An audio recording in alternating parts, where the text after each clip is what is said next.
So, we find ourselves once again on the vast planet of Vita, sitting quite snugly in the habitable zone of the Violent star system, a star system with 2 stars rotating around each other.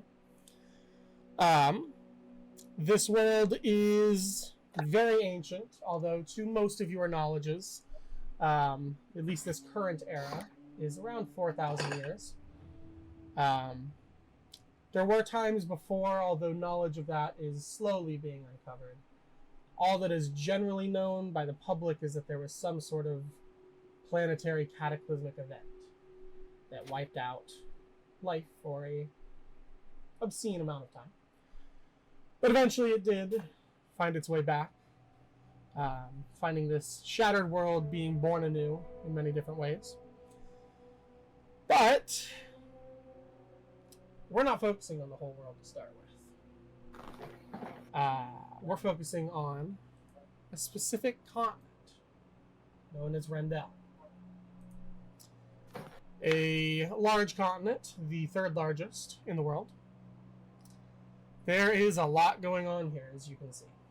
About a month or so ago, in the southern deserts of Jewel, a large nuclear explosion went off,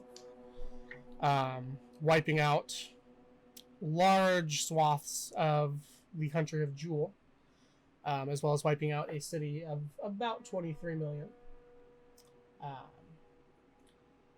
Then, of course, we have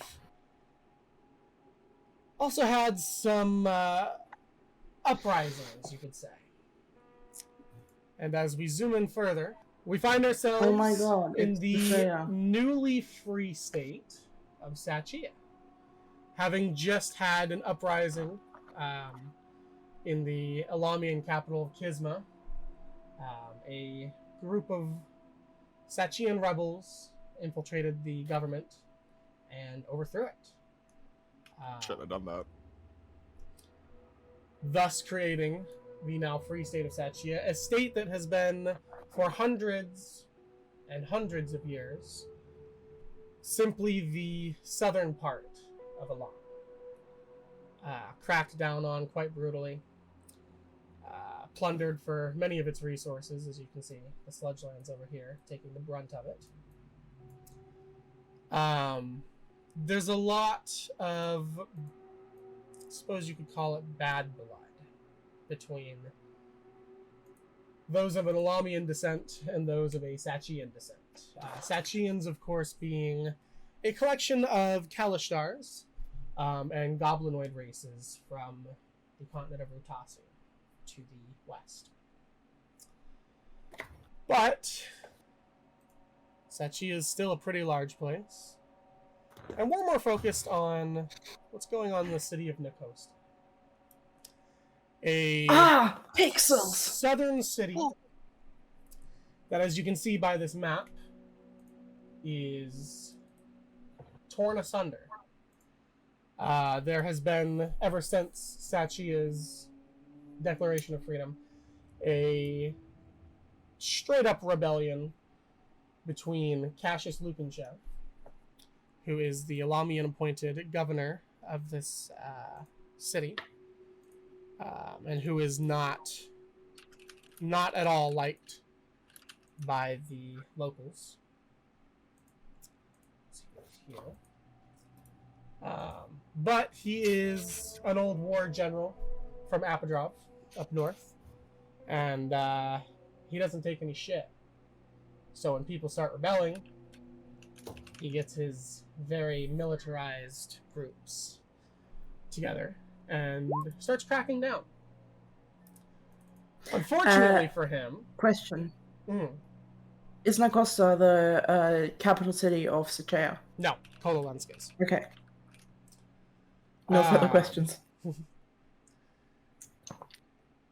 Probably wouldn't be a very interesting story here if it wasn't for the local hobgoblin warlord, Goyo the Craven, who has brought the people of Nakhosta together under the Nakhosta Freedom Front. not everyone likes his tactics. He does resort to similar tactics to Lukenshev. But so far it has gotten 4 of the districts of this city freed from Lukenshev's terror. But we're going to start in the Flora district. So, this district, as you can see, is a hotbed. It is sharing a pretty large border with enemy territory. And you can see, down where these red crossing lines are, areas of recent attack. Oh god, you got invasion, individual. Oh. As Lukenshev's forces have moved in, trying to take this district back. In a cruel irony, what's being fought over at this point, as nothing but guerrilla and street warfare has been taking place in this area, what's being fought over is just the shattered remnants of this part of the district. The buildings are destroyed. Dead bodies lie strewn in the streets. It's not safe for any side to go and grab them at this point. There are consistent bombing runs, both car bombs, mortars. It is a hellscape, more or less. And the NFF, the Nakhosta Freedom Front, are fighting to keep control of this area. And that is where you guys come in. So, we're going to start... Fuck it, we're going to start hot. In this zone, looking around you, as we zoom in from kind of a top-down view down onto the street level itself, you can see just the shattered remnants of this area. Buildings still smoldering, smokestacks rising from recent bombing areas. The streets piled up with sandbags, burnt out cars, as I said, bodies just laying in the streets. It's desolate, it's depressing, and it is devastated.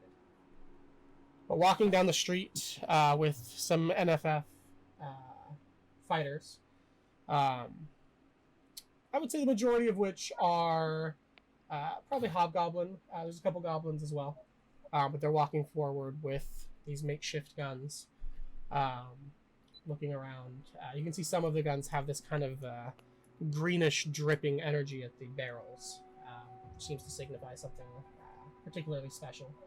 Not everybody has these weapons, just a couple in this group. Probably a group of 10 or so. And as they're moving forward through the streets, carefully scanning, the goblin at the front, this smaller kind of orange-skinned goblin, wearing a very oversized helmet, like just battle helmet, puts a hand up, slowly starts walking forward. You see he pulls out this extendable, what looks like a metal detector, and he starts checking in front. Whoever would like to be the first to introduce themselves, go ahead and roll me a perception check and introduce yourself. This is up for anybody to grab. Put you on the spot. Hello. Wolfgang. He's So, arrived. walking along with this group... Wait, no. I topped that with a 23. We'll get to I that. started Let's- this game let's off start- with a 19. I just want to be Very petty. I good. started off with a 19. Very good. We'll start with Wolfgang. Do you intend to be here as well? We could be friends. We're not friends. Okay. So we'll start with Wolfgang, then we'll get to you. So Wolfgang. Oh my god, I have Mountain Dew. Fill it up. So looking forward, you can just see the devastation. You can see as the goblin walks forward, the metal detector beeping. You are familiar now with this, as you've been on a couple of these patrols. He is looking for landmines. Is there soda down here? Down here? Yeah. What do you mean by down here? Nakhosta. Yeah. Can Wolfgang be drinking a soda? You absolutely can be, yeah. Sody pop? Hell yeah. Wolfgang hates his teeth. So watching him move forward and look and clear for mines, what is Wolfgang doing?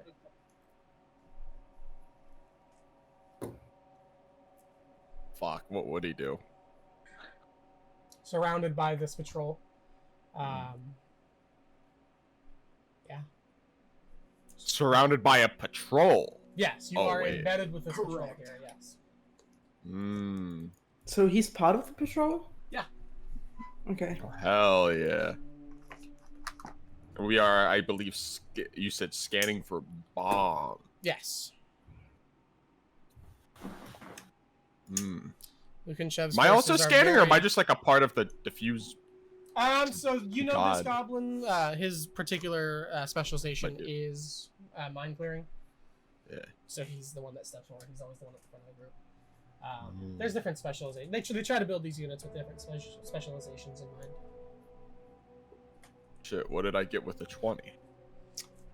Looking forward, as he moves forward, you can see kind of in the middle of the road, there's just a little bit of like slightly raised asphalt.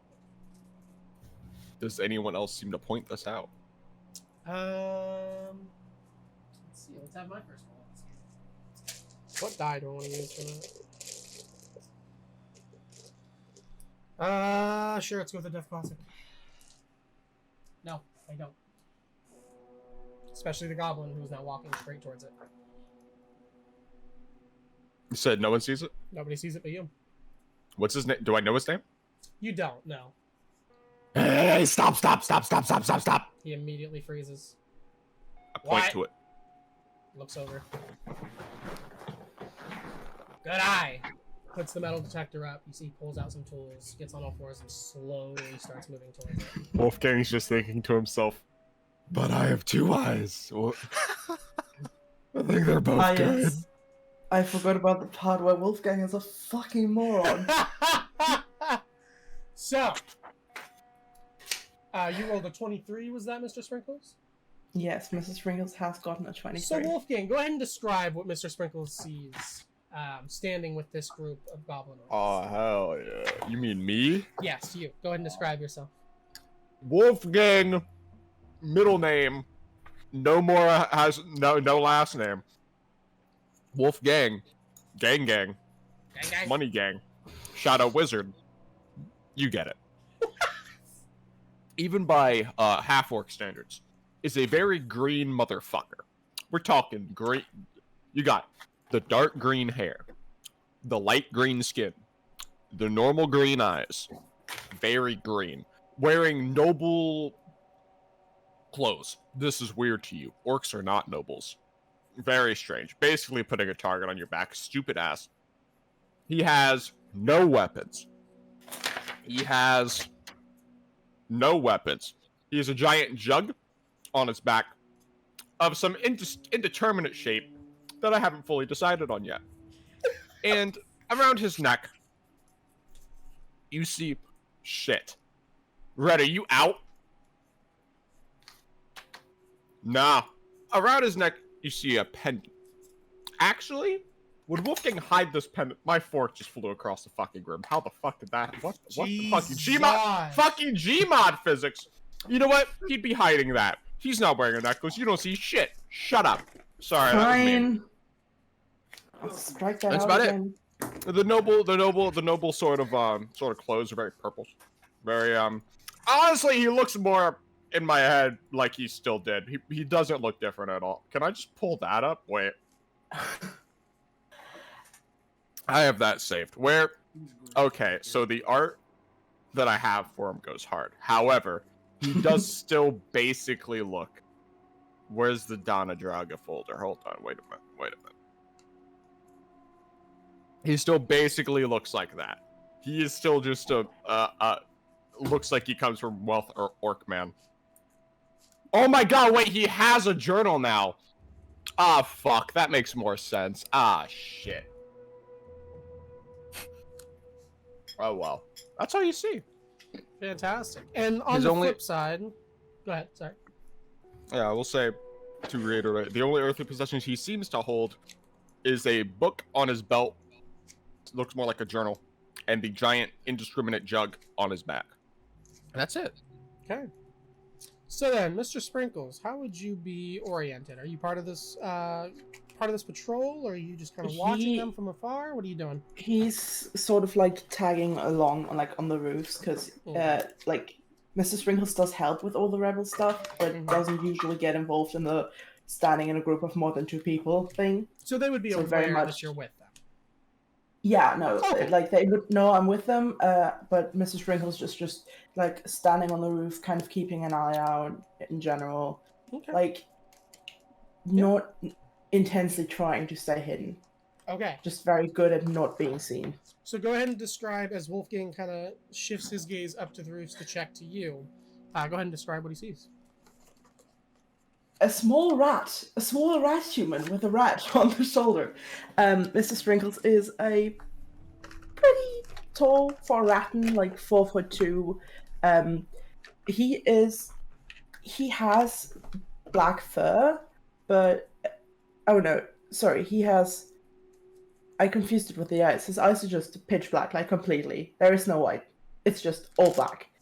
And he has kind of like that brown, grayish fur, which definitely the gray does not come through with all the amounts of dirt that he's just covered in constantly. And there's a few patches like on his arms and legs where it very much looks like he got injured, and it's just white underneath, like white scars and everything.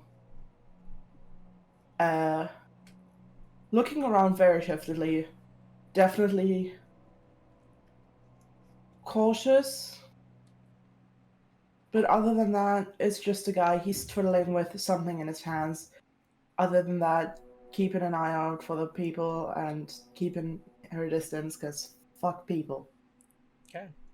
So yeah, as you guys are kind of catching glances with each other, the goblin diffuses the mine, signals that it is clear to move forward, and you guys continue forward. Is there anything you guys want to be particularly doing as you're moving forward and through this area? You know what your mission was. Your mission was to look for any survivors.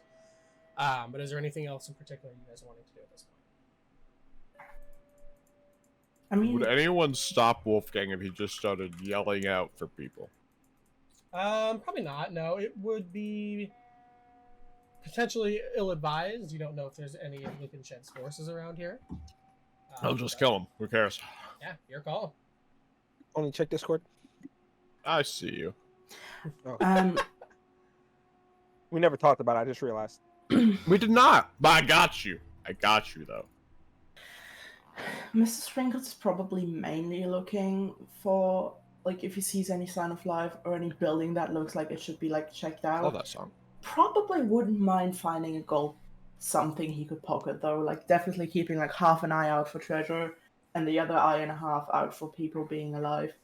Especially because I imagine one of the reasons he came with is because he's very good at getting into small places. Yeah, definitely, and especially up on the rooftops, you would have access to the kind of blasted out buildings as well. So, yeah, keeping an eye out for that. You don't see anything just yet, but you guys are still just moving forward carefully.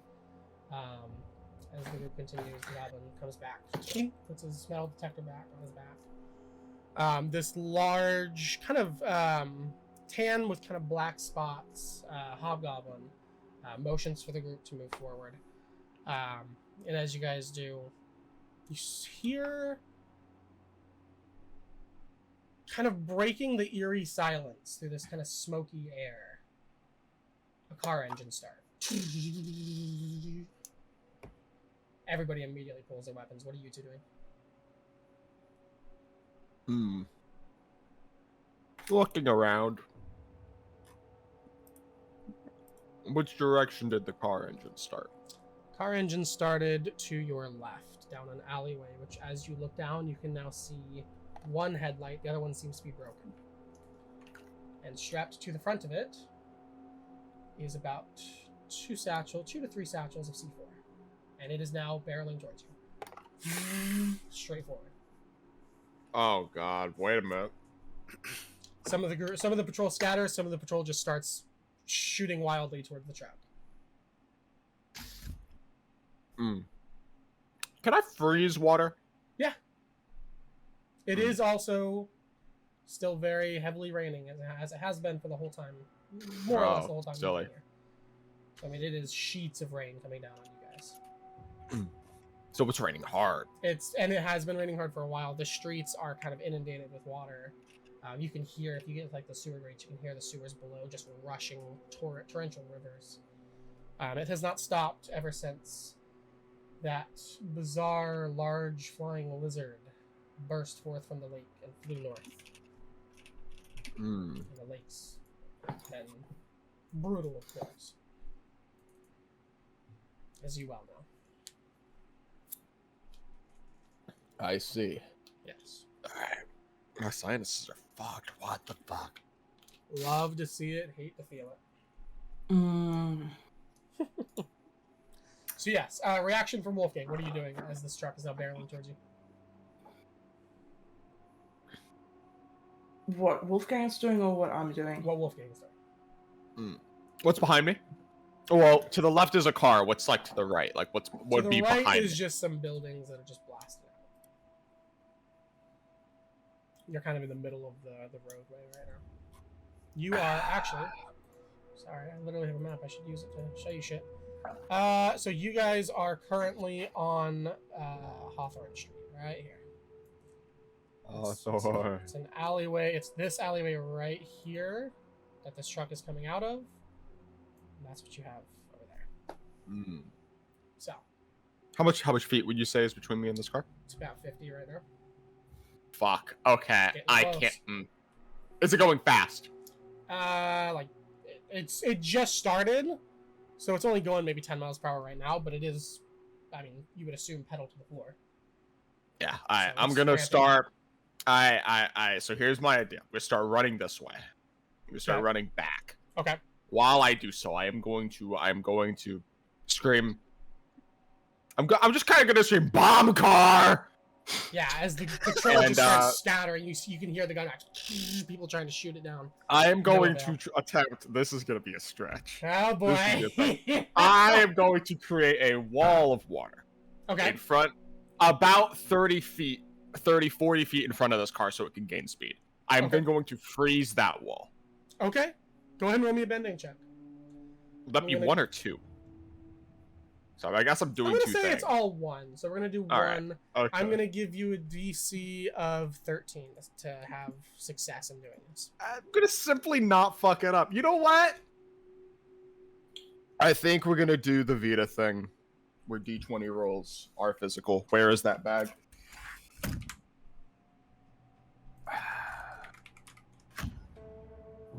Open.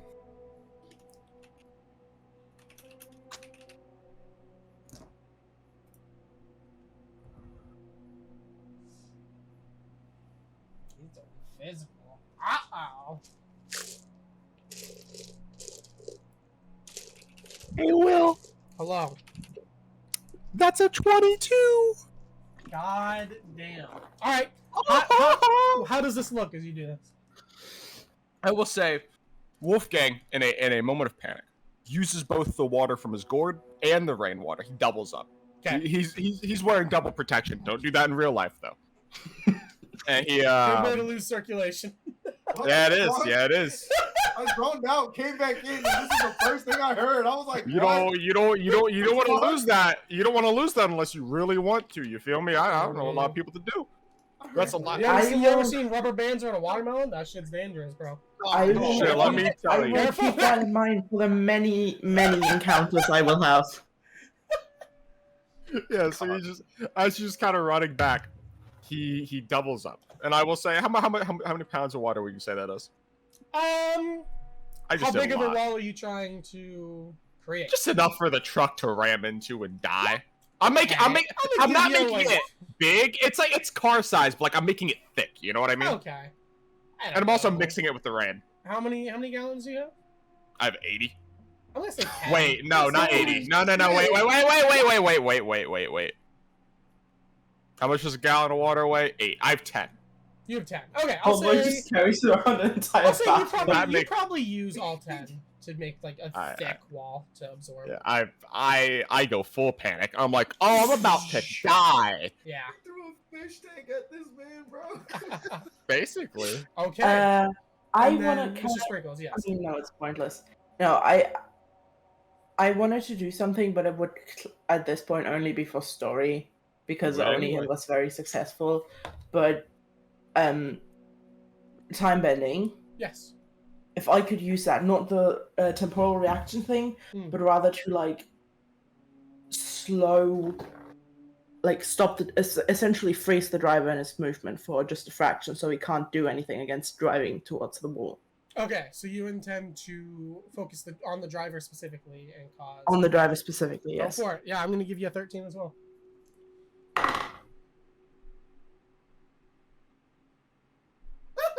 Don't like that face. That Bad look. face. Bad face. Oh shit. That's a 10. 10. It's a great idea. There's one issue with it. This was not a vehicle that has someone in it. Someone was in the alleyway, started it, put a brick on the pedal, and ran. Oh my god, I didn't do my first way. idea. My first idea was to just cast sleep. There's Holy no shit. driver. Not even temporal, like... This is a because car temporal bomb. He is not going down with it. Whoever it was, he's not going down with it. I mean, What there's a enough pussy. people who will go down with that shit. Automation. If that does not work, Mr. Sprinkles is just going to get us far away from the ice ball wall and the fastly approaching car to not die in the explosion. So Immediately. which side would you be on? Would you be over here, or would you be Where did we over... come from? You guys started down Beachway, so you came down. You came from the HQ. You came down, and then you went down to Hopper. Then I would probably be on this. Okay, so you're on clear the enough street away. now. Yeah. Yeah, you're clear enough Okay. away. You're up on the rooftop, so you would be probably okay. You're just kind of watching as Would you I- see. Would I know that? No what? Would I know that I am not in immediate danger from this? You would bomb? assume the only thing you might be scared of is some sort of shrapnel coming your way. That's the only Okay, thing you 'cause would really otherwise- be concerned of. Because otherwise, I would take a look, like see if I can see anyone from far away in the alleyway. Go ahead and roll me perception. I'm gonna give you a DC. In the panic, I'm gonna give you a DC 15. You have bested me yet again. You don't see anyone. What you do see, however, is Another 10. as the truck is Maybe careening this towards just this. sucks. Is this an ice wall at this point, Wolfgang? Or are you keeping it as water? So did it crash yet? Not yet. It's barreling towards it. It's about to. No, that's ice. So That's it's ice. just So barreling towards this baby. ice I'm trying wall. to. What you do notice is about 3 of the members of this patrol have not gotten far enough away, and as the truck hits into the ice shatters, and the truck blows up. You don't even see. The only thing you see of those 3 are a couple limbs go flying. Oh no. As the explosion rocks the middle of the street. The ice shards start shooting everywhere. I need both of you to make me dex saves. Mr. Sprinkles will be at advantage. 'Cause you're up on the roof. Fair, that is fair. Fuck yeah, I'm gonna dex give is you the a one. 12 to dodge these like ice splinters and shrapnel. You know what? And the group fails, so there's gonna be more injuries. I am thankful for that advantage because one of those was a 3. You Not said, a total, dex, but- you said a dex save. What's the DC? Correct. 12. How you gonna start a campaign taking damage, dog? 22. 22. Okay, so you wouldn't take any damage as you kind of duck behind the roof. You can see shards of ice and like part of the front bumper just fly past you up there. You got what? Okay. 14. 14. You are also okay as you kind of duck behind one of the burnt out cars, and you can feel the other side of the car just getting hammered with shrapnel. It blows up. Wolfgang's just like shit. Yeah, the ice does stop the majority of the blast coming your way, though. It kind of spreads it and fans it out to the sides. And as the ice breaks, it kind of turns back into water and softens the blow as well. Ears now ringing, of course. What are you two doing in this moment? Oh, 3 fuck. people definitely dead. As the smoke begins to clear, yeah, you just see splatters where they were. Any injured? So the larger hobgoblin, kind of speckled skin, he is on the ground. You can see he has a bit of metal sticking out of his left leg, or his right leg, like his right thigh. He's down. I will climb down the roof and make my way over to him. Okay. I will also. we will come back to that. So, Yeah. Murder! at the NFF HQ, this large conglomerate of buildings, kind of this block, there are many things. Most of the operational needs for the revolution are here. And one of those needs, kind of in a one of the back alley buildings, kind of a basement building, as we kind of enter through the door, we see a very smoky, kind of like gambling den. Inside, there are tables strewn out with just illicit weaponry being built. Some of them stacked up, the completed guns stacked up, ready to go.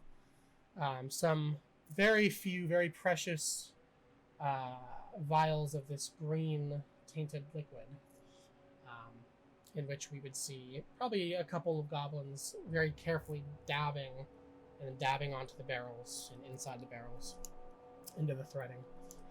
And then sitting more towards the back of the room would be Mossy, I do believe. So how would we find Mossy? As you see, wherever you are, I assume sitting, the door open and the shaved head of a familiar Harley enter. They would find me just kind of sitting in a corner. Relatively. Okay, imagine the classic brooding rogue in the corner of a tavern, right? Mm-hmm. Just kind of sitting there, arms crossed, tapping a foot on the ground. Okay. Just waiting for something. Harley enters, kind of looks around.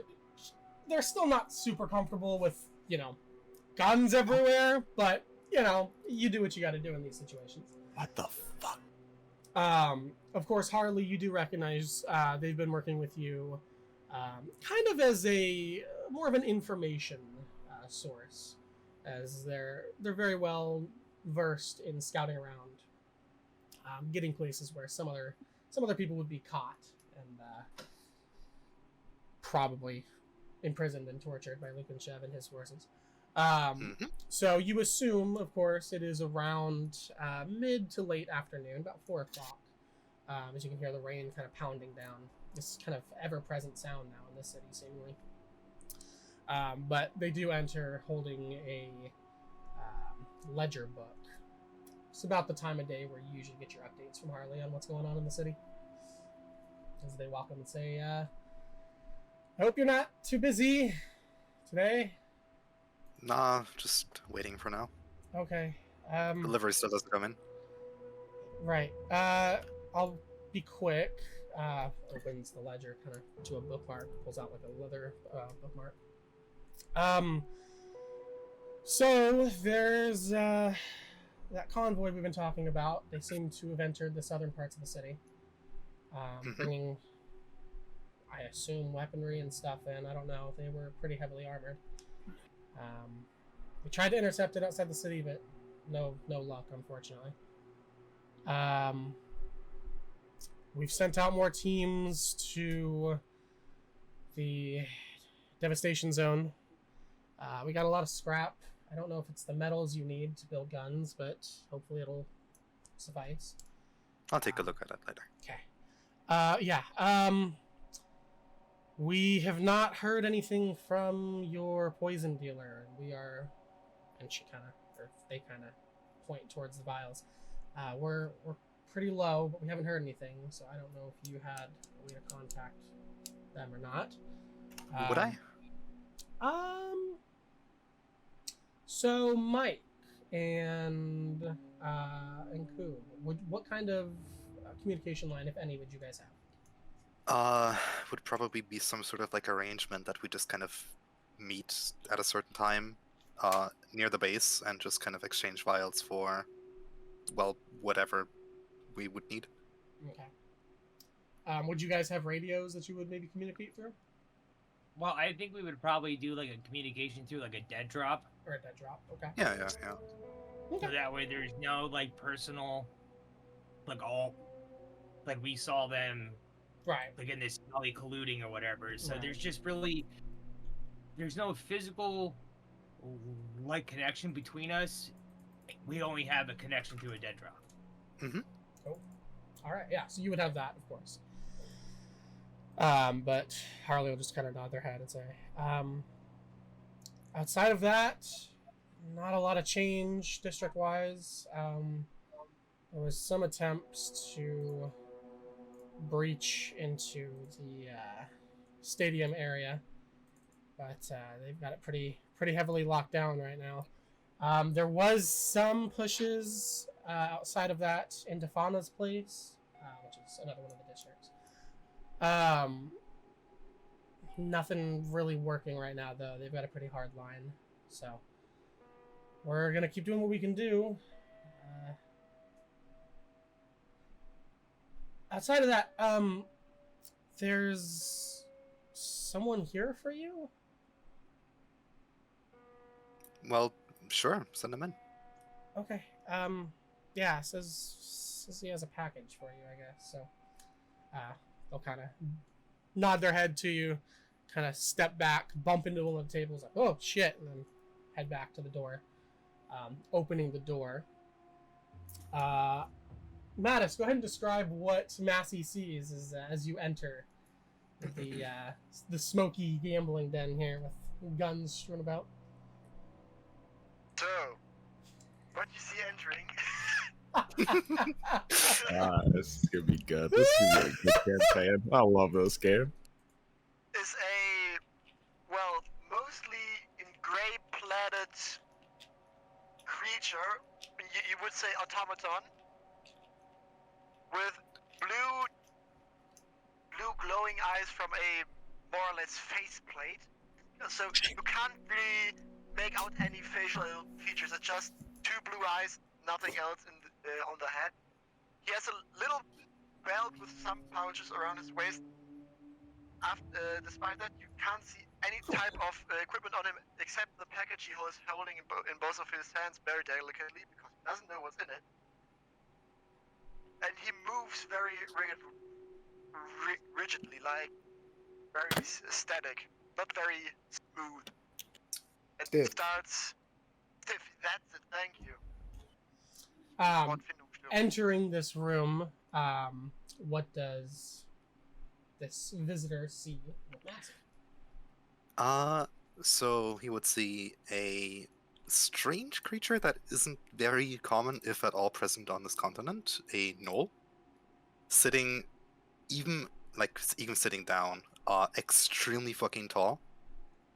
Clad in like a winter jacket because compared to her home climate, this is kind of cold, and some combat pants and boots. Just kind of sitting there, with her shotgun on her lap, and in the corner, on like a small pillow, a robotic hyena, which appears to be her pet. Entering in, kind of intimidating. Certainly a large creature. You may have seen a gnoll or two entering Sachean. There are a few here and there. Not usually very sophisticated, pretty feral for the most part. So that's kind of a consideration you take as you enter. You have heard slight murmurings of this individual, Alistair. But you don't really know much about them. So, as you enter with the package, how do you handle this? Are you Masuyo Masa Yoshida? The Yin of War, yes, at your service. But you might call me Massey. I have a package for you, Masuyo Masa Yoshida. Oh, you're the one I was waiting on. I made you some cookies. I don't consume food, but thank you. Did you come alone? Is there anyone with you? They made like the cookies. I don't know. I am alone. Well, okay, more for me then. Hand it here. You are quite a specimen. I've never seen someone like so much clothed of your kind. Yeah, well, I'm from back home. It's a small change in climate. Interesting. I hand over the package. Yeah. Package just kind of plopped down on the table. Pretty heavy. It's just kind of some of the things on the table kind of rattle and shake. Yeah, package has been delivered to you. If I may inquire, what was that I was transporting? Just some parts for my operation here. Weapon parts, Yes, I presume? definitely. Yes. I mean, I do trade in weapons. What else would it be? Interesting. Were you not informed of your assignment? No, I was given instructions to receive the package, get it to you on the fastest way possible, without delay. I was interrupted by one or two persons, and I dispatched of them. People Got here. persons. Gotta hit him. Well, okay. Good job on that. Did you suffer any damages? No, I don't suffer damages. You sure about that? Yes. Okay. Literally motherboard sticking half out his neck. I'm fine. There's no issues. Just sparking. No, we're good. I'm just saying, if you need a checkup, I'm fine. If you if you need a checkup, I am well versed in automatons like you. I can tell. No, thank you. But I Okay. will examine these weapons. He just turns around and looks at the weapons. Yeah. you He's see- examining them. What would he see as he kind of looks around this room? What kind of weaponry do you have currently cooking? Sort of like a mix of Soviet style and like post-World War II Japanese weapons. Okay. Looking, yeah, kind of a bit outdated, but only style-wise. Functionally, they're just as fine. Rifles, pistols, shotguns. just an Rifles, assortment? shotguns, yeah. Okay. One Any snipers? centerpiece- I was about to mention that one centerpiece is a gigantic sniper. Ooh. Looks a bit heavy to hold for anybody but a gnoll, but you know, got a plan. Yeah. You have gone silent, robot boy. He's dead. He has He's died. flabbergasted. He really was Unbelievable. damaged. I'm gonna miss him, man. It's a modulator. I just no. want to say I have decided that I will be taking notes, and we are already Fantastic. several pages Hello? in. Hello. Hello. He Oh, sorry. lives. Will, did you read my message I texted you? No, I can't read. Like how in the picture, that would be funny. Like, but still. Oh remember yeah, the no, line you could for- definitely do that. Yeah, Okay. with some Just- tinkering, yeah. Possible to buy weapons from you. Yes, of course. And also, can you integrate them in Let me send you a picture. Like this. And he just opens one side of his head and the gun sticks out. What? Sure, I can give it a shot. So can I like Great. investigate how that was done? Absolutely. So I can Yeah, roll replicate it? investigation. Okay. Yeah. I would say since this is an automaton, go ahead and roll it at advantage. 11. 11.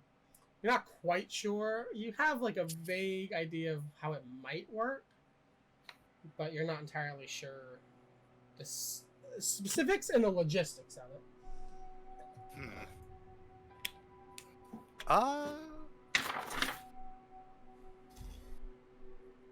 How about you come back tomorrow and we'll study your design more? This is a bit odd. Yeah.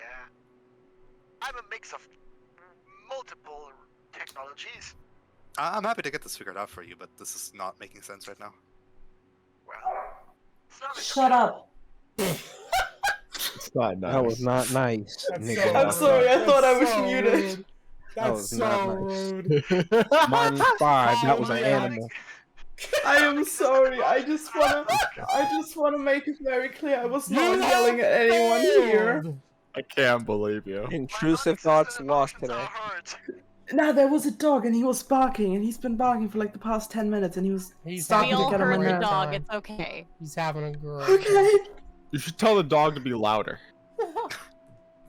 Only said to be louder. As you Thank you. guys are talking about the specifics, Suddenly the door swings open. There's a very odd light outside. Nuclear explosion. And Harley is standing at the door and says, you guys should probably come outside. You guys Okay. should probably see this. Mattis, how big is your character again? Damn, already? Sorry, I'm a whore. We're at 6.3. Oh, okay. Yeah, so you I get up and you just see this 8'2" Yin just standing over you. Like, okay, Tall ass hyena! Oh, let's shit. get to the door. She's got You're a not shotgun very ready. stealthy, are you? No. No, I'm not. Actually, I am. I've got a +4 to stealth. Hold on. Let me be that guy. What does that mean? Okay, let me talk to you, brother man. I never want to see that POV again. Thanks, though. I appreciate you, man. But Not like Yeah. that. so Masi heads to the door, shotgun ready, I'm, instantly. Okay, Because that doesn't seem good. Alistair just Also- follows. okay.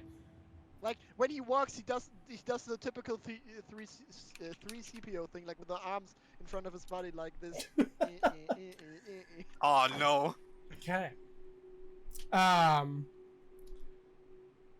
Going outside into the rain, you guys follow Harley's gaze to the northeast, and you just see this large beam shooting up towards the moon and impacting the moon.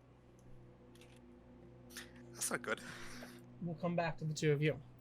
So, at the Crown Hotel, a very fine hotel, just on the outskirts of the richer, like, core districts of the city here. We see, as the rain is pouring down, interrupted in what I can only assume would be some rogue thievery. The flavor of which I'll leave to you, Maggie, of course. Your character finds herself suddenly interrupted by this bright light and this beam. How do we find Arzira? Arzira is running low on funds. Mm-hmm. Tell me about And it. in order to fund her Are you by the expensive box? tastes, I would imagine she is attempting to pickpocket someone on the street. Okay. Sure. And seeing this bright light might have shaken her, but I think she'd probably take this opportunity to pickpocket whoever she was targeting. Go ahead and roll a sleight of hand at advantage as you're walking behind this hulking bugbear who's just got this coin purse on his belt. The moon's blowing up? I guess I should rob the person directly in front of me. Okay! Yeah, that is a logical conclusion. That's what I call an opportunist. Shit, Wolfgang would do the same thing. I'm not bitching. I would do the same thing. 22, yeah. As you see his kind of two tusks rise and look up, watching this laser smash into the moon, you just grab the coin purse. Go ahead and add 20 gold to your inventory. It's fine. Sorry, 20 silver. Not gold. I lied to you. 20 silver. Oh, darn. Real quick introduction. Did we ever figure out how much starting gold we have? Because mine's just still the default. Whatever you have from character creation is what you have. I just rolled starter gold. Okay. I don't have weapons. Yeah, no Or problem armor. at all. And then I'm gonna assuming, die. Once you have that, what is Arzira doing in that moment? Probably ducking away pretty quickly. Okay. Focusing on the laser or just getting out of the way? I might watch briefly, but I think she's probably trying to just get out of the shadows, Okay. get into the shadows so that she doesn't get caught. Sir. That's stupid. In that situation, you should also stare at the moon because you're gonna stick out more by not staring at the moon, you freak. Why did you call her a freak? Go ahead and roll me stealth. I'll say an Rolling it advantage, now. and I'll give you a DC of 13. So we'll say this is kind of just in front of the hotel. I would say you probably duck into the Crown Hotel. It's kind of looking, but entering the hotel. As you enter, ducking into the Crown Hotel. As you enter into the lobby, this is a nice, kind of like an upscale hotel, which kind of suits your fancy. As you enter, you see, in somewhat of an argument,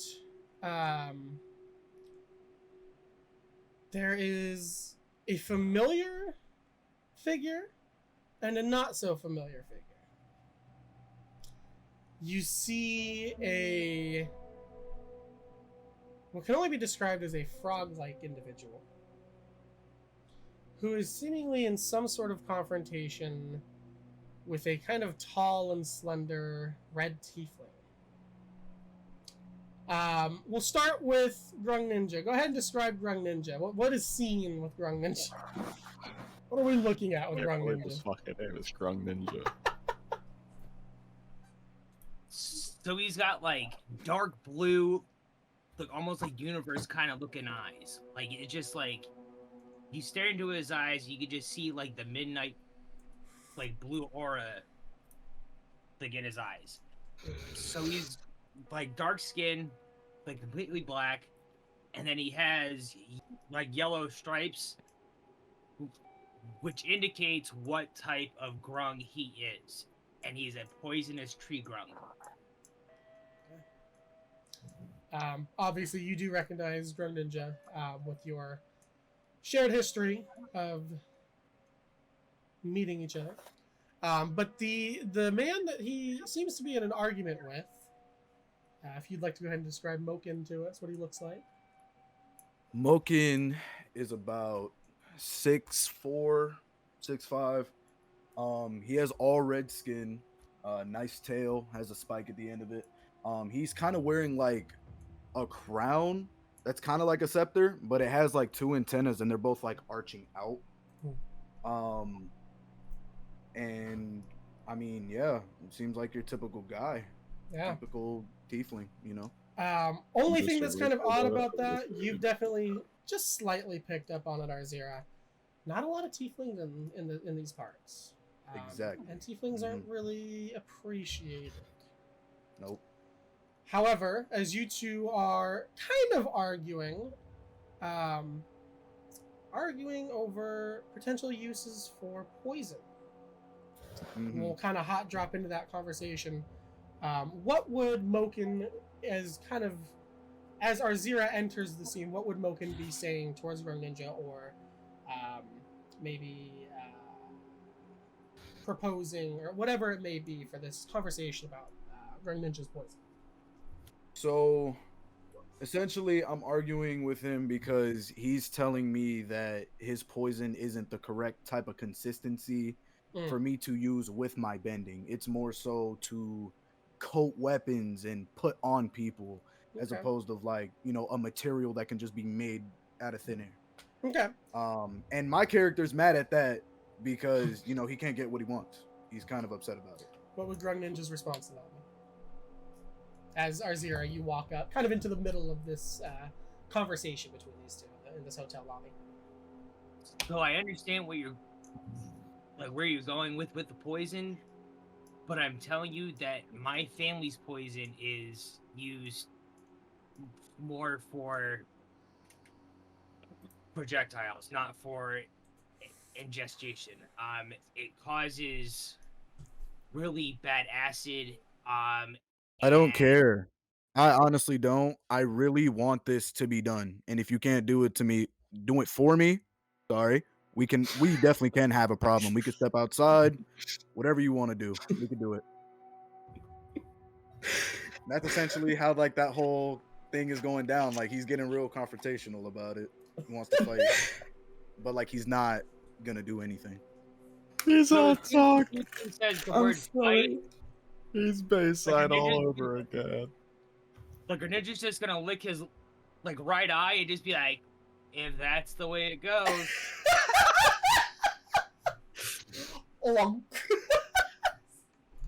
Yeah, you walk up and hear this. At this point, I'm gonna be like, "There's a laser outside. I think it just hit the moon." A laser hit the moon? You're lying. Yeah. No, it was a really bright light. You didn't see it. So caught up in their argument, they did not see it.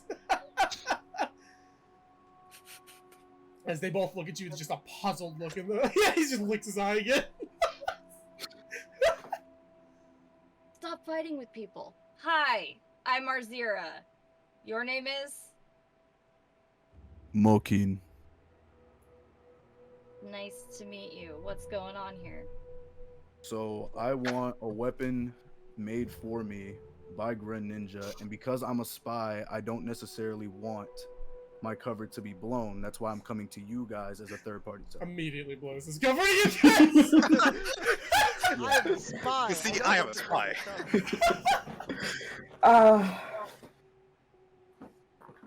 Let's take this upstairs. As, of course, being in this hotel lobby, you guys, as you now look around, are capturing the attention of quite a few of the people in here as they're just kind of looking at the TV like, need to be worried. I just wave him off and be like, he's joking.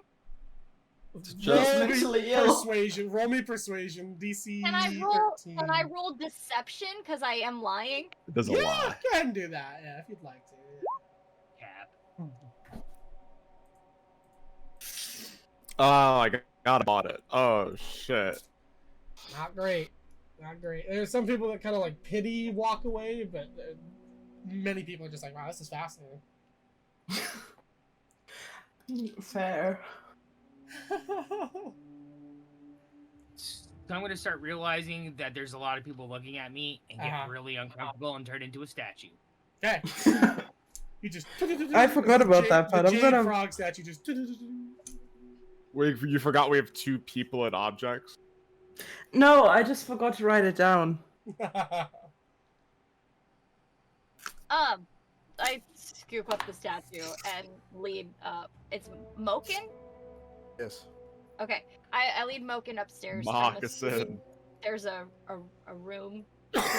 Yeah, you guys probably have a room that you've been working out of. So you head up. We'll say you head up to the 3rd floor. We'll say room 227 or 327. You enter in. It's just a nice double bedroom. Nothing too crazy. Just nice and succinct. As you guys all enter the room, you just kind of carrying along the statue. Mokin kind of warily following behind, kind of checking, making sure everything's good. Yeah, not that anyone. Did we ever see the laser? Me and Sprinkles? We didn't get to that part. Yeah, we didn't get to it. Okay, You you're were right. ahead in time, so the laser. I love being ahead. As we're walking into this room, I kind of want to pretty much approach Greninja to his side. So he is in a statue form right now. He's just being carried by Arzira. Right. Okay. So then I'm gonna be talking to Azira, and I'm pretty much gonna say to her, "Hey, because of my situation, I understand that I may have came off a bit harsh. I really just want this done because there is a mission of such gravity that I cannot explain at the moment to you." This dude's BPD. I understand that you have a mission, but you can't talk about that shit down in the lobby. You're blowing my cover and you're blowing your own cover. You're blowing everyone's cover. You're blowing everyone, Drew. Fucked up, man. We don't make weapons. Understood. Now, can I help you with anything else?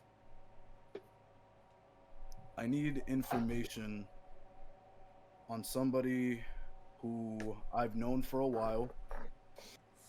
His name is Matthias, and he is within the Alamian rank, and I want to essentially get a meeting with him.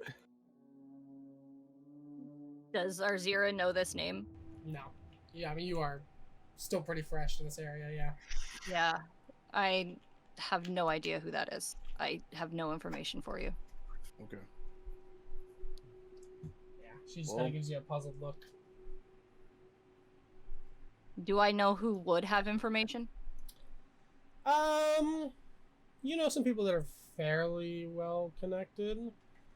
I mean, you know, if you had to guess, the revolutionaries might know something, but you don't particularly know any of them. That's more kind of our ninjas side of things. They're the only ones you would assume might have some info, but Okay. I recommend you go talk to the revolutionaries. They might know something. All right, cool.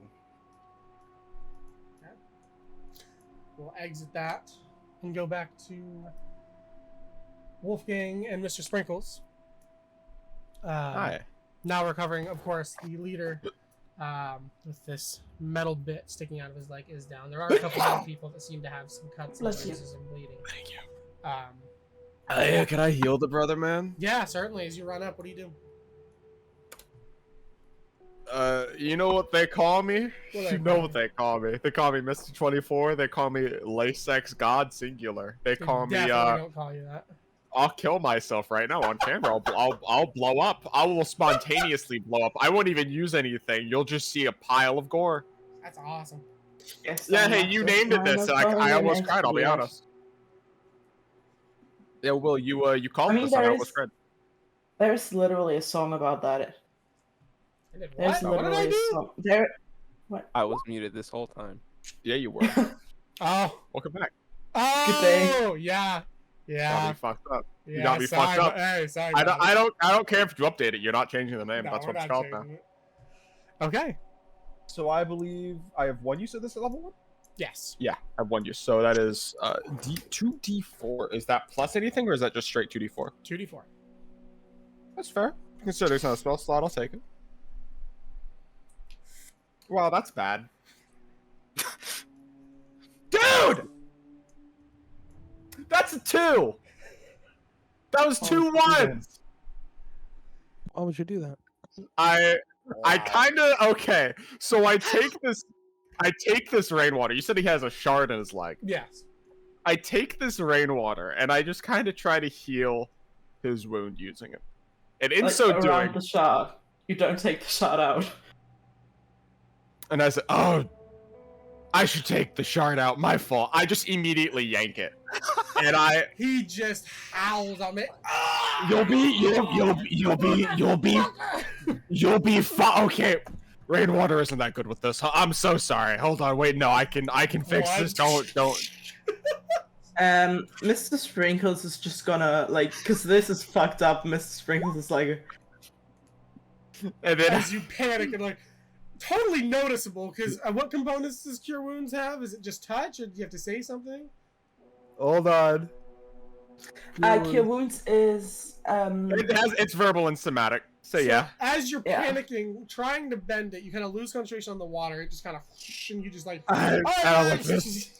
No, this ain't working. He just does that. And also, hey, well, can I ask you a question? Sure, what's up? Oh no. Oh no! Oh no. Roll it. So, are we doing a d20 to see if it happens, or are we doing a d20 to do effects? Because if it happens every spell, that would be bad. No, we'll do the d20 to determine. I believe it's D20. a nat 1 or a nat 20. It's on a nat 1 you roll on the table. Also, it Let's see it. specifically says the DM can make you do it. You don't have to do it every That's time. true. So if I fuck up really bad, which the spell itself did fine, the waterbending was the fucked up. I'll say Also, roll. I got a 2. Holy shit! He was right there, buddy. That's a bad omen. I'm a wild magic sorcerer. Every time I no. roll a spell, if I roll a way- 1, bad things happen. The way that I've seen it done is kind of like the very same way that Oh my you do God. gun attacks. Yeah, basically.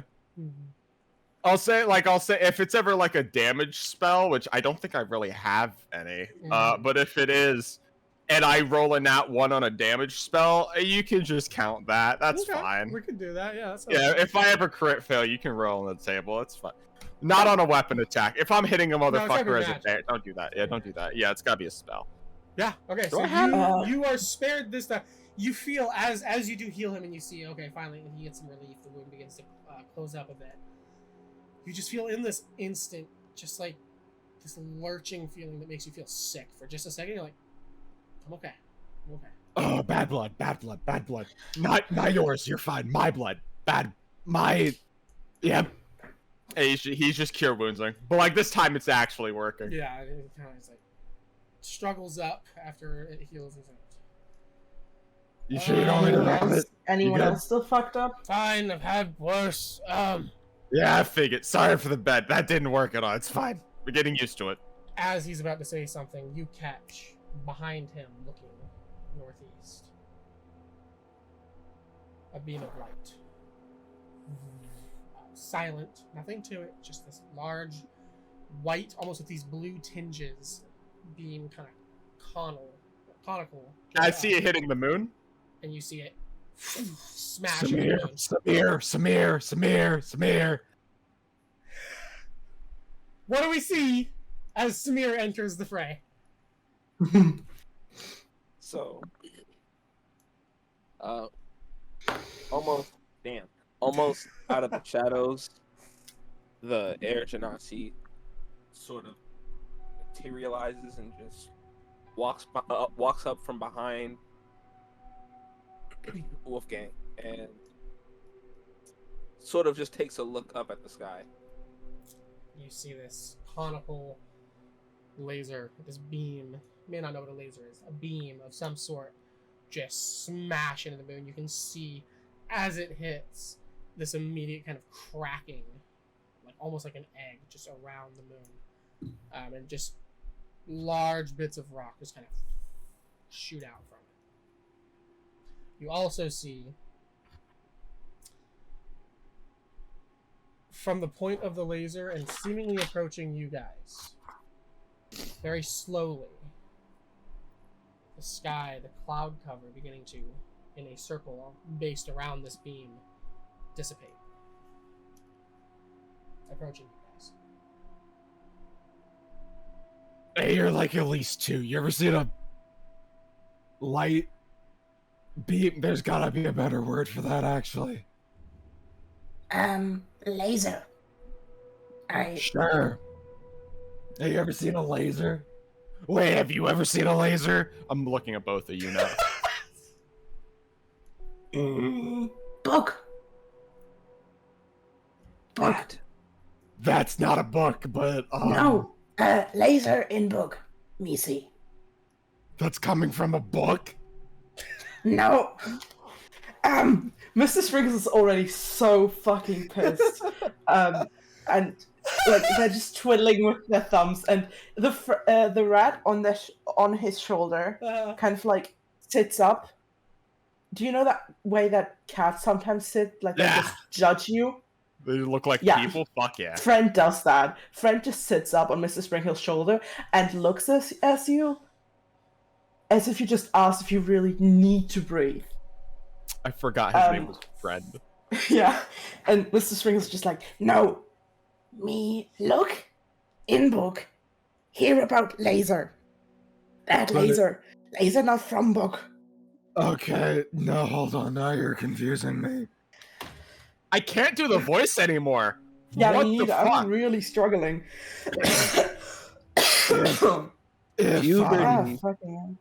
I need to smoke more. If you saw it in a book, how did you hear about it? Wouldn't you have read about it? Mr. Sprinkles casts poison spray.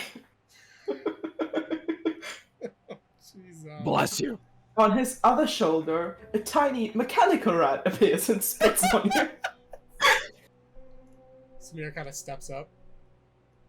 We should invest. Would Mr. Sprinkles ever have encountered Samir before? No.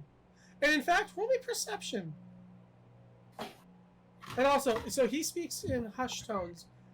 Did you walk up to them, or are you still up on the roof? I climbed down to heal the guy, but then Oni was faster, so okay, I am down. But you do get okay. Yeah. So you would be like able, I'm you right would be able next to to hear him. him. because if you were up on the roof, you probably would not be able to. Perception, you said.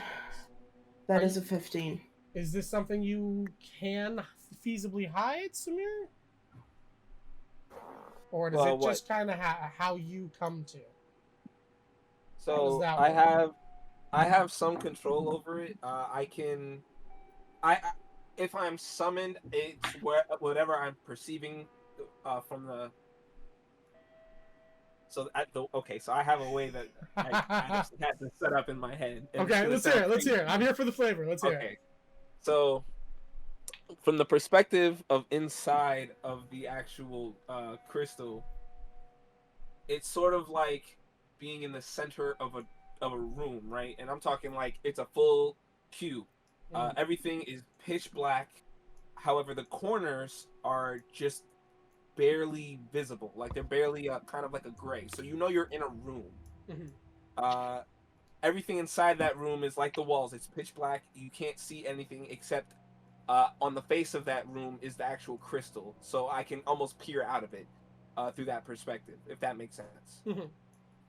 And then as you are brought out, what does that look like?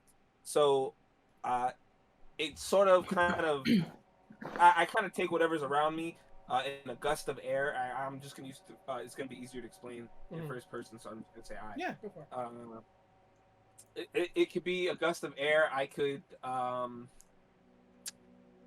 if there's a dark area or anywhere like in the darkness, I can easily kind of just how would I put it?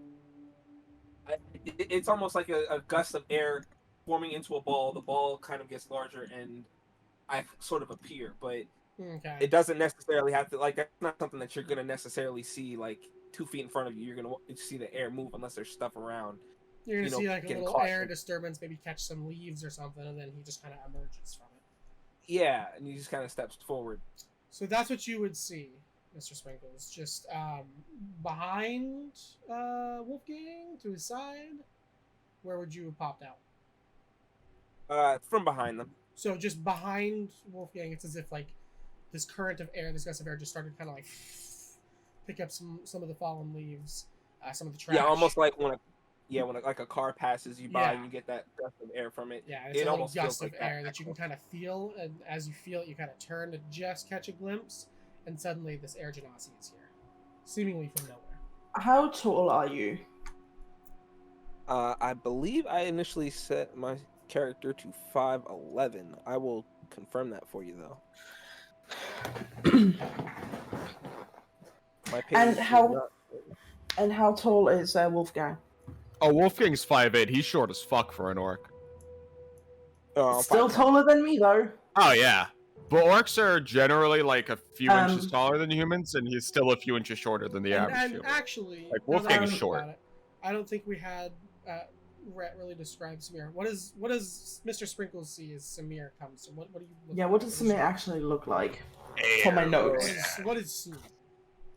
So Samir is an air genasi. His ears are pointed. He's got dark blue. Oh, I'm sorry, not dark blue. Jesus. He's got regular blue skin, but white hair. So he kind of almost looks elderly or sagely, if that makes sense. He's got these really piercing black and blue eyes, but it primarily is overtaken by the blue in his eyes. It just looks like he has almost glowing eyes. It typically, when you see him in just like his regular form, it almost looks like he has cold air or cold breath when he speaks. When he speaks, like it fogs up. Yeah, thank you. Like, yeah, I don't know why I can't describe that. You're good. He doesn't really have any jewelry save from a gold ring on his right finger. Oh, I'm sorry, his right ring finger. He's got pretty common clothes, but he almost has this kind of brooding presence, despite his vocabulary, as you'll come to find out. Great, we put the 3 most unable people to communicate in one room. Wolfgang's very good at communicating. He is very good at saying things. He's horrible at Yep, nope, understanding that's all you have to things. say. Thank you. Nope, not listening anymore. He's good at asking the Um, right questions. Bro, I there's love the right asking question to questions. ask him. You just gotta hit the guy with a brick until he stops. Oh, so you Anyway, want to let's get in. That's Mr. that would be Sprinkles immediately pulls out the gun and points it over Wolfgang's shoulder at Samir. Ghost! Ghost human! No, he's been here the whole time. What the fuck are you? Whoa, whoa, whoa, whoa, whoa, whoa, whoa! Don't be racist. It's nice to meet you. I love it. I fucking love it. What? You do not need to be racist. It's okay. This is Samir. Samir. Yeah, that's what I said. Mr. Sprinkles ignoring Wolfgang fully, aside from the mention of the name. Samir, you're no laser. That's what I asked. Not like this. Samir, you're no book. Just book, general. Book, you heard. Yeah. Good. Better than the other guy. Right? Me, Mr. Sprinkles. Mr. Sprinkles. This friend. Why here? Where come from? I'm not gonna be. I come from the crystal. He doesn't elaborate further. Mr. Sprinkles looks for a crystal on the floor. Persuasion or deception or whatever the fuck this is, and via roll me insight. Higher roll wins. Actually, I'd like to roll history. That's funny. Fucking nigga! 20? Stupid ass. That is so close. Because I got an 18. Ooh. Sweet lemonade. So I imagine it's like, it's not that Mr. Sprinkles fully believes it, or like is satisfied with it. Let me ask you this, Samir. What, having, you are successfully persuasive, how or what do you persuade them of? Or Mr. Sprinkles of? How are you persuading them? Are you doing anything extra with your words? Are you like pointing towards anything? Are you just saying that and looking at them? What's adding to this? How do you win this? When Samir says the crystal, he motions over to Wolfgang, almost kind of almost to sidestep kind of the direct question of where you from, and more what crystal are you talking? You know what I'm saying? Like he tries to avert the focus to the crystal, as opposed to turns your attention to this next. To be fair, it also makes sense because Mr. Sprinkles doesn't care where Arnasa come from or anything. He just wants to know how the fuck this motherfucker appeared out of literally thin air. Yeah. See, we're not even talking about the same question no more, Nick. So, she steps closer, kind of leans, I guess, up to like Wolfgang's, like to the crystal. Like, I imagine the guy with the injured leg is like laying there, and Wolfgang was standing here, and the Sprinkles was there, and I just walk over the legs up to Wolfgang, like, and just intensely stare at the crystal. What does the crystal look like, right? I could put a picture in Ziassu. You I have should. an actual You definitely picture. should. That you could do. Okay, so that's what you see. Does it move or is it stationary? Does it have those effects? Okay, so it looks like almost storm clouds. Yeah, like almost enchanted. It doesn't look like a regular gem. Could I roll some sort of check on this to like better understand the crystal? I would say roll me an Arcana check. I was worried you were gonna say that. I'm gonna give you a DC. This is gonna be pretty difficult. I'm gonna give you a DC of 16.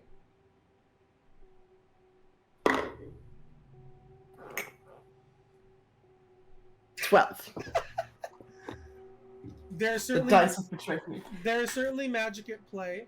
You are unsure if it is illusionary magic or if it is real magic.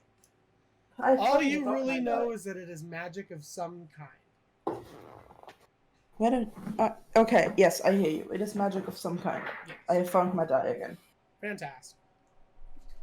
It's the one good set of metal dice that I have. So that was very sad, dropping it. All right. Mr. Sprinkles has stopped knowing how to do this. This is about 3 times as much social interaction as he usually gets. Mm-hmm. So he just starts to walk towards the other collapsed buildings to check for survivors.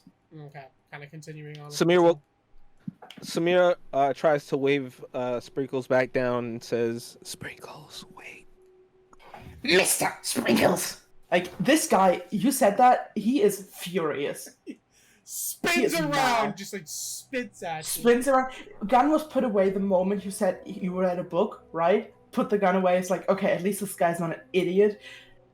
Immediately back out the gun. He almost looks unfazed as he approaches and calmly says, "What book did you read?"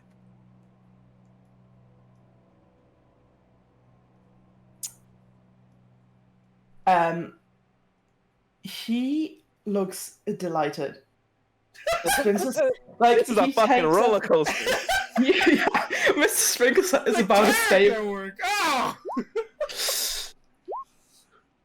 Yeah, I was thinking about that as well, but Mr. Sprinkles is the other kind of impulsive. Like, Mr. Sprinkles is just everything about my character that I left out when playing Zarek. So, takes off the backpack, whips it around, takes out a scroll, and starts unrolling it, and it's just kind of that comical thing of it keeps going and keeps going and keeps going and keeps going, and just shoves it in Samir's face, like, This, my favorite.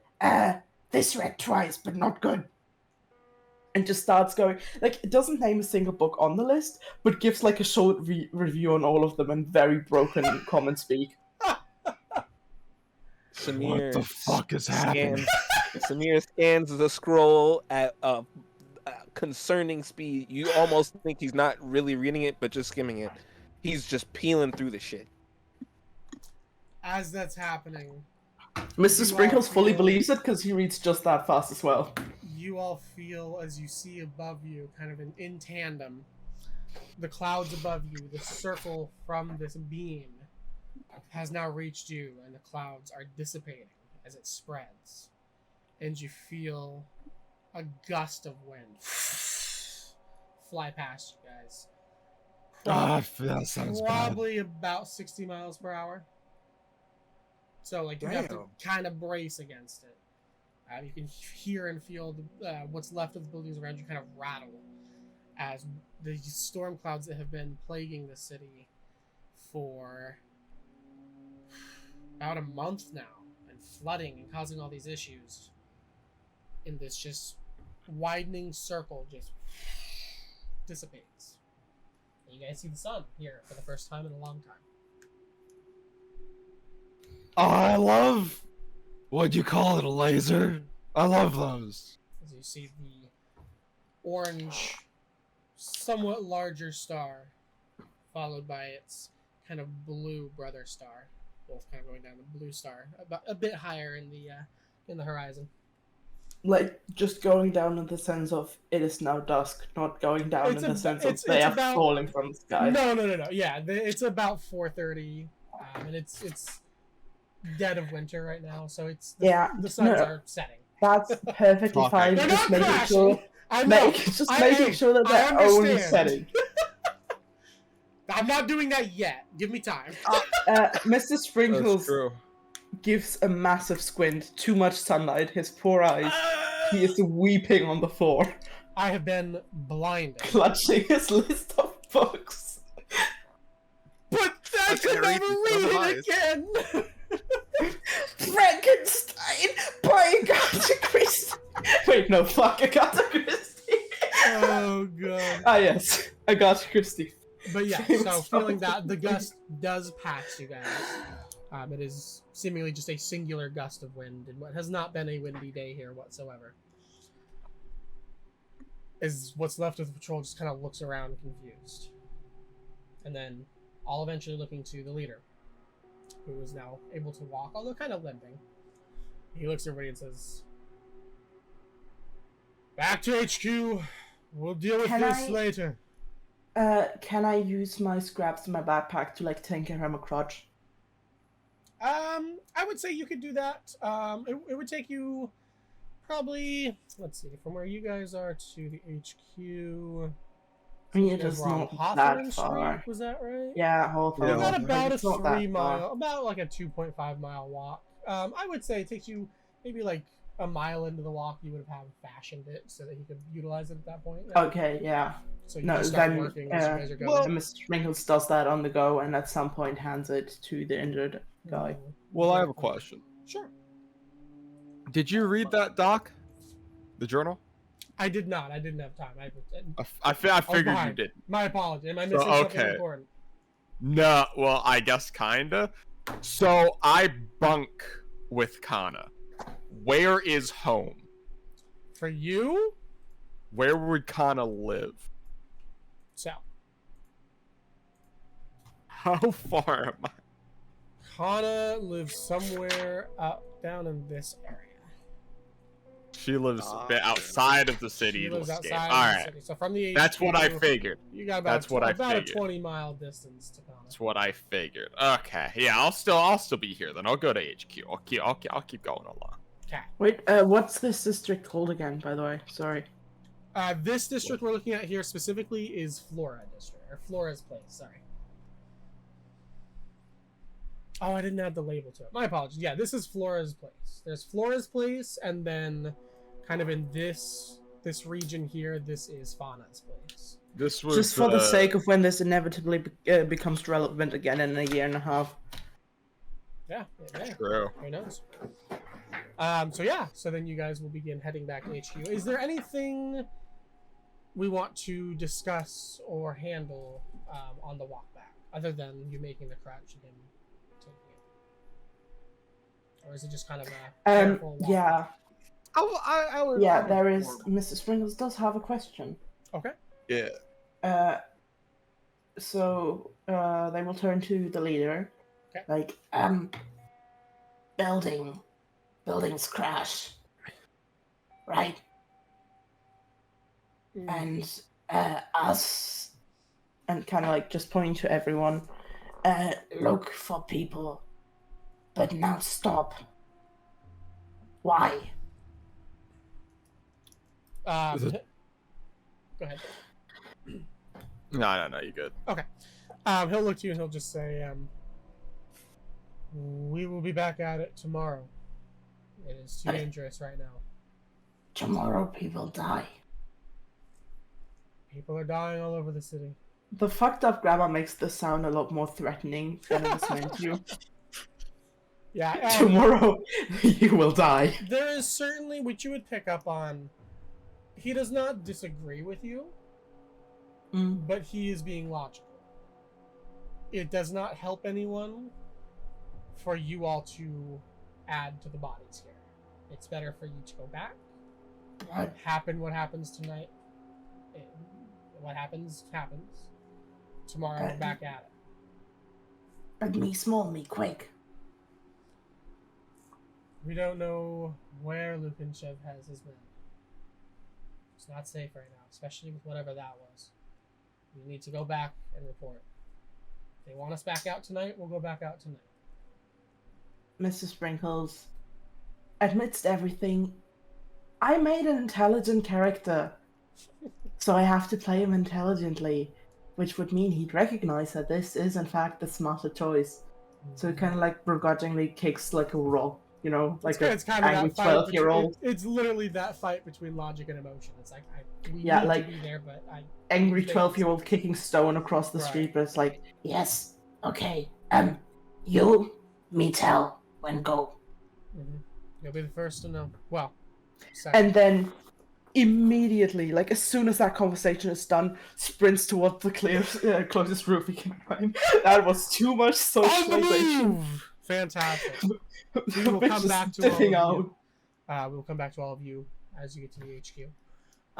Let's go back to the Crown Hotel, where we have a recently motivated Moken now leaving the hotel. What is he doing? What is his plan as he steps out and sees, probably not the clouds dissipating, but as you walk out, you're just like, oh, it's sunny. Interesting. Yeah, so he's kind of like questioning in his mind, like, how did it become sunny? Because as she had mentioned the laser that was in the sky, he kind of like assumes that that was tied into that somehow. Yeah. But Process of he doesn't even realize yet, like, that the moon is fucked up. Yeah. Would he look up at the moon, do you think? Would he kind of have that try thought to process find in? it. Yeah, You'll he tried look to up, find the moon. and as you look up, what you normally see is the rather large, so I mean, comparatively to our moon, maybe 3 to 4 times larger in Vita's sky. If you've ever played Borderlands, think Elpis in Pandora's sky, very large.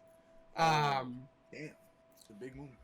Normally, although pocketed with small craters and whatnot, of course, it now has a massive crater that is tinged black and red, blasting into the bottom of it. You can see it is now cracked, like spider web cracks all around it.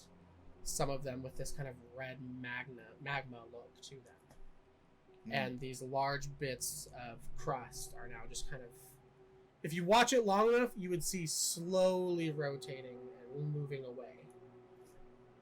Up in a zero gravity space where, now as you think of it, the laser, you did for a second perhaps notice it was at the moon, maybe through a window or something. Clearly was impacted, and the force of that has ejected some matter from Arnasa, the moon of Vita. Okay, so and there are lots of people out here who are just like awestruck looking up. Right. So like you join the group of like, why is everybody like, oh. Yeah. Yeah. Okay. Yeah. So as I see that, I'm pretty much getting in my mind that I want to figure out where this laser came from, who shot it, and why. So potentially with your background, maybe your thought is, you think of a laser, you think, you've heard very limited things of lasers. In fact, I'm going to say roll me a history check. Let's have you... History. I think this How is do your I first do that? roll. So you'll go into your sheet. So you know where your character sheet is? Yeah. Yeah, so you'll pop that open, and then in the skills tab, you'll see there is a history one. You just click on it, and it'll roll it for you. It's on kind of the left side of the I see it. I see it.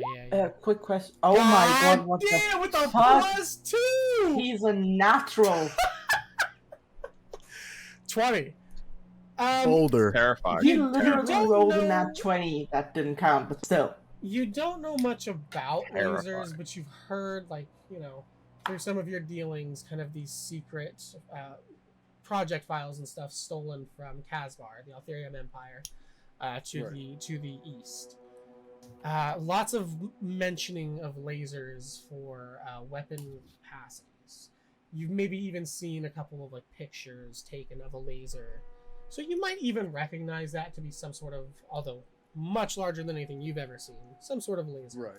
Right. Like this couldn't have came from like a singular weapon. This had to come from like a machine. It would have had, if it was a singular weapon, the capacity of it is far beyond anything. It is magnitudes above anything you've ever seen or bore witness to through files. It did come from Kazbar's general area. This is immediately something of, oh shit, has a war started? Okay, so my first instinct is to look around from pretty much like measuring the trajectory of how the moon got shot, just looking in that general area to see if anybody's fleeing the scene. Like pretty much not within the city. So this laser, as you kind of think, and you think it was definitely behind the large spiked mountain range known as Dragnev's Spine. Let me pull up Sachean again real quick for you. So You would recognize, just with your knowledge of the topography of Sachean and all that, Laser was behind these mountains and looked very far away. So we're not talking this was something that happened anywhere near Nakhosta.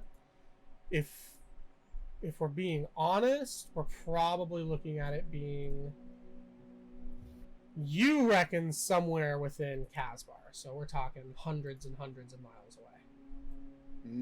Like, okay. Yeah, like almost like 300 miles away. Like, we're talking a large distance from you. Shit. Okay. So, which is also the Maybe terrifying somewhere thought like of, right there, maybe. Perhaps. Maybe somewhere right Who knows, right? That's Just- so bizarre. Just roughly. How bizarre. How bizarre. How bizarre. How bizarre. Yeah, you would generally surmise that, and everyone here is just kind of in a stunned awe. Some people are just kind of like, all right, well, life goes on, and beginning to go back to it, but Life goes the majority of people on, are on. really confused, either looking at the horizon where that was, the laser was, or up at the moon. Quick question. Possibly quick answer. When the moon shattered, It's your eye, like our perspective was we accidentally That's activated the the beam, the moon broke apart, and then we made it be put back together again. To the observers, did the moon just suddenly get scarring like that? Like, did it just suddenly have a crater, or did it take apart for them as well? What you witnessed was a laser fire up, impact kind of the bottom right quadrant of the moon, create this large crater, crack the moon, and then just kind of beam into it for a little while and then stop. As the laser would kind of just like stopped at the source, and you just watched it disappear from bottom to top as it just went up.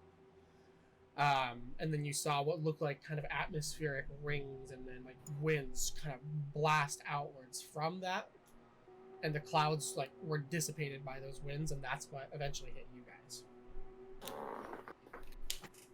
So Okay. that's the description of what was witnessed. Okay, so to bystanders, it only cracked, didn't like fully shatter. Okay. Precise. So in this point in time, does Moken have like a chain of command? I would say probably not. No, not you. You are honestly part of your mission is probably to embed with the rebellion to begin to build a chain of command. These are first steps in this very war-torn city. Now we are just beginning to build into the operation we need. Okay.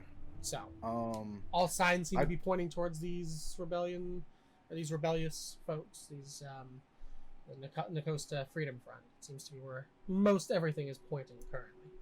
Okay. For any sort of anti-Alamian spree. I would want to talk with them a little bit and kind of feel them out. Get a sense of where their head is at, and where their heart is when it comes to fighting for their country and fighting for what they believe in. Certainly. Because at the end of it all, that's all Moken is. He fights everything for what he believes in. And if somebody else believes something completely different, he does nothing but respect it because he has the same type of character trait. Yeah. And this would align, of course. This is a pretty powerful political dispute here. This is quite literally the occupiers versus the natives. Okay, so you do find yourself sympathetic towards Sachean, if I remember correctly. Yeah. So you would have similar goals to them of let's bring Nakhosta to a proper Sachean rule and not under this Alamian appointed tyrant. Okay, so the people who are standing around, is there like a huge group? Is it like just random people standing in the street like every other? Go ahead and roll me perception. Are you specifically? What's your intention? Are you looking for someone who may be a rebel? Yeah. Okay. I want to speak to somebody who is potentially a rebel to pretty much pull them aside and persuade them to maybe join in the fight that I am trying to perpetuate towards them.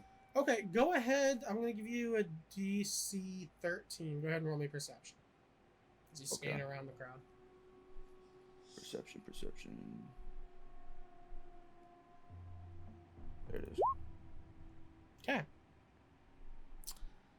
Yeah, I would say, kind of looking around, you see an individual who is starting to kind of look around the crowd. There's a bit of an unease. You can see he has a pistol kind of locked to his hip. He's kind of looking around. He looks as if he's scanning for threats. As he's kind of looking around the stunned crowd, just like. So Moken obviously takes interest to him because he seems like he's the only other guy that's pretty much on edge about everything that happened, as everybody else is kind of just waltzing around, going back to normal.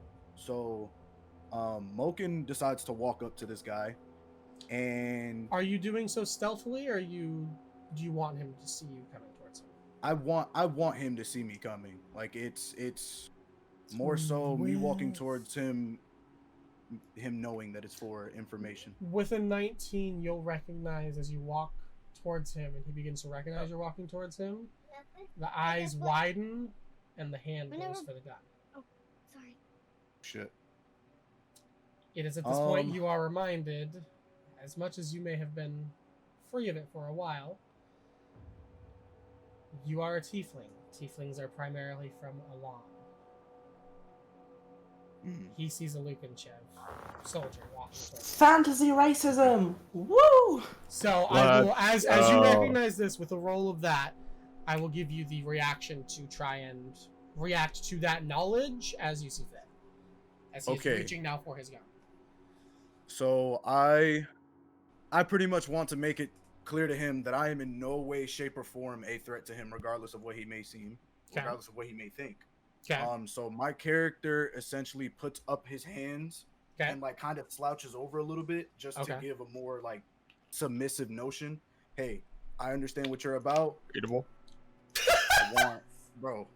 Fuck you. All right, Wolfgang. All right, but I mean, if you play your cards, I mean, right, I think Wolfgang in like a few years when Wolfgang's an adult, I think Wolfgang would be down for that. Probably. He seems kind of gay. He's an adult by orc standards. They age faster. They do, yeah, that's true. Anyway, so yeah, so you hands up, kind of slouch drugs down. though. He's straight edge. There's no way Wolfgang isn't a homosexual. And I pretty much tell to him in like a kind of a monotone voice. Okay. I'm not here for trouble.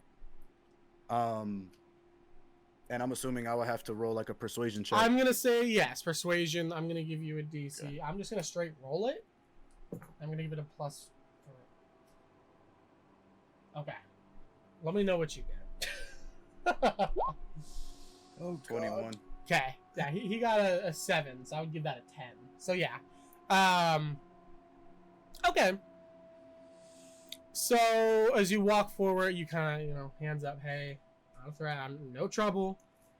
He'll kind of hand still on the gun. He will unclasp the holster, keep his hand there, but he will not pull.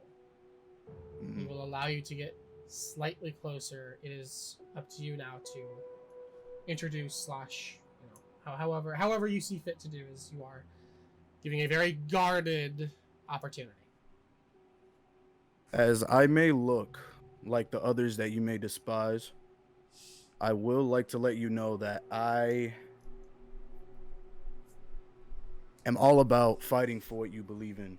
And I could tell that you, as yourself, have been fighting for quite a long time. You have something you believe in.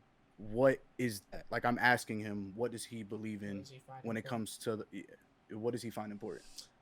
Yeah, so as you walk up, I will say this will be another persuasion check. Okay. I'll give you a DC 12. Oh. Shit! As they give, they also take away, my friend.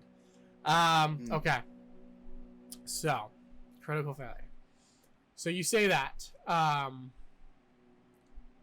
What you're looking at now as the crowds have dispersed, or are beginning to disperse, is a hobgoblin who has kind of green, like dingy green skin, one big tooth.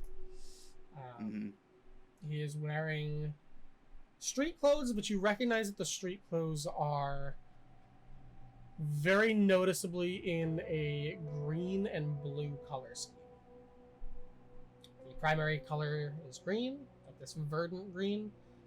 The accents are this deep kind of navy blue. You would have actually been in Cololens, so you recognize this as an offshoot of what's considered to be kind of the official Sachean uniform, which is pretty traditional military uniform, but its primary color is a dark blue, and its accents are a red. And it was specifically created by the Kalistars to mirror the Alamian uniform, which is primarily red with dark blue accents. What they're wearing and what he's wearing, you've seen a couple times, you recognize as a nod to being Sachean, but also the green is Nakhosta. That's what that stands for. So it is, we are Sacheans, but we are Nakhostans as well. And that is kind of the mantra of this rebellion and their colors, and they are, of course, fighting against quite a contrasting color scheme, of course. Alamians having the red with the blue. So it's kind of what you're looking at with that. So you would recognize that because you've seen various patrols going through wearing uniforms similar to that. That being said, as you are taking all of that in, what's your AC? Oh God. Oh no. That's a very good question.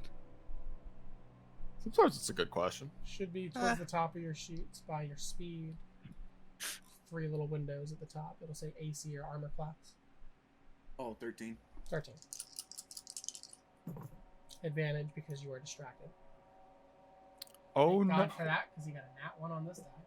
17 on this one. You feel, as you kind of bring yourself back to, after observing what he looks like and what he's wearing, you just feel this searing pain just in kind of your upper right breast as a gunshot goes off as he has pulled now this pistol. Titty shot. Sorry. Titty shot. I'm so mature. So you will take 5 points of piercing damage as he shoots you, not trusting you.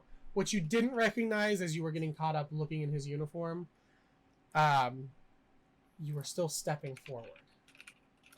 And he took that as aggression.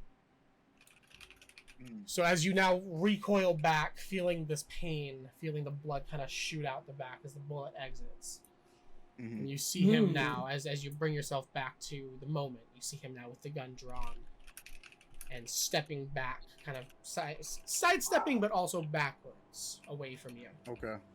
What is your reaction to that? I want to back away from him too. Okay, yeah. So like I kind of want to get to somewhere safe. Yeah, you recoil back and kind of using that recoil and momentum, just kind of weave yourself back through the crowds, recognizing that this is no longer amicable, and not wanting to get shot again. So you just dip out. I'll say go ahead and roll me a stealth check as you do that. DC 12. Yeah, you just weave yourself. Not really bumping into too many people, just weave yourself into what is now a quickly dispersing crowd as a gunshot has gone off and now everyone is sprinting and leaving. So you just kind of weave into that and go with them. Which direction would you say you're going? So you're out here on Maple Street, just on the main street here. Which direction are you going? Are you going east or are you going west? I want to say I kind of ran up. Or are you going up one of those streets? Like you could go up Bonsai Drive if you wanted to, potentially. Yeah, Bonsai. Okay, so you just catch the corner and start sprinting up Bonsai Drive. Now, of course, adrenaline pumping, but also beginning to wear. Fuck, that hurts. That hurts. Does this district have a fucking tattoo on? Yeah, it does. Fuck yeah. The Incubus. Yeah, man. Yeah, I just saw that. Is that where I got mine? Probably, yeah. I forgot to mention, King has a tattoo of a mask, Oh. which has That no is significance. indeed interesting. Now I just gotta find the part where he is introduced. Yeah. I didn't quite finish it before the game, but the idea is to have these maps like this. I'm gonna label like shops and shit, so you guys know what's there. So you guys just if you want to go to a place, you know where it is. You can go to it. So there is more than that here. I just didn't have time to put it in the map because I ran out of time. What hand is the tattoo on? Right. It looks like a mask with one eye and a plating covering the other, something like that. It's So yeah, so Mo, can you do that? Won't come up. We will cut back to you. No, surely not at all. I will say at this point, let's go back to Arzira and Grung Ninja. So in the hotel, as Moken has now left, Laser has stopped firing. What is going on in these quiet moments after all of this? In room 327. I like to think that maybe Arzira just like knocks on the top of Grung Ninja's head as a statue and be like, "Hey, he's gone. There's no more people." Yeah, I'm gonna pop out. Form changes back into biological. Okay. Have you heard from your person who buys stuff from you? I've got to go check the dead drop in a couple minutes. You want to come? Sure, why not? Okay. So yeah, we're gonna go check the dead. Okay. The dead drop. Yeah. So you are familiar with the dead drop. It is beneficial to your buyer, but still hidden enough to not be too problematic for you and your cover. It is literally a mailbox just on the side of this building right next to the HQ. It kind of goes down into its own little lower elevation like pathway. So it's a little more shadowy. It's harder to see. You just kind of slip in there, drop it in the mailbox, and get back out. But it is right next to the HQ, so it's easy for your contact, of course, to go get it. Okay, I'm gonna check the dead drop. Okay, yeah. So you guys start heading out. I will say, as you enter the lobby of the hotel, you see people are now flooding in, and you hear a gunshot. Out in the street. From the inside? No, out in the street. And people are now running into the hotel.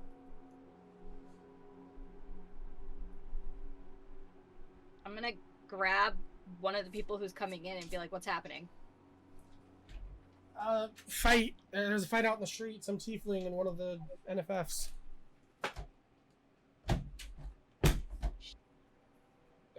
Tiefling got shot, went running off somewhere. Somebody said Bonsai Drive, I think? I don't know. It's hard to tell out there. More people flooding in. Cool. Well, if he went running off... We should probably go follow him. My problem? We have shit to do. Let's go. Okay. Decision changed. Yeah. Kind of snapping at you a little bit, Grung Ninja. That certainly was a bit of a... doesn't happen often, but you've caught on to it a couple times. There's those kinds of moments with Arzira here. So, curious about that. But decision, of course, made. We're not going to worry about that. We're going to go to the dead drop. So you start heading that way. As you guys are going that way, I'm curious to know if there would be small talk or anything, or if it would just be kind of a quiet walk. Cautious walk, I assume. You're probably keeping eyes out, so if you guys would like to roll me perception checks, you may. But what may just be, as you guys are walking down Maple Street here towards the dead drop, what conversation may be had?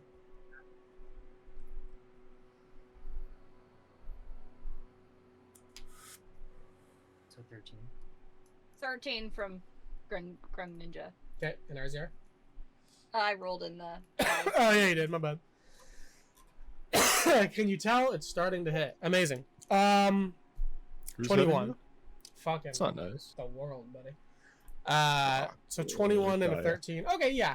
So just kind of keeping eyes out. I will, if there's conversation we had, I will kind of interject as you guys conversate. of what you see. As you're just kind of walking down. The streets aren't super busy. So, suns are now setting, of course, starting to cast shadows southward as the suns do set to the north. I'm gonna start getting vials of poison ready, and I'm gonna start handing them off to Azira. Okay, just start filling them, handing them to you. Okay. Okay. Are these for the drop or are these for me? Well, it's your payment, isn't it? It's about that time for you to get paid. I need gold this time. How much? Gotta pay for the room. I don't know how much the room is, but I gotta pay for my room. We could leave it to chance. Let's be assholes about it. Oh god. I did say it's a nice hotel, so I'm gonna do 2d6. That's fair. That's how much gold it's gonna be per night. He's about to rob the fuck out of you. Remember when I said I'm making like a new food system and like money and all? Yeah, there's reasons for that. Shit's gonna get expensive. Holy shit, we're not gonna have just like hundreds of gold just for fun The anymore? room is 6 gold a night. Ow. This fucking continent has so much inflation. I don't even have. Room 6 gold. I don't even have gold. I'll give you 6. Gives me 6 left. I got 40. I've got 15. Yeah, well, I used to have what was it, Wolfgang. 2,500 plat? Yeah, you Yeah. did. One of Listen. us is rich. The other one has been living job by job for the past 30 years. Well, even by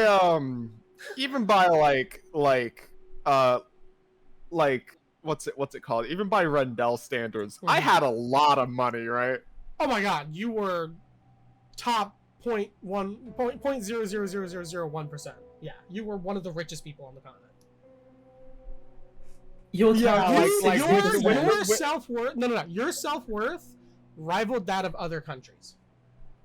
Like small, countries in Digna, like really small countries. Yeah, in Digna. Silverstone Yeah. paid us a I'm lot. sorry, I hope the criminal underbosses that robbed me in Coalens don't misuse those funds. His net worth That would was be really equal. bad. Oh fuck! Oh, we're so fucked! Oh shit! Net worth was equal to Sachean's that net of worth an has island risen. state. Oh no. His net worth is equal to that of an island state. Or was. I like quintupled Coalens net worth. Oh dude, oh it's so fucking bad. Oh shit. Why did I say I should get robbed by pit barons? Oh no. Can we skip Coalens? Nope, we're going right to it after this, buddy. You better We don't believe. have to go. We don't have to go there. I will not railroad much in this campaign, but I will railroad that. Oh no, it's good. We don't have to do it. It's okay. Okay, yeah, so walking down the Wolfgang's street. actually the only one that has to go. Everyone else just gets to have a nice weekend I at the will lake. say, Arzira, you probably noticed first. As you guys are walking down, you reach the corner with Redwood Avenue. You do recognize now the patrols often are sent out from the HQ in the morning and then all in kind of like a wave to go to their various stations, and then they come back at the end of the night or at the end of the day and switch off with other crews. There's been a lot more deployment to the south, of course, because of it being so fought over currently. And you are witnessing the patrols now coming back to HQ from that area. It would be at this point you would cross eyes and paths with Wolfgang, Mr. Sprinkles, and Samir, as their patrol, battered seemingly, enter Maple Street from Redwood as you guys kind of cross paths and all see each other. I would like to see they do not see Mr. Sprinkles. She is hiding on a roof. On the roof, yes. Mrs. Sprinkles up on a roof. What was your stealth? Hiding Oh in yeah, the roll shadows. me a stealth. Roll What me was a your stealth. stealth? I rolled a 21. There's a good chance I see Mr. Sprinkles. How stealthy is the rat? I mean, 10. She better not see you. I'll laugh.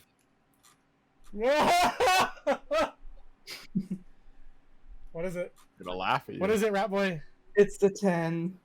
You definitely see the rat This up on Definitely the see the rat on the roof. That's a big fucking rat. Yeah. Okay, we are not using this one either. Holy Master shit. Splinter looking head I'm working out ass. with a frog person, so True. a big This rat is- person is not gonna be that out of the ordinary. Yeah. The little rat on his shoulder might make it a bit weird though. Like the regular rat that isn't humanoid gives it some weird. It's like, you know how weird it is that Goofy has a fucking dog? Yeah, it's strange. Yeah, that's what's going on here. Deal with that. And I'm just gonna nod and go about my business. Okay. Do I see them as well? Yeah, Do I- you would definitely see these two, and you would definitely notice the very odd pairing of a human, not Kalishtar, because it does not have white hair, so you know it's not a Kalishtar, and a frog person. Ah, you're See, unfocused. You this look stupid. implies. See, Ha ha. See, well, this implies that Mr. Sprinkles has any sort of reference or frame for what is considered regular and what normal life looks like. True. It's just So- a I'm fucking so frog normal. guy. It's just a frog guy and a human. Maybe this one dyed their hair. Whatever. I imagine he's just like bopping down the street, all fucking. Now he probably spares them like a glance, and then like he's tinkering with his pocket watch, gets his toe fucking stuck on something, and almost falls on the falls flat on the ceiling on the roof. And this is just like la la la la. So you mentioned the pocket. But I wouldn't know them, right? No, you wouldn't recognize them. Okay. You mentioned I've the mentioned the pocket watch. pocket Yes. watch. Yes. You've been curious about it for some time, and as probably as you're kind of caught off guard, stuck in thinking about it. You're not sure why, but it's been stuck for a while. Ever since you've actually arrived here in Nakhosta, it's been stuck.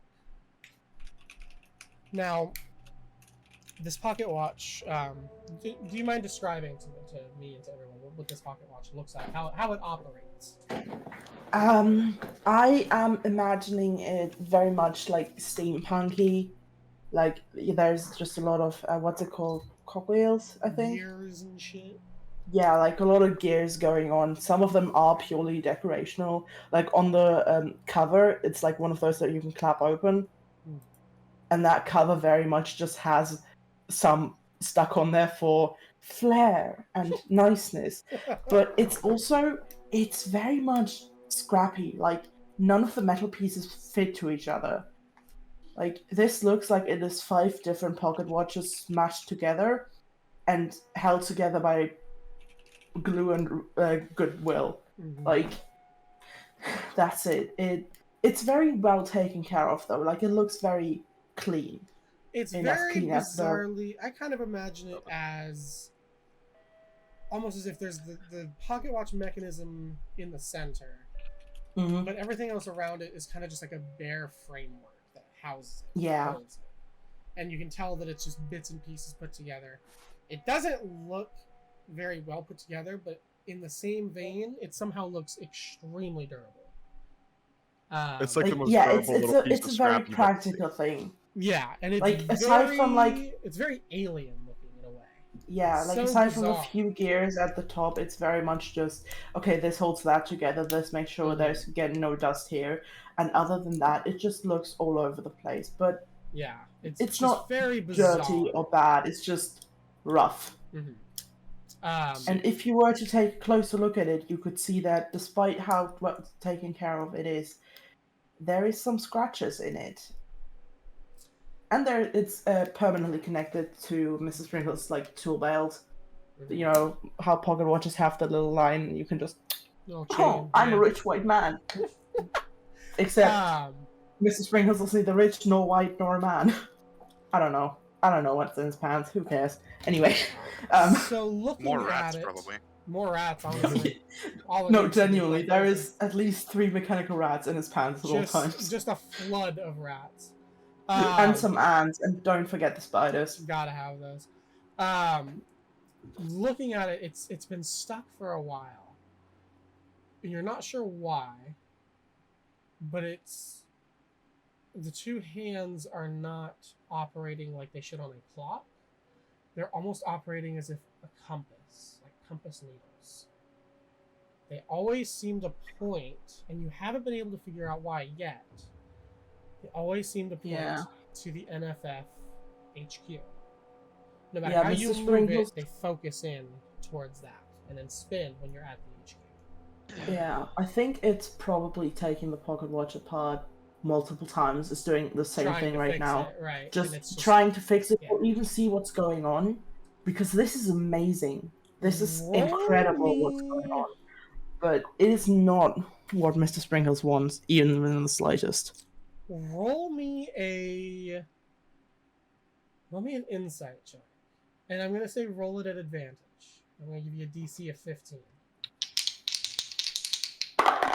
Those were really clacky. Oh. Clickety clack. So the first roll is a base 17. Okay. And the other one is a 24 total with a nat 20. A nat 20. Okay. Yes. As you kind of, you're taking it apart again, you're kind of checking all Also, the sorry for the clacking. No, you're good. No, do it louder. Yeah, it was actually nice. I liked it. That was awesome. As you take the actual clock part apart and put it back together, you just catch this glimpse as you're kind of bringing all the pieces back together, as it kind of like coils back together. As it starts to tighten and coil, you get just this flash of what you can only recognize as pure bending energy. And you recognize it as time bending because you've become a time bender. But there's something about it, and you've experienced it just a few times. It is so far beyond whatever power you have. It is magnitudes more, to unfathomable levels. But you just catch this little glimpse and this little spark of it, and you just are, for an instant, taken back to this lonely island in the middle of the ocean with this large, crystalline, almost diamond-shaped gate with the stars of the sky in it, and these mechanical creatures stepping forth and threatening the very urge and very existence as you recognized it of Vita. And then it takes you immediately back through those searingly painful memories of what you did to stop that and what you sacrificed as you see the names etched in the pocket watch. Those that no longer exist. I believe you just have it as Count Thaddeus in the pocket watch. No, it's actually just Thaddeus. Just Thaddeus. Yeah. Lilac. What was your fucking character's name? Jericho. How the fuck does Chelsea message No, me it's as soon Suki. as I say Lilac's Were you name? What the Suki? fuck? Suki. Were you Tsuki? Suki. Yeah, I was No, Suki. She Who else knows. do we have? She knows you're talking about her. So it would be Jericho, Tsuki, Thaddeus, Montgomery, and Lilac. Yes. Count Thaddy. I loved that dude. He was great. Shame what happened to him. So yes, to kind of this, I would assume you probably physically recoil as you go back through those memories. Yeah, no, Mr. Sprinkles genuinely points, almost falls off of the roof, to the point where I'd be willing to roll a skill check just to see whether this happens or not for spies. Sure, yeah, go for it. Because it would be fucking funny if she falls from the roof because of haunting memories. What would that even be? Let's have that be a Constitution saving throw. And let's call it... I am incredibly good at those. Yes. Let's call it a 13. A 7. There is a loud punch. You fall off the roof, kind of causing a scene. Arzura running into... Can I try to catch the falling rat? Let's go for it. Right now, let me get athletics. Or acrobatics, since I think you're a rogue, so you can do either. I think that's how it works. Or is that a sub? Oh, wait, there's a cat! I didn't notice! Hello? Yo, I had some Did we chicken notice at the nugget same time? earlier. Did that just happen? I did. ate some chicken. Hey, That was so cosmic awesome. connection, His buddy. camera, I his ate camera some chicken froze its nuggets back. today. They What's were that? good. I Chicken ate some nuggets? chicken nuggets Oh today. fuck yeah! I almost bought some last Yeah. night, but I bought a chicken Alfredo pizza instead. I wanted to order McDonald's because I genuinely did not want to cook, but they're fucking closed for delivery. Damn. 9. Oh damn. Okay, 9. You kind of catch it as Mr. Sprinkles is like maybe a couple inches away from falling off the roof. You start sprinting, Grand Ninja. You just see Arzira just sprints past you towards the opposite part of the roadway. So, for reference, you guys are on the corner of Maple here. Mr. Sprinkles is falling off of this roof. So Arzira is like sprinting across the intersection, trying to catch. As you watch, she just takes off. Wolfgang and Samir, you guys would also probably see this. Do you have any reactions? What the fuck? And you look up I'm and see looking. Mr. Sprinkles. Hey, what are you? Hey, you. Down there. Yeah, you. What are you? Human? No, name. Arzira? I'll remember that in like 5 sessions. That's fair. Wolfgang would just kind of look at Arzira. Is Arzira actively looking up at Sprinkle? Yes. Ah, fuck. Wolfgang hates honorifics. Ah, shit. Wait, he wouldn't call you mister. He hasn't called you yet. Oh, you're gonna hate me. Oh, no. Yeah, so I'll look up. I'll see the mouse thing dangling. Rat. I'm like, oh, shit. Are you actively falling, or are you about to fall? I believe I am at this point that Will is describing. I am pretty much like the last toes are still on the roof, but I am very much starting to fall. Correct. In the weird time frame Fantastic! that is D&D Well, reactions. actually, I'm gonna do a spell. Oh shit. You know you're wrong. Actually, no, I'm not doing a spell. I am doing a spell, but it is a racial spell, and I believe we are not rolling on racial spells, correct? That's up to you. I don't care. I mean, it's technically psionics. Oh, is it Mage Hand? No, it's close. It's the same thing. What is it? Well, the same thing is in the same feature. It is, jump. I'm gonna say it's up to you. How dangerous do you want to be? I think the logic we used was if it uses a spell slot. And this is innate, so it doesn't use a spell slot. But the Circle of the Moon healing, because I can use spell slots to heal in beast form, we count those because it uses a spell slot. But since this doesn't use a spell slot, I don't think it would count. I'm good with that.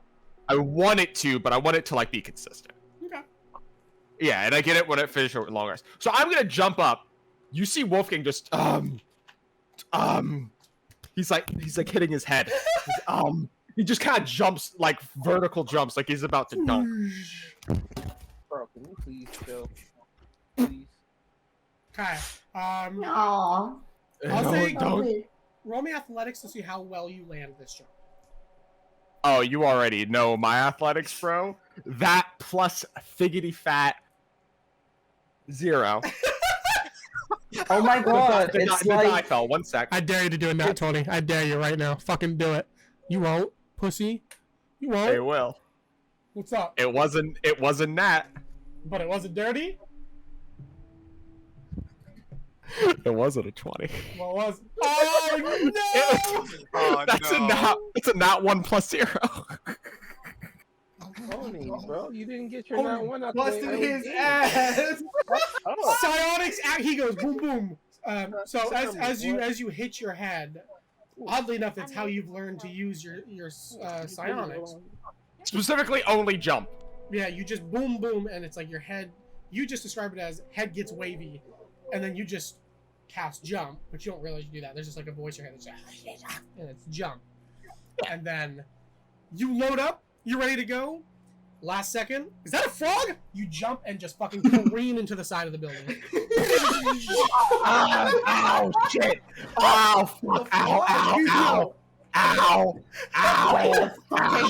Samir, you would see this, of course, assuming you're still out. You would see him just like a missile. Just like he's aiming up, and then suddenly he like slips before he jumps, and just head first. So can I just jump off to the roof and just grab the rat?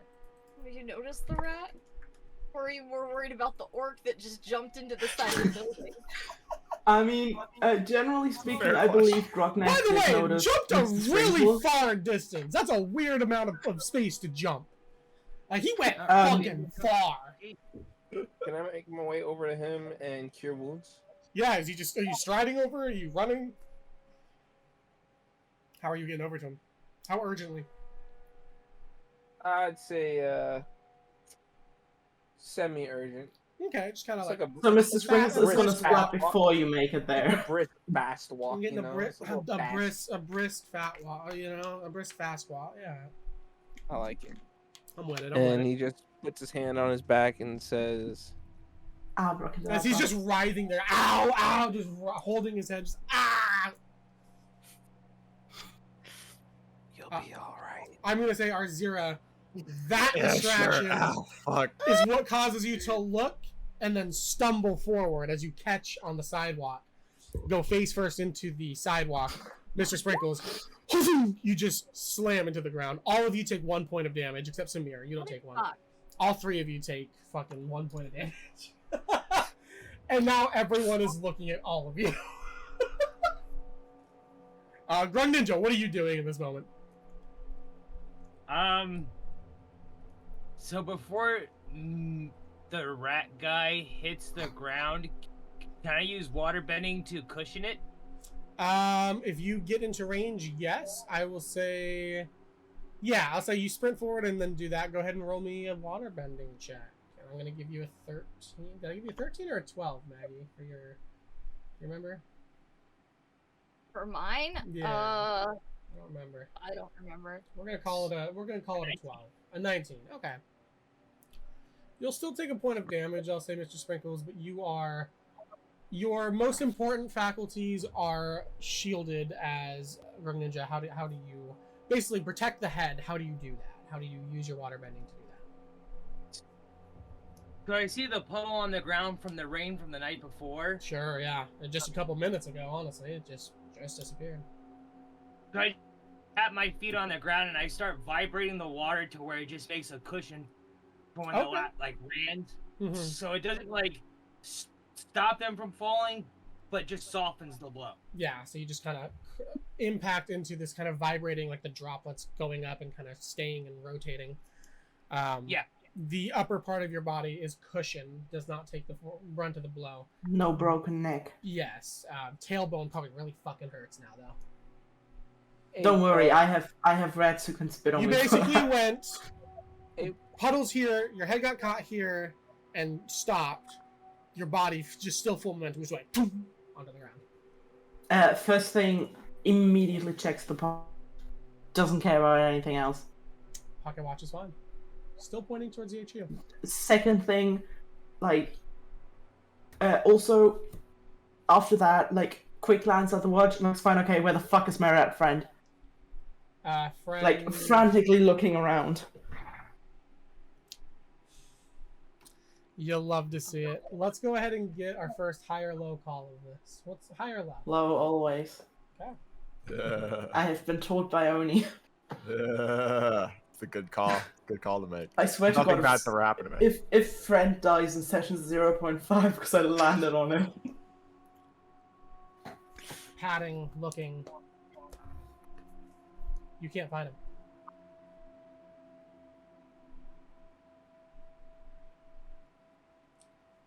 I look Not up to even the dead, roof. you just can't find him. Can't find him. Wolfgang, I look up to... as you see the panic kind of patting as you get up from getting healed from Samir. You look over at Mr. Sprinkles now frantically patting and then looking up the roof. This look of pure desperation in the eyes. How do you react?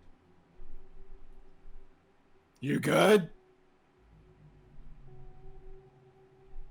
Shouts out to you. He looks at you for a moment and you can see he's trying to say something, but he is so overwhelmed, and speaking has never been easy for him. Languages don't come easy to Ratten.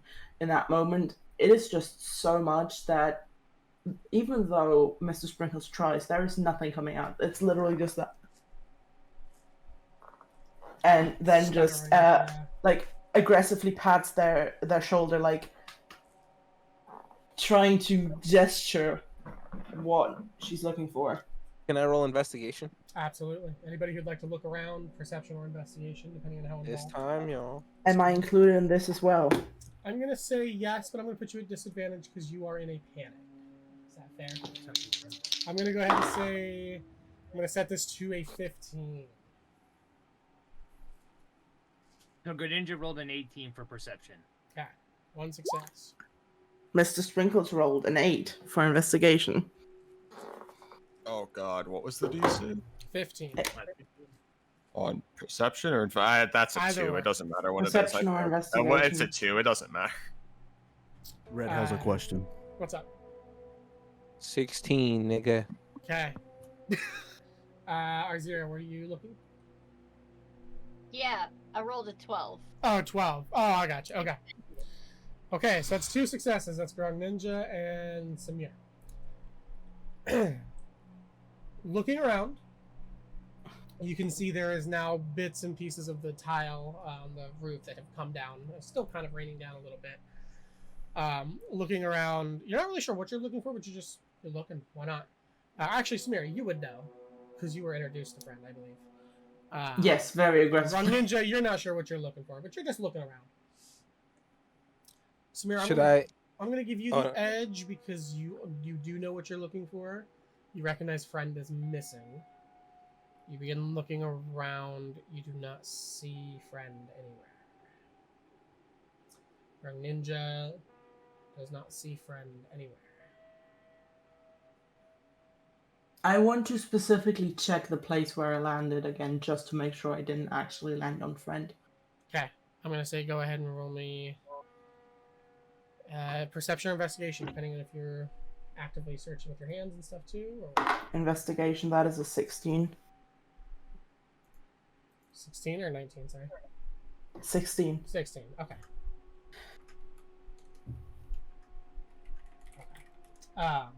Sorry, Chelsea's sending me shit. 16. So looking down where you landed, panicked now, because now at this point you're thinking in your head, you're looking for a splotch. I assume tears probably starting to form, if not just falling freely from the eyes. I actually... This is weird, because no one's ever talked about this, but I like to imagine that Ratten can't cry, because rats can't cry. Okay. But it's just very intense shaking. Okay. And it's that horror on the face that people have when they cry, but there's no actual... It's just the shaking and the breathing and the, oh god, but no actual tears. You look into the puddle that has now calmed down. And laying there still is Friend. I want to roll medicine to see if that bitch is even still alive. As soon as you approach, he pops up and rolls back on you. That actually stressed me out so bad. Cause like the thing is, I know you will. You would have fucking killed this. Yeah, I remember Caesar, cunt. You would have fucking killed. Never forget You would have Caesar. fucking. He was a good boy. You would have fucking killed Friend Yeah, it was. first episode, 2 hours in no issue. I was considering it. Go on, I have to But then check you something real got quick. so involved, and I was like, it'd just be really funny if Fred was just like, I'm good. Welcome to Mortum. Mr. Sprinkles opens the bag around the tool belt, takes out like 5 things, puts them in his arms, holds them in the arms, just to put Friend inside to be extra careful. Okay. So he's holding like 3 flasks in both hands right now, just so that Rad is safe. That Friend is safe. Clearly shaken, but all is good. Yeah, You just all now are staring. looking around at each other like, oh, Okay, there's an impact crater on the wall next to you from where Wolfgang landed. Samira is over there, like, hovering over him, like, are you good? Arzira is, like, still down, but just looking up from the concrete, face red. And Grug Ninja's just looking around, still like, what? Yeah, everybody Mr. else Sprinkles is just kind of like, just- okay, and everyone keeps Mr. walking. Sprinkles just starts walking, not talking to anyone, just... Cure wounds on the floor, individual. Okay, you get a hand and healing, Mr. Sprinkles. Bless you, honey. Okay, what's everybody else doing? The rat just kind of shakes it off and is now walking in the direction of the HE. Yeah. So checking the dead drop. Yeah, everybody just kind of. While there's people around. Well, he said, is it like down in and out? It's not on the main street. I'm gonna stand up and dust myself off and be kind of pissed that my clothes are dirty. Yeah. Oh no. Kind of sodden now from the wet pavement. Yep. A little marked with asphalt marks. Damn it. Yep. Doesn't look thrilled. I'm still gonna head to the dead drop. Okay. Wolfgang, Samir, as Mr. Sprinkles walks past you, and these other two individuals start to walk as well. Sure. Wolfgang's still disoriented. He doesn't know where he is anymore. CTE! Woo! That's what they call him. You know, he used to play football back in. No, he didn't. He did. That's Also, true. It's true. I just realized Mr. Sprinkles knows Wolfgang can waterbend. So probably doesn't even realize that it wasn't Wolfgang, but Grung Ninja that did that there. Ooh, Which is yeah. why Mr. Sprinkles probably Oh, didn't me. say anything. Oh, me. Because it's like, yeah, I mean, 10 minutes ago, this lad literally created a wall of ice to stop a bomb. He can make a paddle shake so I don't break my neck. True. True. All me. Yeah, definitely. So, you all just continue back. So then we will go ahead and switch our focus to the Smoky Smuggler's room once more, where I assume Mossy has returned. Finish up her work for the day. It is nearing 5 o'clock now at this point. You know there is to be a meeting in the mess hall at about 5:36. So you have like 30 minutes or so to tend to whatever you'd like to in your workshop. I don't know if Alistar would still be there or not. I will leave that up to you guys. Yeah, he would, because he wanted to inquire about a job because he finished his last one. Okay. So in the smoking den area, yeah, what are the two of you doing as you guys are spending the last bit of time before the meeting, the NFF meeting? To you. Do you I have did- any jobs available? Me personally, well, first of all, I need to inspect the work you've brought me. So let me just take a look at this real quick. So I'm just gonna unwrap the package and take a look inside. So what you see, Alistair's just trying to look over the shoulder, noticing it doesn't work, and just goes around the side. Yeah, like that. just on one leg, completely sideways. The Scooby-Doo door frame thing. Yeah. Oh my god. So what is seen? I'll tell you what. Do you want to describe what this is, or would you like me to describe it? I have an idea. Okay, then it's all yours. It would be probably one of the last parts for the massive sniper rifle on the table. Okay, what part would it be? Probably some really complex firing mechanism that had to be imported from somewhere completely different. Okay, would it be imported from home, you think? Yes. Okay. So yeah, you had a kind of a twilight meeting at the north coast, outside of Nakhosta. Just a very quick, kind of shady deal. You've done plenty of those before. Meeting with another Knoll who came on a cargo ship from Cato Island. Smuggled that bit for you, handed it off, went back.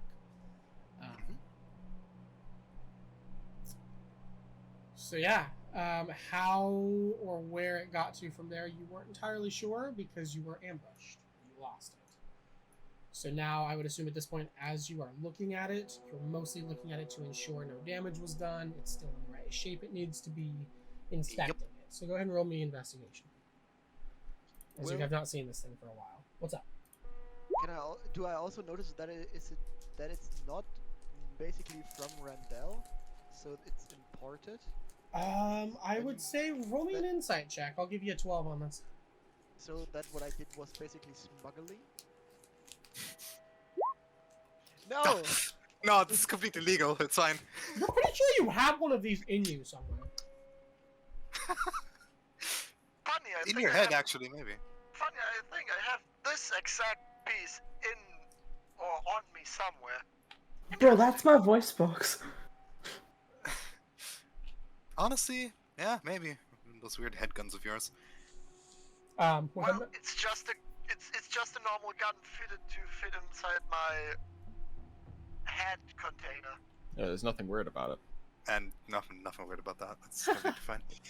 I also have a knife container. He just flicks his wrist open. Small knife container. Look, That's actually kind of cool. He talks about it like it's a pocket knife. It's a full-on 16th century katana. No, Just- It's so cool! Masi just gets kind of distracted for a second. It's like, I also have a knife container. Just pulls out a fucking massive knife. like a machete, just. But Put why that do you back need in. a sword when you have guns? I don't That's not understand a. that. This isn't a sword. This is a pocket knife. Yeah.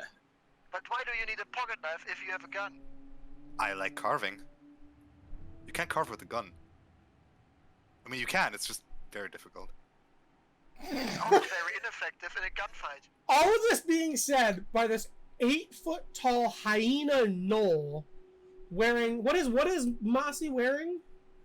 Just a very big like winter jacket. Just with, a like, giant puffy winter collar. jacket. These like non-operational wings, just like because this room is like a basement. It's maybe 5.5 feet tall. So I'm hunched over. Masi is just like over the poker table, like a giraffe over a poker table, just tinkering and like, yeah, quite the scene. And then this robot just standing there, just like, It's a shit show. I'm on still stuck That on that robot carving with a also- gun. I would like to point out that Marcy would be standing something like this. Yeah. Alistair would also be standing like this, at least. The room is also too small for me. Yeah. He's just like he has these little servos in his knees. He's just going. Just bite the knees. Marcy's actually just straight up sitting on her butt, like legs stretched out, just dragging herself across the floor like a little child. Yeah, they but haven't yes, made this the most 19 on comfortable the- place. 19 on the investigation, by the way. Okay, yeah. Seems fine. There's a few scrapes, cosmetic things. You're not super worried about that. It's an internal part. It's fine. Not super worried. You check the structure. You kind of bend, check, you slap check to make sure the metal still sounds correct, feels correct. Yeah, should be fine. Should be good. Yeah, I'm just gonna quickly fit this in the gun. Okay, so you'll go ahead and spend the next 30 minutes disassembling the sniper rifle. Go ahead and give me a sleight of hand check. Oh, sleight of hand, sure. I will also Forrest say, Gump. let's go ahead and give you advantage. 16 then. Yeah, I was gonna give you a 15, so that works.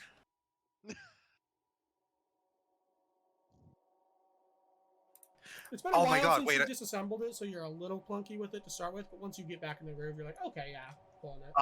I would like to quickly direct your attention to Mortum Ziassu because I just got the sketch for my character. There it is. Oh, That's how she looks. Oh shit. There it is! Okay, so it's like That's- a green kind of poofy jacket. Okay. Yeah. Gotcha. I Yeah. love this fucking art style because it makes her look like she's like 3 foot something. Yeah, it's really small. Gremlin. Like it makes her look like she could. The profile picture versus the real like the bio 8 foot something, the real person when you meet them. Hello, I was actually born with dwarfism. Nice to meet you. Hello.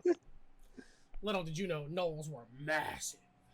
Little did you know, I am a little person. Can I talk with her while Yeah, while she's absolutely. talking? Go for it. Yeah. So what is your job exactly, and how can you give me another one? My I'll job. work on recommendations. My job is making guns. Your job is getting whatever I tell you to. Really. Well, incorrect. How are you gonna tell me that's incorrect if you're asking me for jobs? He really just said. He really just said, "Shut up, woman." Incorrect. He had to like process the audacity. He did the fucking point. He was like, "Shut up, female." I've never heard a robot say "shut up, female" before, but goddamn. I can. Anyway. Despite guy. fetching things, I can also kill things. Or Wonderful. acquire There's people. nothing that needs killing right now. Or acquire people. Well, Where can I find a job in this vicinity? I need another one. we are in the headquarters of the rebellion. Do you wish to get a job? Speak with the leader. I'll take you there in a second if you want. We've got a meeting coming up soon. You can just come along This for is that. a rebellion? Against the tyrant, yes. Are you not aware of this? This is against the law. No, they're against the law. Listen, I'm just gonna like grab a chair for him to sit down in. I'm just gonna be like, listen. Okay, I like fine. to Don't just sit imagine down. he doesn't sit. His servos lower him to sitting height, and he just stands there with his legs in sitting stance, but he's just standing still. Yeah. So I What? Just starts on his head, just starts lowering. D&D is a very complex and serious game. That's true. So yeah, I'm just kind of interrupting my work on the gun to like sit him down, but he's not sitting. He is To just be like, in the deepest squat ever. yeah, He so I'm has just gonna be like, knees of titanium. I'm just gonna be like, okay, so this isn't really my problem, right? But the people who rule this land, I guess, are executing innocents in the street. The people who we are currently working with, or who I am working for, and you indirectly as well, are not appreciative of that, and they are going to kill the tyrants, which I am giving them guns for. Gotta give me justified. Gotta give me. They are persuasion. not. Gotta give me persuasion, and I need persuasion versus insight. Let's go. That is perception. Whoopsie. Oh, it's not even better. Yeah. So going forward, if you roll the wrong thing, you re-roll, right? Oh shit. Yeah. Okay. First roll with my new dice. I love them. What'd you get? You got Not a natural 20. against my 6. Yeah, not buying it. Oh, is that shit weighted? No, but it's metal. Yes. Oh my god, I love All metal is heavy, therefore all metal is weighted. True. I love metal. I love my cute little metal dice. Can you tell I'm a druid? Executions must be justified. No other way would a reasonable government execute people in the streets. How about you see with your own eyes and you just come along with us, right? That would. Like I said, this isn't really my problem, but they're paying well, so. I mean, I'm in inner conflict. Give me a minute to contemplate. Shuts down. oh, it's not working. Hit it with the paradox down. You can't hit a robot with the. It's contemplating. He's You just on can't hit a standby robot mode. with the That's two not a ships, joke. man. It would definitely be important to note. You have not entered very far into this city. You do not know what's going on deeper within the city, but you know that they are generally considered unsafe places to be. Why that is, you're not entirely sure. Perhaps you can find out. Also, he's contemplating about the fact that maybe those people are acting out of vengeance, which he can also relate to. Contemplation phase over. I will Wonderful. assist the resistance in limited manners. Yeah, sure. Sure. Also, I can play the violin. How did you get to this conclusion? This is one of the limited limited helping I can do. Play the violin. Are you a bard? No, I cannot grow facial hair. I am not a bard. I never learned on a bard college. I'm just an entertainer. With Yeah, guns. let's roll with that. See if we can find you a violin to play at the meeting. Also, I possess some sort of anomaly which enables me to shoot fire or lightning out of my body. You know, the funny part about that is Masi stopped listening after he said he could play the violin. To be fair, whenever somebody tells me they can play the violin, I too start ignoring them. I haven't talked to my sister in years. She just went back to like fucking working the rifle, just like, okay, yeah, he's talking, but I don't hear it. I don't care. I will say he starts playing the violin. I ruin the performance. Mr. Spring. Do you have a violin? I have a violin. I have If you were not paying attention, suddenly it's just violin time performance. We need to see how good this is. It's just violin time. Roll. Wait, it's charisma. It's a plus. Is it a real it's a violin, or plus does he because somehow produce a violin from like inside him? He opens one of his like he has his torso. He opens a hatch, grabs in there, pulls out the violin. He just has a violin case as the sternum. His fucking It has a sternum. motherboard and everything else is just storage space. But specifically violin shaped. He all of is it. the bag of holding for this group. No, it is a metal violin which is foldable, so he unfolds his violin. And then, wait, give me a second. 13 plus 4, it's a 17. It's pretty good. Would Oddly enough. would Mr. Sprinkles get the opportunity to head by the workshop before the meeting? If you would like to, yes, I would say go ahead and insert at whatever point. Okay. So that goes for everybody. If there's anybody curious of that, we can certainly get them. But like that is his understanding of helping the resistance in limited manners. So yeah, you just Oh no. your concentration's shattered for a moment as a violin actually starts playing. You look up, he's just playing a violin. Where did it come out of? Like his torso. Is like, it just, did he grab it? Did it detach, or is it just there? Like he what do you mean? Is it just like on a stand? Did like a stand just come out of his stomach and he's just playing no. it? He grabs it out of there. Okay, so it's just stored. So he just okay.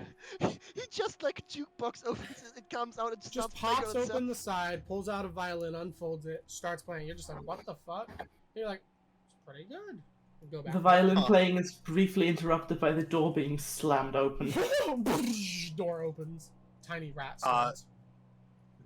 Immediately my pet hyena robot thingy Upset. just like, upset because door slammed. No, bad. Yelling. To be fair, Mr. Sprinkles still has both hands full of like flasks and all kind of shit. Kicks the Yes, door. you're now being aggressively sniffed by a robotic hyena. Reaction to that. I mean, What's your reaction to that? Mr. Sprinkles isn't in this workshop for the first time. You're used to Like, it. Whatever. And in fact, the way the door slams open, you're pretty sure you know who it is, Mossy, as soon as they come in. Why is your automaton sniffing? that wouldn't be It true can because smell. usually Mr. Sprinkles doesn't slam doors because stealth. Okay, never mind. But I'm the wrong. steps you could probably tell Hey, if you fuck wanted me, I to. guess. Don't worry about it. I mean, if you're offering, anyway. So Mr. Sprinkles slams the door open, surprisingly gentle for a door being slammed open, but it is still very much a slam. It's gentle for a door slam. Yeah. Okay. Approaches, does not speak to Marcy, briefly looks at the robot hyena, doesn't even acknowledge the fact that there is just a violin playing robot standing in the corner. Just approaches like What is I Blood's imagine problem? that he just walks straight past. You know what? Like, What am I doing? Let me get your Spotify. I'm just gonna get this going. Why not?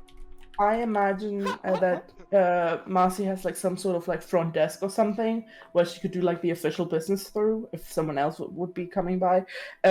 Plops down all of the flasks and everything, takes Friend out of her bag, puts him back on her shoulder, puts the flags back in the bag except for one, Oh, that's piano shit.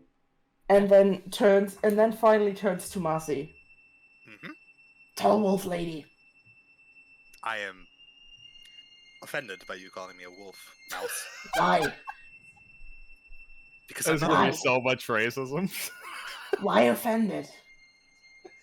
Meanwhile, this is just playing in the background. I got it up on the Spotify. This is just playing in the background while this is happening. Okay, I gotta The open robot's it. just going at it. Listen, how would you like it if someone went and called you a mouse? Oh, it's Max Richter. Just because you look similar.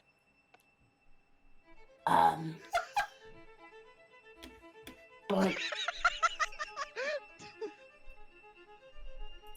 Like, Mrs. Sprinkles is genuinely He's struggling playing with with the passion, concept. like, for For robots, context, fluent.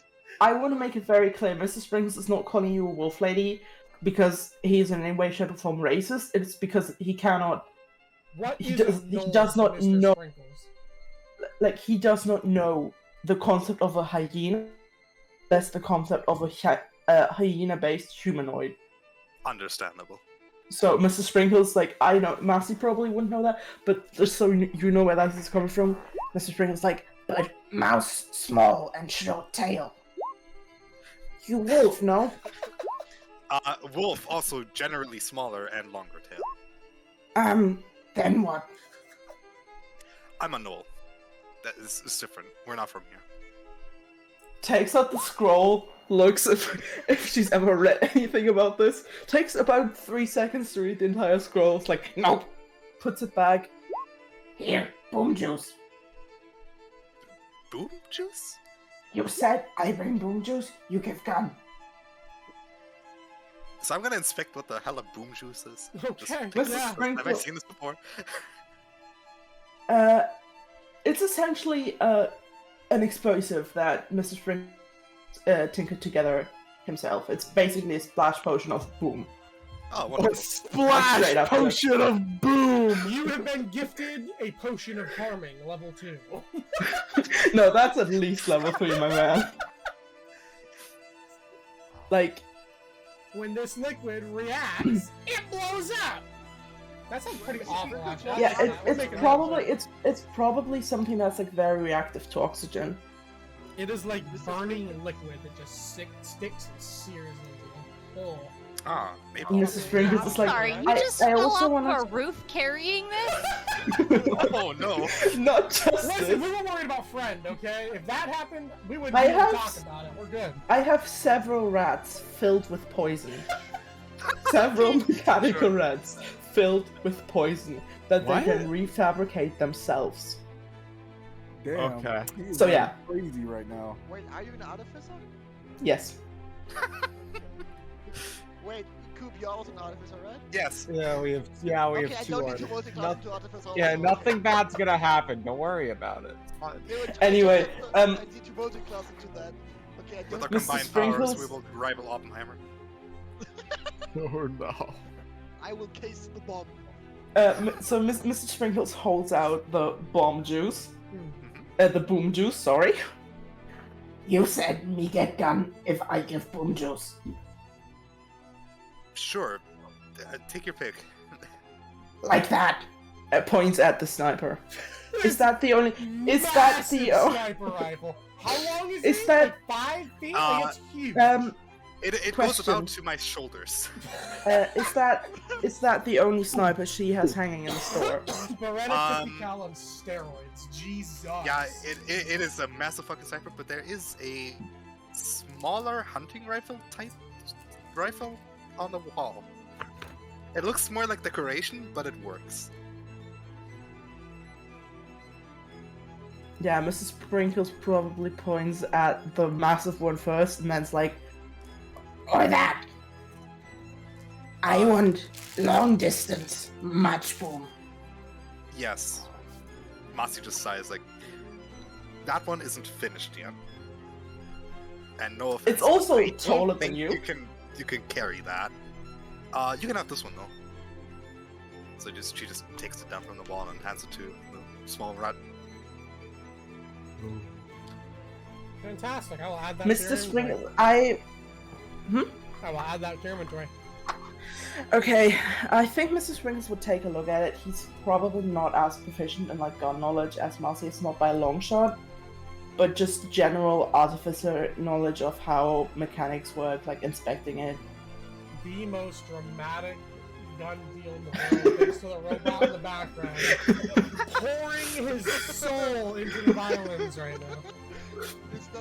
Somehow, some way, he has produced more violins and is playing them all at the same time. With several arms. He did say he was an entertainment bot. He's an entertainer. I got a 10 on the investigation. You got a what? So it's like, I got a 10 on the investigation. Okay. So it's probably like, decent gun. So Massey, I'm gonna switch off this because my focus is gone on that. Jesus, help me! It's just going so hard. Oh, you should put on. You should actually. You should put on the first part of the Moonshine Sonata by Beethoven. That goes hard. You should put that on. It goes hard. No joke. So, Massey, you offer this gun to the rat, and the rat takes it. Yes. I'm going to say, for the sake of this, we're going to go ahead and say that Mr. Sprinkles starts to walk out with it and is inspecting it. So leaves. For the sake of moving things forward. It's Pets the hyena on the way out. Yeah, just kind of a pat. It takes you a second, but you have a sudden moment of panic. Because you realize you just gave Mr. Sprinkles the gun that you just made for Harley. Oh shit. And Mr. Sprinkles has now walked out with it. Yeah, just looking at it, brandishing it, walking on the floor. Would there be any engravings or any namesakes on it, you think, Mousy? Would she have requested something? She would have probably requested something in what is Kalishtar's language? Quarry? Quarry. Quarry. It would probably be like a motto written in Quarry. I don't know. Oh. Yeah, you do. I'm not sure you'd be aware of what it says. I guess if you. No, I can't read that. well, I'm like one of those tattoo artists who just like puts Chinese letters on people. Would she have asked what it meant? Do you think? Would you have been that curious? No.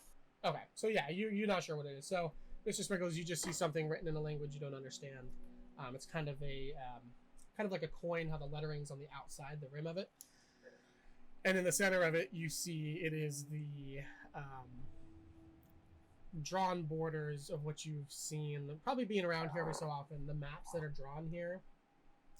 It is the drawn borders of Sachean. You know that these borders are disputed, especially the one with Casbar. Let me pull it up for you real quick. So the border with Casbar, that is all disputed territory. But on this engraving, it is included. It just seems to be some sort of a pride motto for Sachean. Like a national pride. So, and that is on, it's kind of a, we'll say it's like a, an oak gun butt. And it's just kind of carved into the gun butt on the left side. So, you now have, but I have not named yet, but it does have a name, or you can give it a name. Rifle, mate. That's what I'm saying. No magic bonus. Damage is 2d10 plus dex. Garrison. And you only get one magazine with it, and it has 10 bullets. There you go. I will take that off of Harley's sheet. All right. Cool. So I think with that, we will go ahead and move forward a bit to about 5:30. I'm going to say at this point before the meeting, unless anybody else wanted to go into the workshop. I want to go into the work. Okay, so we'll go to Mo. Go ahead, be real quick. We never talked about how much ammo my gun was gonna have. My handgun. Is I have a revolver. Is that your artificer weapon? Did you do weird stuff with it? No, that's the gun I got from what's his face in the Darkwoods. Elias? Oh yeah. Oh, so you have multiple guns. Oh, okay. Yeah, I have that one revolver from him, and now I also have the sniper from Marcy. Oh yeah, you just got that. So yeah, I am talking about that. Yeah. Do you use repeating shot? Is that something you have? I think it's just regular. Or does it have no ammo? Do you have that? Vita. I just took what I could get from the sheet, but I don't think the sheet talked about that specifically. So. That I'm thinking of? Repeating shot is the one that ignores ammo. Yes, I have that infused in my shotgun. I don't know if you did that or not. This would not be built into these guns unless you specifically put it on one of your infused items. This is a different gun, though. Yeah, this is a different. Yeah.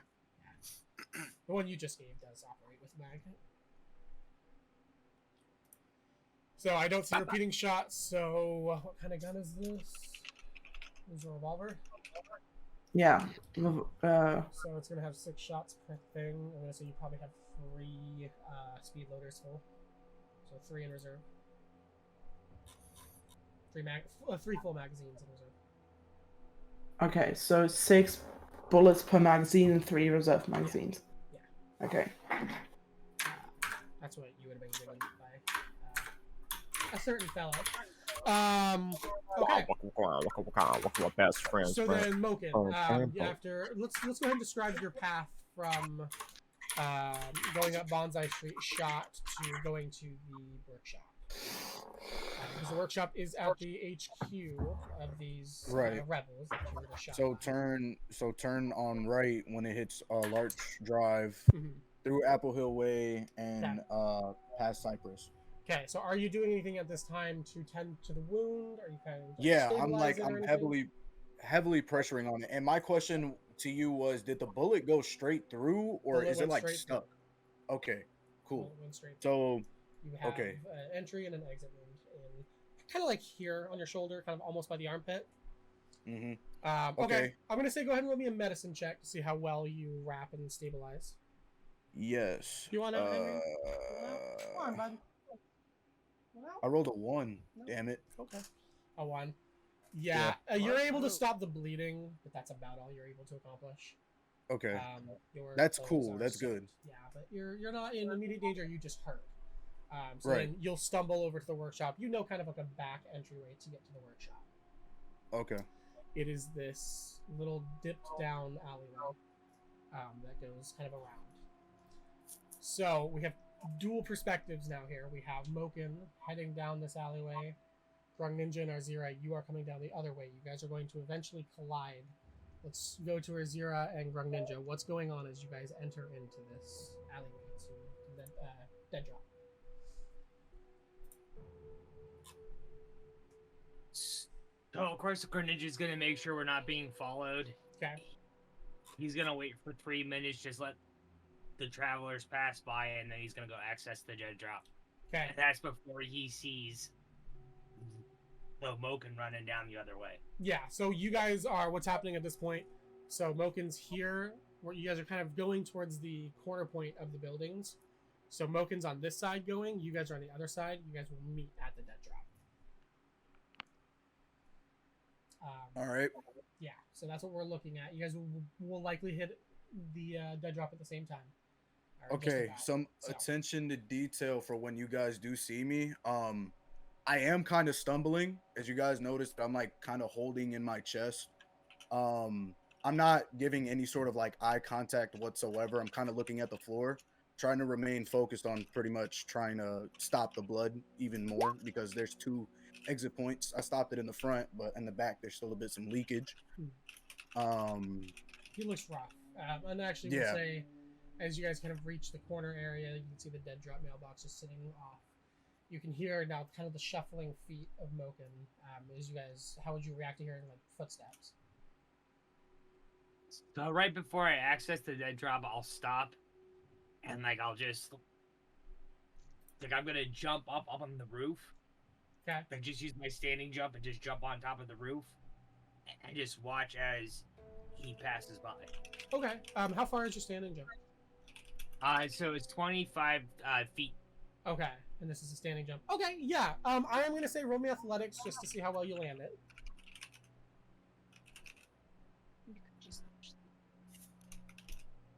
Don't do what I did. Here. I want to sleep. That's awesome.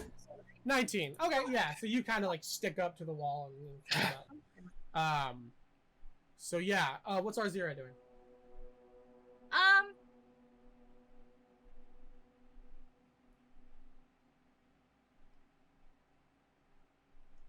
Trying to figure out how I want to play this.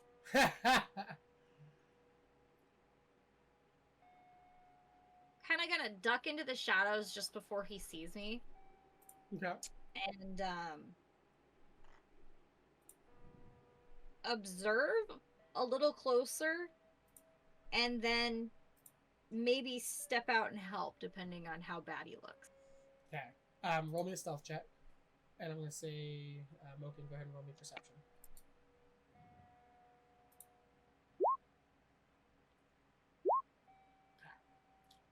Azira, you kind of just slink into the shadows. Moken, you enter kind of this open area around. It kind of flares out around the building. Little like cast iron fence lining the concrete barrier above. You're just about to the workshop. The pain's pretty bad. You kind of just stumble over towards the corner. You see there's a little mailbox there. Kind of just stumble over to the corner. Just flatten your back to the wall and just kind of slide down and just like take a second, still holding. You see the blood trail. Arzira, you see the blood kind of trail up as he goes down. And he just is breathing kind of heavily and not looking great. You're kind of trying to catch your breath right now as your vision's kind of wobbling a little bit on you. Can I say one thing out loud, like as if he's talking to himself? Yeah, sure. Like not knowing, not knowing. Out, yeah. Yeah, and he doesn't really see Azira or. No, you definitely don't see that. So, I'm. Fuck it, I'll just go into monologue mode. Oh yeah, dude. I came here for information. I came here to make friends. Nobody likes me. Hello. And in my mind, everything that has happened, it just doesn't make sense. In this world, there are chain makers and chain breakers. Where am I gonna? And he kind of just like fades out. Yeah, just kind of like fuck, just frustrated. Goes into the mind a bit on it. Grog Ninja, your reaction. What are you doing? As you do recognize, this is the guy you were arguing with earlier in the day. What's his body look like? Is he covered in sweat? Is he sopping wet? He seems like he was sweating a lot. You can see his clothes on his right side are kind of darkened, going down. He looks rough. His hand is crimped. I mean, his skin is red, but now it's like a deep red as he's holding the wound. I think at this point, Arzira would step out of the shadows and be like, "You need some help?" Just out of like she just coalesces out of nowhere, just in front of you. Coalesce. He kind of gets startled a bit because he's still shooken from the fact that he got shot while he wasn't paying attention. Mm-hmm. So, like, as he's kind of blacking out, he sees her at the corner of his eye and kind of, like, immediately springs up, like, on his feet. Because, you know, he is a tiefling. He's jumping up, made to be in these situations. Okay. He jumps up, kind of frightened, looking at you. Can I help you get somewhere? Help? Yeah.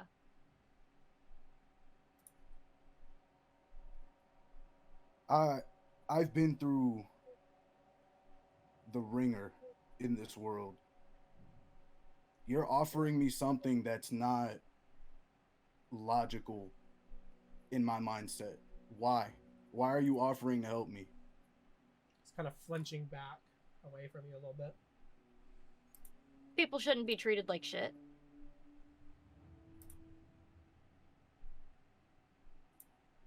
I agree. Come on, where are we going? I need to make it inside. I need to go in there. And I point to the building. Directly like in that general direction, not even knowing where the HQ is, because I'm new, not from there whatsoever. So just kind of pointing in that general direction. I need to get inside there. Alright, Arzir's gonna kind of like do the whole like shoulder thing and like help him out and like make eye contact just subtly with Grum Ninja up on the roof. Yeah, I'll look down at the, so then I'll look down at the duck drop and I'll look at you and I'll just be like nod and then watch them go into the building, and then when they go inside the building, then I'll look at the dead drop. Okay, so you let them kind of go off and you slide down, get the dead drop in the mailbox. What are you doing after that? Are you gonna follow after them? What are you doing? Once it's dropped. So what does the note say in the dead drop? So the note says, as you look in there, pull it out as you slide. How many vials are you putting in? So I think my alchemist bag has like 12 vials, so I would probably say 12 vials before I have to refill it. Okay, so you bring it. You kind of put them in their own little like a cork board kind of thing that's cut out, so you can place them in there and then just slide the whole thing in. You pull the letter out. You open it up, and you see what would Mossy's handwriting look like? A bit scrawly because there are no pencils of gnoll-sized hands. So kind of messy. Jesus fucking Christ, it's so bright. Oh. Fix it. It is. Getting flashbang. Only it's the 23rd. The what the prologue is fuck? 2 days in the past. Yeah. Yeah. Okay, so it says your payment is in the agreed area. P.S. There's a meeting tonight. Heard Goya is going to be there. Might be a good time to negotiate more money. Massive. You can now I'm gonna hear roll that there's this kind of note. a rumble of people over at the HQ. As there's more and more people arriving. So I'm gonna roll up his note, put it in my satchel. I'm gonna close the dead box up and then go out and then go to the meeting. Okay, yeah. You're familiar enough with things going on here. You know the meetings happen in the mess hall. That's kind of the staple of the revolution. They always do that. It's simple places. But I'm gonna cover my hood so nobody realizes that I'm a. Going incognito. Okay, yeah, sure. Okay. You should Romy and absolutely Ashira. stand in the corner and just turn yourself into a statue. Like, just stand in the corner, turn into a statue, and everyone's gonna be like, since when do we have a frog statue? No, that's always been there. Yeah, you've always been here. Arzira and Moken, you guys make it to the workshop. Door opens, Mossy, as you and Alistor are just about ready to head to the meeting. The door opens and these two stumble in. You can immediately smell the tinge of blood, Mossy. You okay? You don't smell okay. You don't smell okay. I'm gonna say that right there is dog behavior. this You're is a wolf. a perfect scenario, Mossy, unintentional or not. Roll me intimidation, because I swear to God, you probably bare your fangs when you say this and look fucking insane. Oh yes, I do. You're like, blood? Intimidating, actually. Okay, It's never fine. mind. No, okay. So yeah, so you say that. Iron. To the two new people in here, what do you guys respond with? I just cough blood. Can anybody help him? I got shot. I'm not there. I went outside, saw the moon fucking exploded, and I saw this guy. So I was just trying to make a friend, and he shot me, the bastard. Oh, he's gonna be at the meeting as well. Fucking Jeff's gonna sit at the meeting. Sorry, Matters, what did you say? That also happened to me once. Oh. Oh, nice. I do not bleed. I don't have such problems. Isn't that convenient? But this guy does. So let me take a look. I do not know medicine. Please. I will step aside now. Yeah. You honestly, in here, I think it'd be reasonable to say you probably got some sort of healing stuff in here, just in case like a misfire. Yeah. Like even if we had to go that far, I could just fucking I'm gonna use a blowtorch and just, you know. Roll me a d4. D4. Okay, sure. This is gonna choose what kind of potion you have in there. 1. So you have a potion of minor healing, which is 2d4 plus 2. Good enough. Good enough. You also have a liquid of boom. I'm not putting that in a wound. Does it react to wounds? I mean, the wound is open, only- so the wound there's only one way to has find out. oxygen, and the liquid reacts to oxygen. So in a way, yes. So go ahead and Yeah, roll but- the potion healing. And we'll... At that point, honestly, I could just fucking combustion bend on his wound and probably blow him up or blow it shut. One of the two. Oh, actually, this is a good moment. It's a really good idea. You should do that right This now, is actually. outside of combat. Are you taking your time to apply this potion? Would you say? Yes. Okay, so then it'll just do the max healing. We'll say it's an action, and you just. Neat. Also, so 2d4 with the lightning bending, could I just be a walking defibrillator? Maybe. Absolutely. So that would be 10. So you get healed 10 health points, Smokin. So the wound, I believe you took 9 damage, so the wound would heal back up. It's a very odd sensation. It's one you're still not quite used to because you don't really get in a lot of fights where you have to deal with that kind of shit. But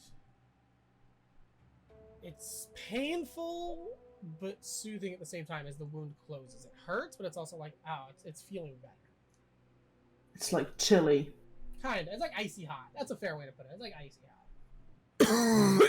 So, with that reaction, you know, because it's like a kind of almost an instant feeling of it feeling better. It kind of feels weird, so he kind of flinches at it. But as he flinches, he says, "Thank you.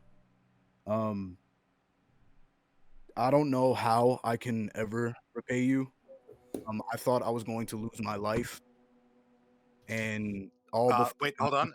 Masi just interrupts that like thank you speech by just saying 10 gold. Valid. Now, Will, do I have 10 gold? Does it say in your sheet if you do? Let's see. Where's Moken? Probably 15. On your sheet, if you check under the tab where you have your 15. cards. Oh yeah, Wonderful. you have 15. Now you have 5. So yeah, go ahead and knock that down to 5. Yeah, you just. Nice. You Oh paid my it. god. Thank you. So you guys have interacted a couple times in the past. It's not entirely shocking. You definitely, even if you hadn't met this character, you know just by reputation, generally speaking, it is a business at the end of the day, right? Mm-hmm. The services offered are very helpful and necessary, but at least on an outward face, it's nothing more than business. So you're not entirely sure how involved the Yin of War is in the cause versus the profit. But, at least for the time being, it's a useful ally to have. So, that nature just kind of stands out to you again as you hand over the 10 gold and kind of snap back into the transactional mindset of this relationship. Mm-hmm. It's at this point you guys hear a knock on the door. Harley opens up the door and says, "It's meeting time. Come on, we gotta go." Seeing her, I kind of scrunch my face because The that gun's gun. gone. But yeah, sure. Yeah. I mean, I just want to point out that Mr. Sprinkle is going to sit in that meeting with that sniper slung around his shoulder. No. So. Oh god. Oh, Will, I have a question. What's up? How common are red here? Not common at all. Okay, so I wouldn't have seen This one. is probably the first time you've seen one. This is probably the first time any of you have seen around. Hey, Will. Hello. Is there any point in time where I could possibly sneak into this meeting? You can just go. Yeah, I'm going. It's the way these meetings work. They are open. They are as much tactics meetings as they are recruitment meetings. Mm. This revolution can't operate without people. So Right. every meeting is also gather. We're going to have in this particular one. This is a pretty notable one because it is the leader of the Nakhosta Freedom Front, Goyo. Mm-hmm. Usually it's just like a regional person, but this is a big one. So people are expecting big news, big announcements, and hopefully for the Freedom Front, big recruitment as well. So it is open to all. However, there is at least one Freedom Front person you are going to want to keep eyes out for. If not, maybe find a way to just make yourself Not be a tiefling. blend into the background and not be so noticeable. Yeah, I blend in. Yeah, you do. Well, but you're just a robot. They're not racist against you. Okay, so considering You would the say that. considering the type of environment that I'm in, I would quickly, well, Moken would quickly realize I don't speak unless I'm spoken to. Yeah. It is let's stay in the shadows as much as possible. Do you have a cloak? Do you have something you could like pull over yourself? Yes. Yeah, I do. So yeah, you cover yourself. If someone just kind of passingly glanced at you, you'd be okay.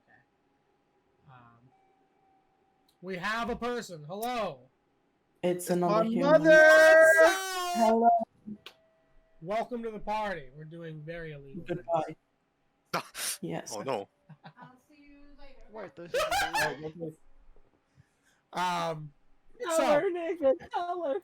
I'm gonna go ahead and say I'm gonna let everybody kind of plan out what they want to do or how they want to approach this meeting, since we are all going as far as I can tell.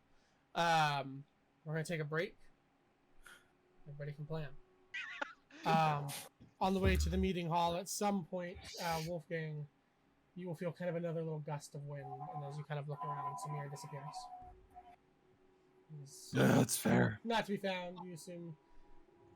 He probably doesn't want to go to this meeting anyways. Whatever.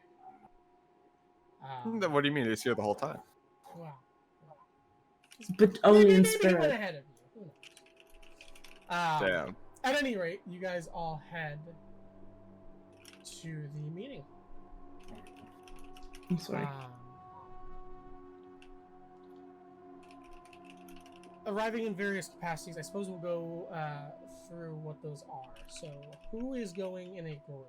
What groups do we have entering this meeting hall? I will stay with my former employer or delivery person because they promised me a job and also they seem capable of modding me. So that's something to keep an eye on. Are Zira and Moken were also there? Are you guys all as a group or just? I want to actually ask Azira, well, pretty much just go up to her, say, thank you for helping me. I know that there's this meeting that's going on. I don't see your frog friend around. Gren, I stumble on his name, and then you correct me. Strong ninja. Okay. Yeah. So I don't see him. And I wouldn't want for you to be alone during this. Respect to you. I know you can handle yourself. You seem like the type. But, I just got shot by someone who's gonna be. I just got shot and I don't have anybody. Please help me. I'm gonna be honest. There's probably a little bit of like a desperation where you're like, he wants to be there, but he's a little scared he's gonna get shot again. Yeah. He's So- not very good at hiding that in his voice. He's like, He's clearly like, I don't want you to go alone, but he doesn't want to go alone. he's trying to spin it to be like, I don't want you to feel alone, but in reality, he's like, I'm fucked if I go alone. I mean, out of character, I'm gonna get lit up. out of character, Masi would completely just like be like, yeah, no, this guy's with me. Oh, okay. So Are they you gonna would allow shoot them an to- associate of the dealer? No. Okay. So it could be a group just- of 4 then potentially. just for funsies, Arzira's gonna look at him and be like, "Are you asking me on a date to the meeting?" Completely stone faced. And then him being red, you can't necessarily tell that he's blushing, but in his mannerisms, he's kind of like, no, but if that's what you want to call it, I mean, like, What is a date? Shit, I forgot the robot was here. Alistair comes in my database record is a dried up plum. Jesus Christ. No, he isn't here.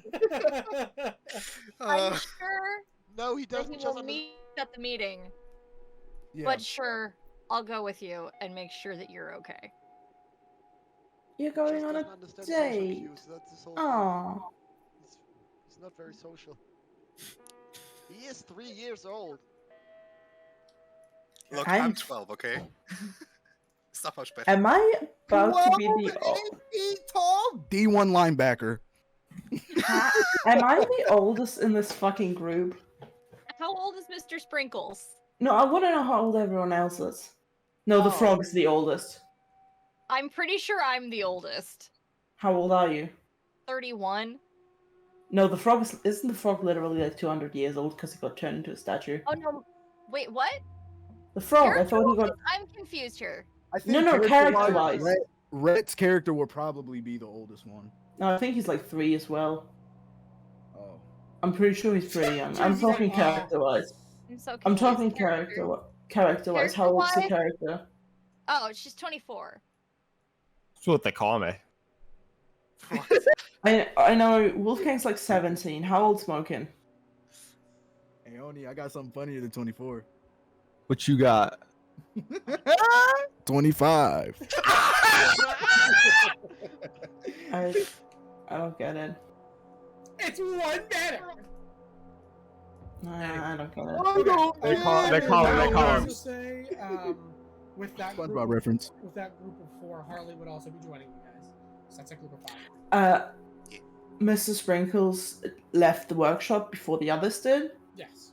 So I'm assuming that Mr. Sprinkles is on its way alone. Okay. Would Wolfgang catch you at but any point, or are you guys just gonna go solo? You're all up to around this him. area, so you guys can potentially run into each other. Mr. Sprinkles wouldn't try to avoid him in particular. Okay. Not yet. Not yet. We'll get to that in like 3 sessions. But it's not like Mr. Sprinkles goes looking for Wolfgang. Right. Okay. So that is Wolfgang. What's Wolfgang doing? I just went straight to the meeting. It would definitely be. My point is mostly that Mr. Sprinkles would be in the meeting room before the others get there. Okay. So you'd be one of the first So- ones. Okay, yeah. So we'll start He with has a you. gun. You enter into the meeting hall. It is rearranged, kind of a chapel area. Actually has this very beautiful stained glass window. You can see it is depicting this kind of slender, kind of tannish brown skin, wearing these just like these flowing, flowing hide clothes that kind of flare out. And she's got like red markings on the head that kind of look like almost like the sun. It just has little like lines that are kind of like a sun. And all around her, it's as if like nature is sprouting around her. This is what to any of you who are inclined enough to religion and religion of the area would recognize as a shrine to the Wild Mother. You already know, babe. Druidic god, specifically here in Sachean, also in some parts of Dorado. So you would definitely recognize that if you're familiar with the area and its religions. I mean, we both know how much Mrs. Sprinkles has looked into religion at this point, so... So you would recognize it for sure. Yeah. She is, of course, crowned by... I'm going to put my notes up for this one. One moment.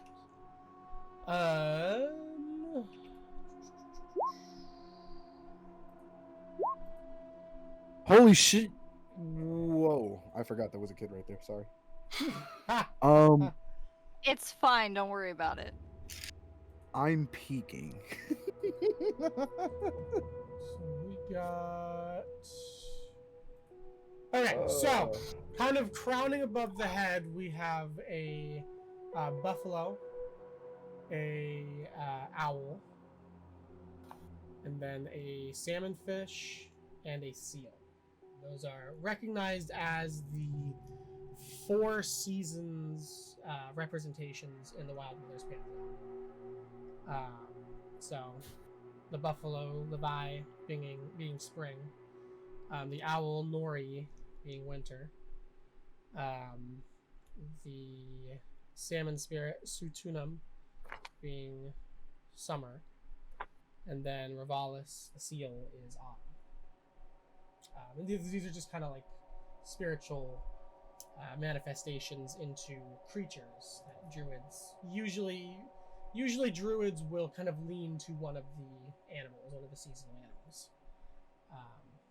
So that's what you recognize with that. But in this area now, it is set up. Did you say seal or eel? Seal. Okay. In this area, they have put a lot of pews and stuff together so that people can sit. And you can see there's, as Mr. Sprinkles arrives, a fair amount of people here already. There is a stage kind of set up further back. It covers up part of the stained glass window, kind of the bottom of it. It has a large red and gold banner that has a what looks like a flag, like the flagpole up in a fist. It's kind of emblazoned in gold on the insignia. Where would you position yourself as you get in here? As you kind of look around and see there's maybe about 80 people in here right now. Somewhere at the side, somewhere in the shadow. Okay, go ahead. I would assume stealth. have relatively good ears. Stealth, you said? Yeah, if you're trying to hide, I would say stealth. Yeah, I would assume Ratton have relatively good ears. So I think he'd be fine standing at the back of the room, still hearing everything. Yeah, probably, yeah. Why am I rolling so fucking shit today? Oh, no, but you should fix it. You should fix it. 13. Yeah. Taking a break from horsing 13's around. not bad. 13's not bad. Yeah, but more than half of that came from my proficiency. Okay. Next to arrive, let's say Wolfgang. You arrive, place fills up a bit more, probably about 90 or so people here now. Who looks like I guess first I would see the wild mother thing. Yes, that would be the Now first wouldn't thing you kinda look up at. I feel like Wolfgang wouldn't necessarily pray, but he'd do like the like what up? Like where do your mother I'm sorry, did you really just I didn't see, did you just go to the wild mother shrine, yeah. You're really hitting the wild with mother. You're really hitting the wild mother with sup, bro. Be like, hey, what's peace going to, on, bro? Like, hey, peace to your mother, no wild. You know what I'm saying? Yeah. But like in his voice, like, hey, yeah, peace to the mother, yeah. No wild. You know what I'm saying? I would say there's probably a couple people. You get clocked in the face immediately. They kind of look at you like, what the fuck? I could kill them. It's fine. You know, side You note, I shouldn't, think though. this would be hilarious if somebody had saw Massey and was like, "You're huge as fuck!" Like just like oh, like, scream of terror. She's able to like stand up straight. It's just like, oh! and Massey doesn't get offended. He's just like, "Yeah." You know it. Yeah. Like, yeah. Get out the way. Get out my seat. Bitch, I'm tall enough to trample you. Move. Please! Sorry. So yeah, so Um, entering, you do see. Can I sorry, see? Did you just ask? No, go on. Yes. What? No, go on. My brain is Okay. doing a thing. Ignore me. Can I? Who's leading this? Do I know? Can I tell? You know that Goyo is going to be here. He's the leader of the NFF. Was that the Gobby boy? The Arng? No, you haven't Was seen that this a yet. new? I haven't. No, that's just the You guy have- in the you have- opening statement Will send us. Most That's of the you, He's the guy yogurt who man. wrote that. yeah, most of you guys have probably heard of him, but you've probably never seen him. Goya beans. So, Fantastic. Okay. Oh wait, I'm gonna ask questions eventually. okay, you're just gonna kind of slide into a seat and chill for a bit.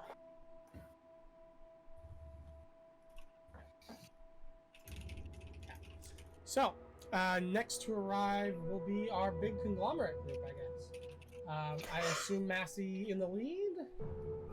Yeah, Okay. because I would be most well known to these people. Yeah, so you were walking, Harley's kind of a half step behind you. Where would Alistor be? In this formation lineup? Right behind Massey. Okay, so kind of in lockstep behind you is both Harley and Alistor, and then I assume a couple paces back would be Arzira and Mortum. Just chilling. Okay, so you guys head up to the meeting hall.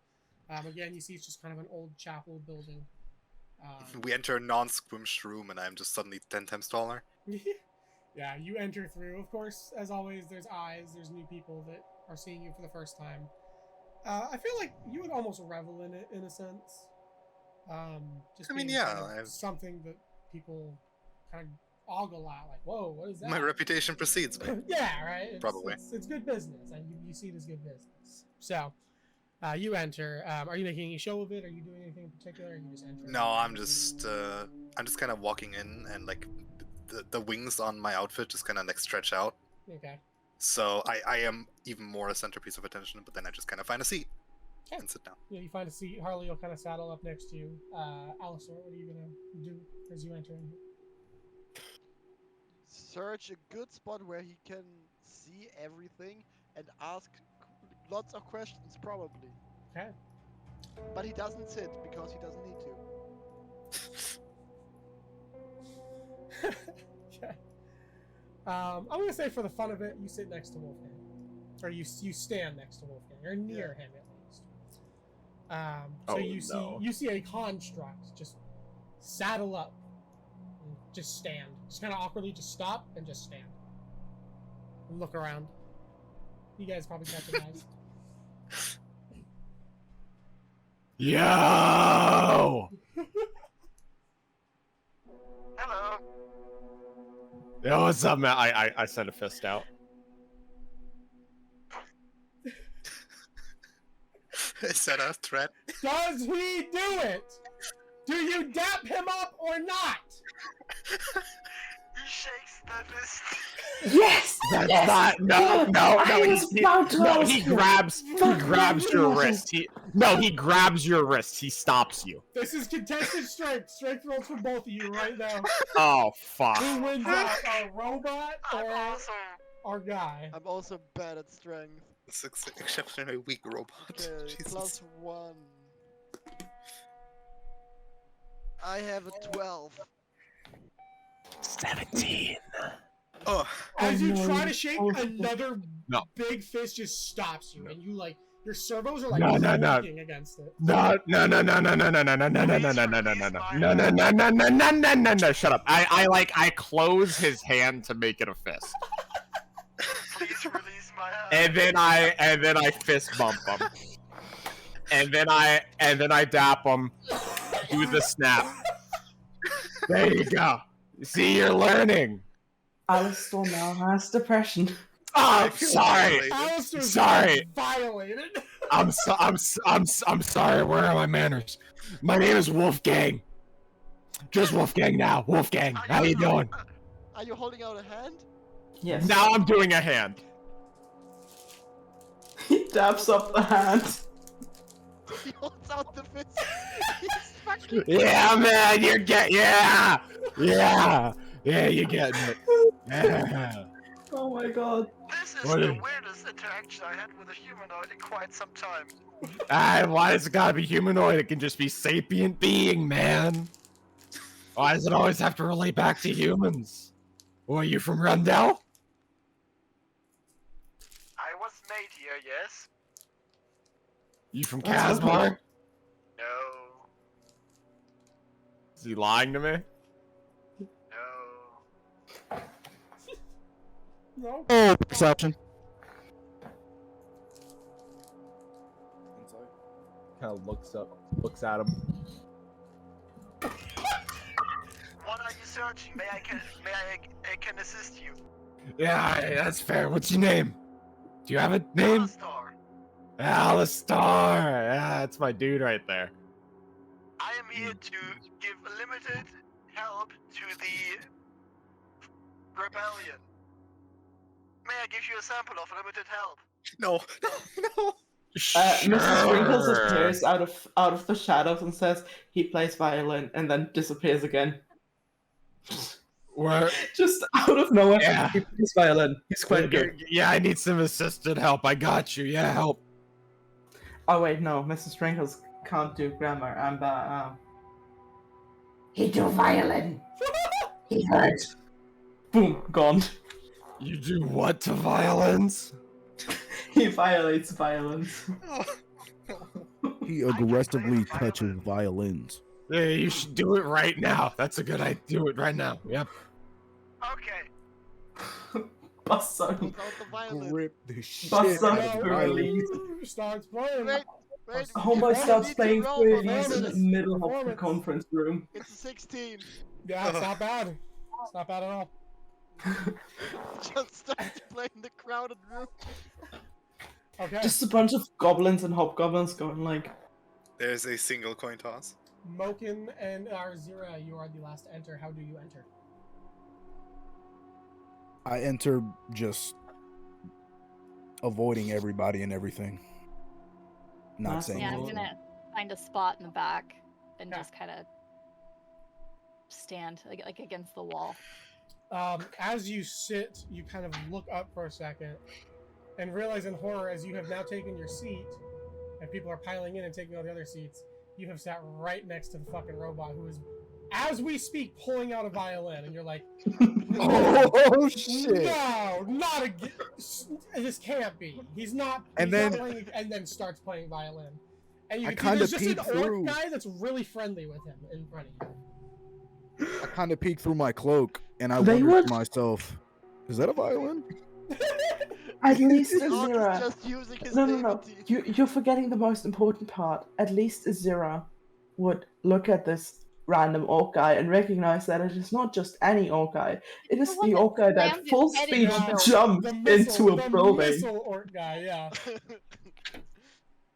He's being very friendly with a violin playing robot. At this point, she's pretty sure he just has brain damage, and that's a normal thing. I mean, he probably does. Let's be honest. I imagine this whole Did he thing ever is go? like- Did he ever go to therapy for the things that happened in the Halloween two-shot? No, probably he should've. went straight. He went straight to Apodrov, then down to Kolins, then down to Nakhosta. Keep in mind, it's been about 6 weeks. He should have gone to Oh, That was therapy. mentally broken. It's bad. Oh my These god, are my dad things has even. no one should see. Like, Will, this Yes. meeting room. Yes. Is it like a normal room, like? It is one a end chapel. with chair- It's like a church. Okay. He so I also had- just saw like 3 people I get had atomized by I a had car this bomb. whole I had the scene from Star Wars Episode 6 in my head where they just bought the ship where it's going downstairs, like in the middle there's a table. Oh, okay. Yeah, no, it's more of a church area. He's standing in the church playing a violin. Yeah, I you're mean, to definitely be getting fair, some eyes.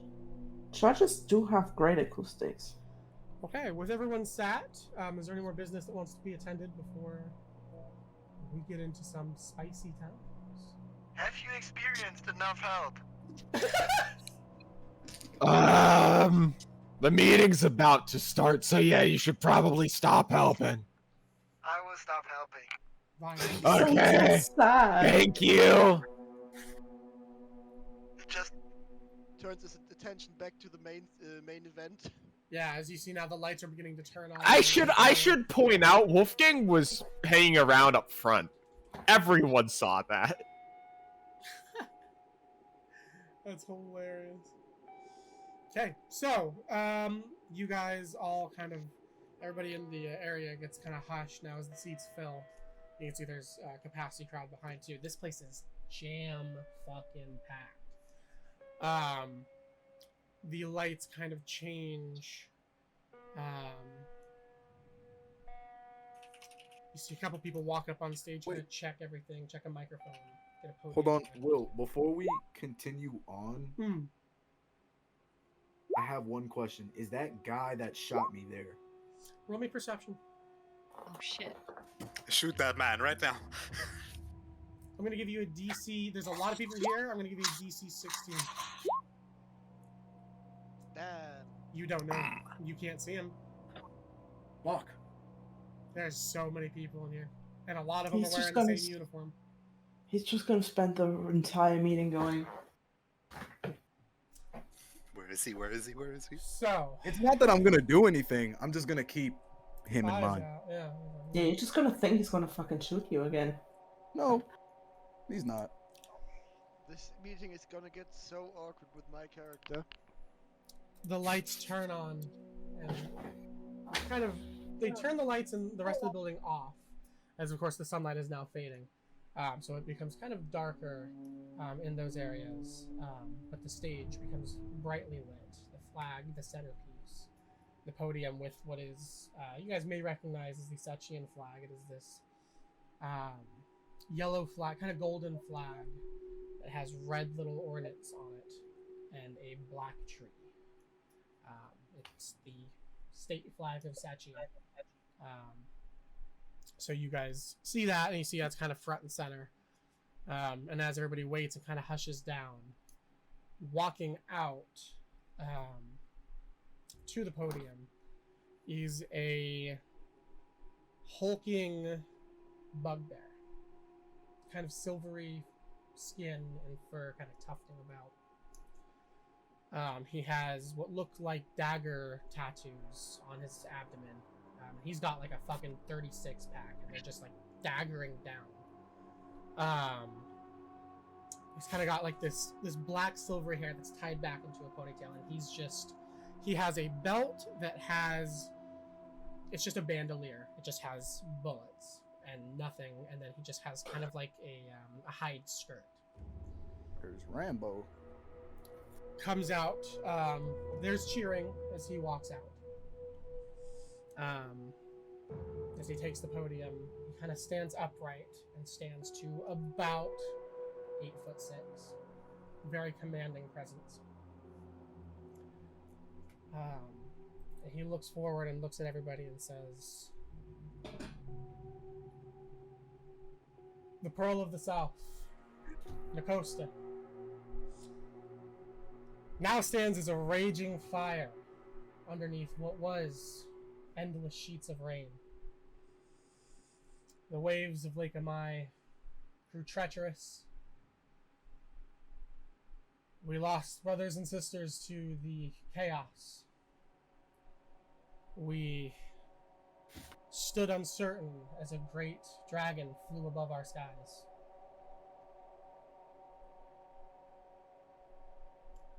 We stayed calm when we felt the winds of death from Jewel. And we will stay calm and collected under this new, kind of looks up. You can see the roof. They have just a little opening. It looks directly up at Arnasa. We keep going. We have our own missions here. We have a tyrant to deal with. And as he says that, you guys can hear what sounds like people kind of stomping their feet and making kind of like a ruckus. As he says that, and you can hear like spitting and like snarling and jeering as he even mentions Cassius Lukenshev. It's at this point, if I could have everybody roll me perception checks.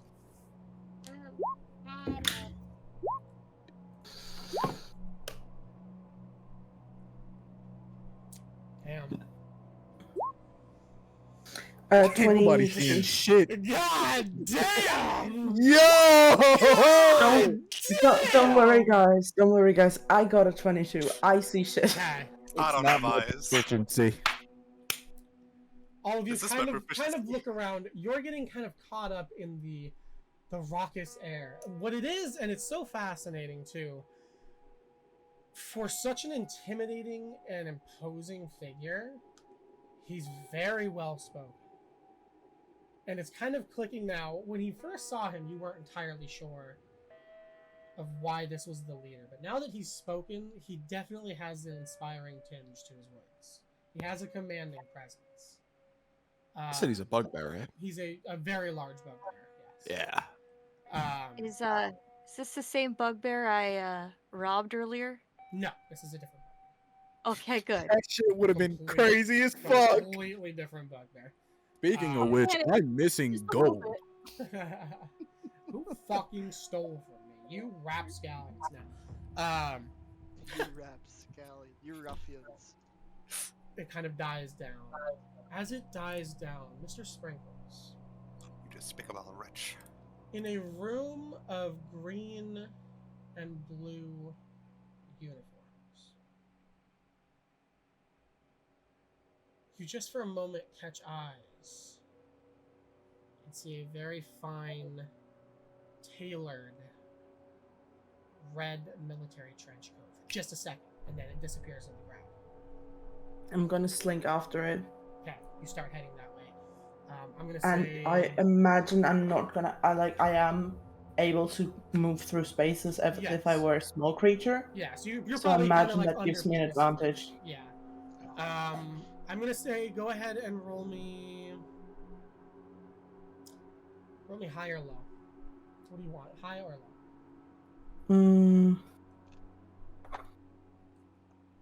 Low.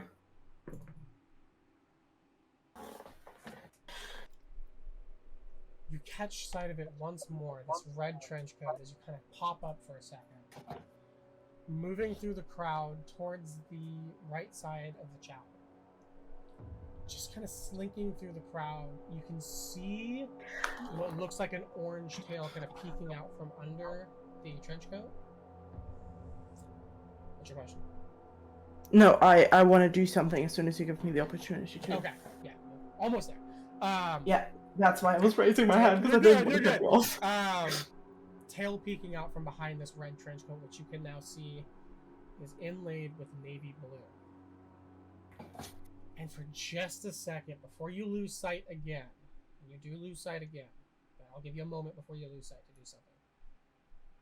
You just catch the glimpse of what looks like a rebreather on a gas mask.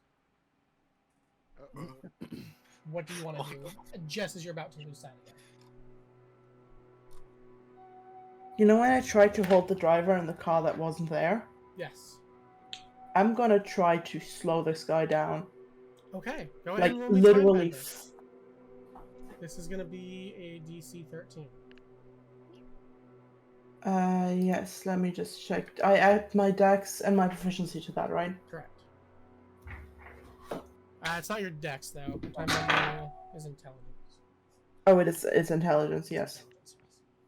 I am also on the wrong thing. It does not make an okay. That is 17. What did you say the DC was? 13. So describe to me what happens. So Mr. Sprinkles kind of just takes out his pocket watch, twiddles with the like dial for the what do you call them? The arms on the clock? The hands. The hands, yeah. Almost. Arms, close enough. So where you would usually change the setting of the hands, starts turning those. Nothing happens to the watch itself, but this guy just starts getting slower and slower until it almost looks like he's in a stop motion movie and can hardly move. Okay. And then Mr. Sprinkles is just going to shout out, I don't know, what's the fraction called again? Like, what would we refer to like a soldier from that section? From the enemies? Yeah, like one of Lukenshev's guys would It'd be before them. a Lukenshev.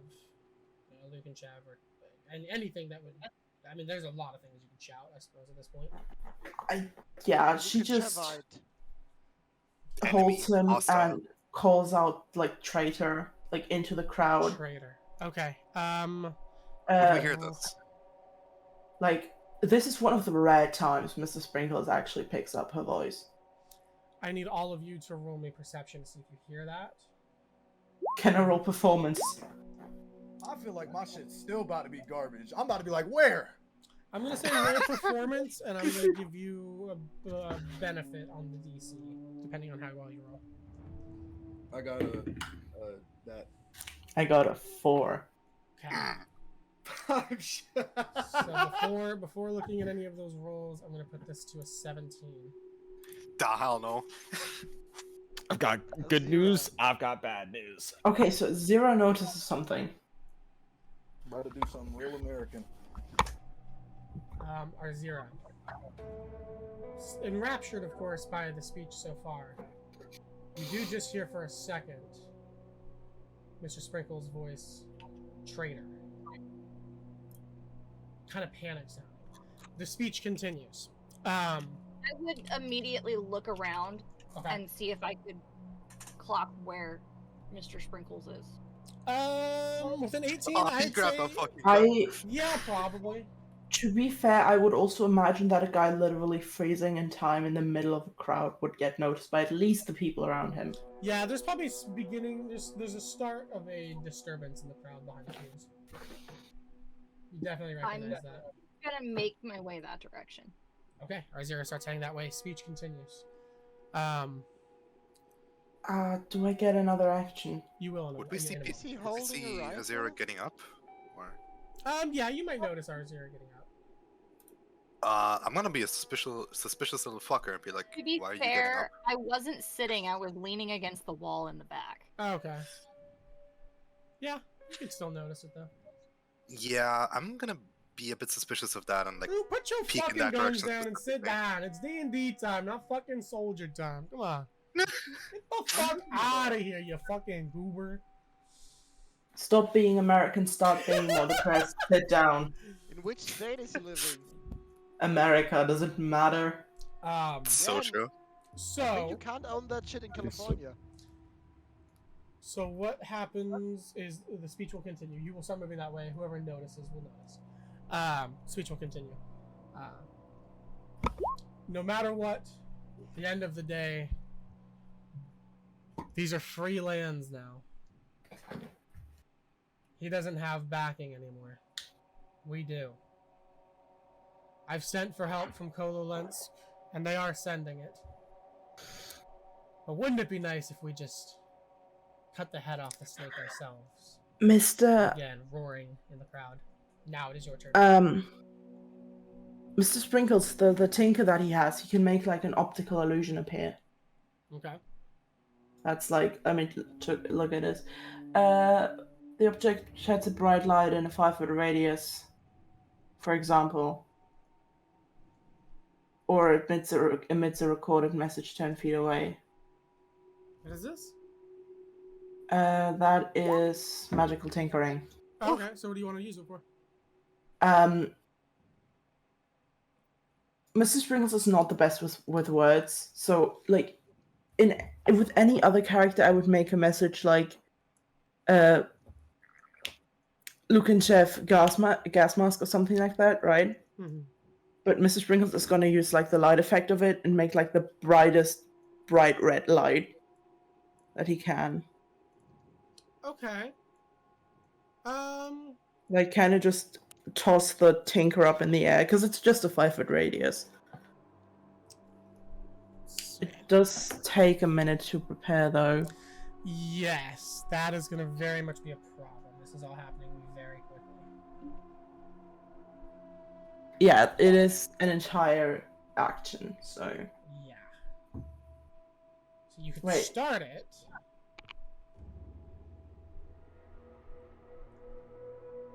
I just need something to draw attention quick. And do you have a gun?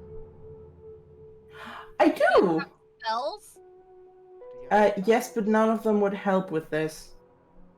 Firebolt to the ceiling. Mr. Sprinkles is going to. You know what? Mattis is so right. He's just going to shoot at the ceiling. Okay, go for it.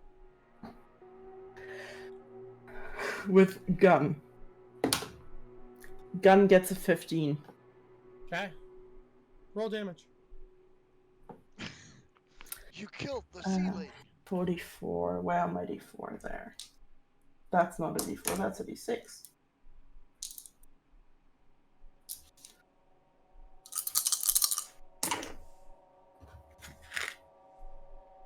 Um, 8, 9, 12, 15. Okay. We are going to do something here.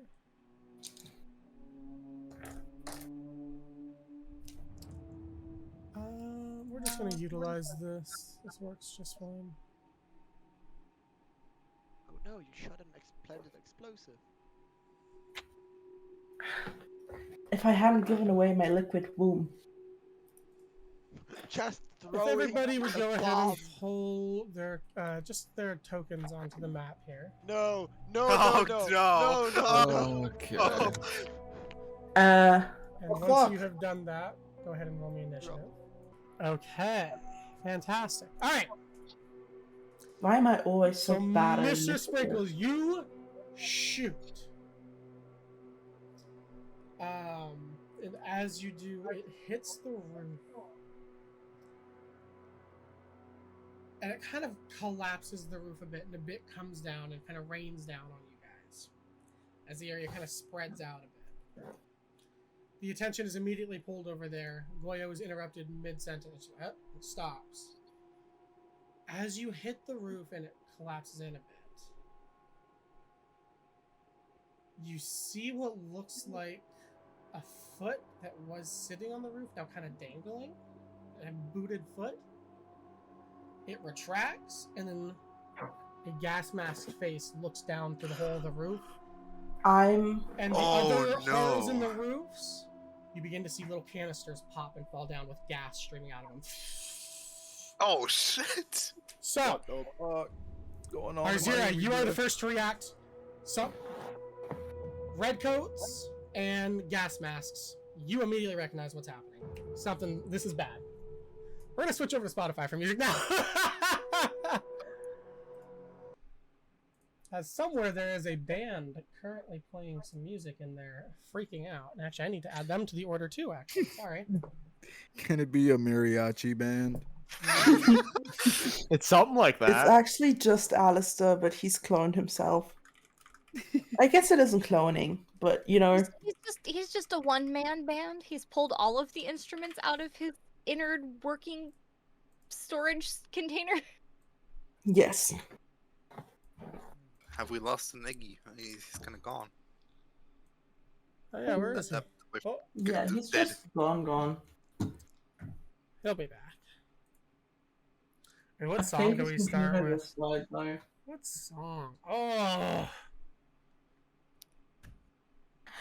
Megalovania. yeah, let's just go with it. Let's start with Megalovania. Fantastic. All right. So, Arzira, what are you doing?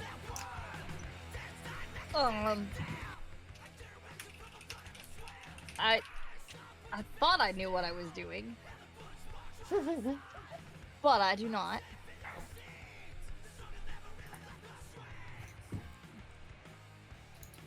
Did I click the right?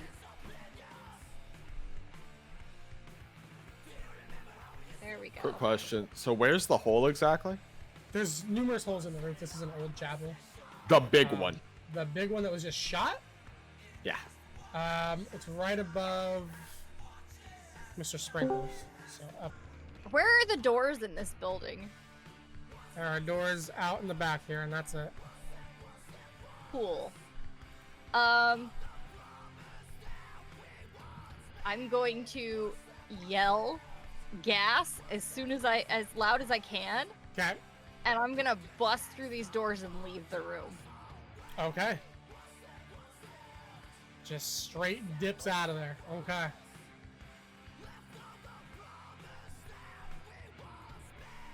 Okay. That is your turn. Mossy, it is your turn. So my companion acts on like my turn, right? Mm-hmm. Okay. So hearing gas and seeing like everyone be upset by this man over here, Mm-hmm.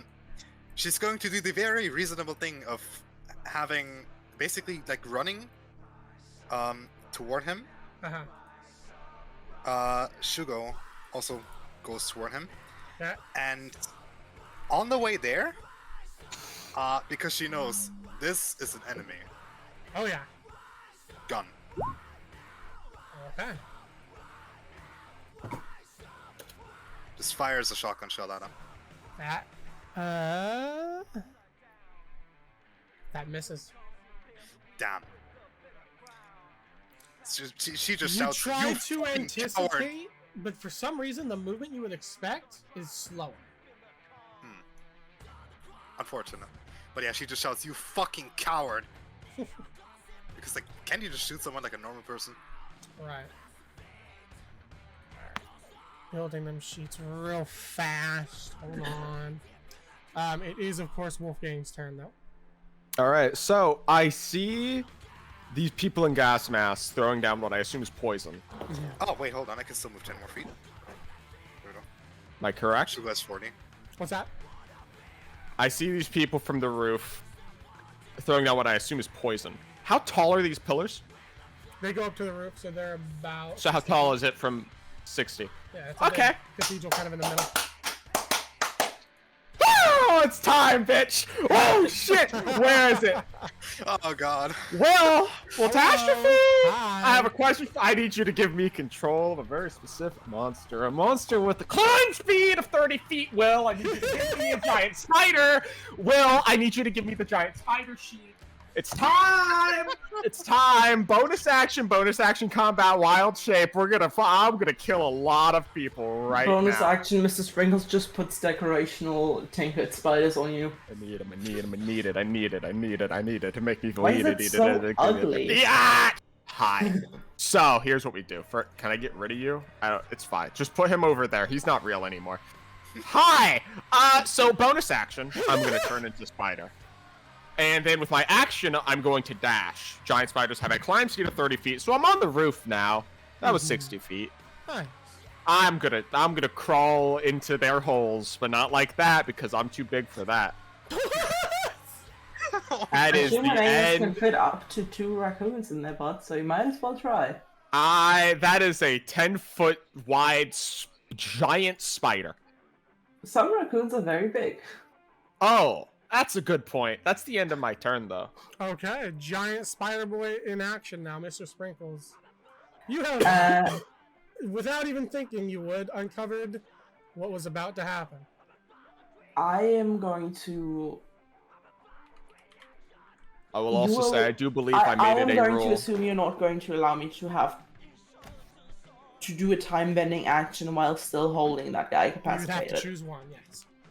Okay, I let go of him.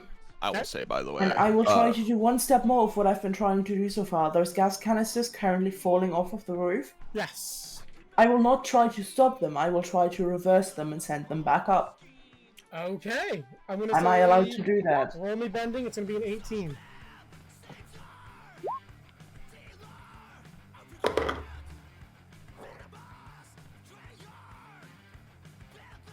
It looks like a 1. My good brother, that is a natural one. You give I actually accelerate them. Yay. We will come back to what happens to you. Wait, let me see if I have like a bonus action or something I want to do. Well, I don't think detect magic is really going to do anything against this guy. I gotta check the distance thing real quick.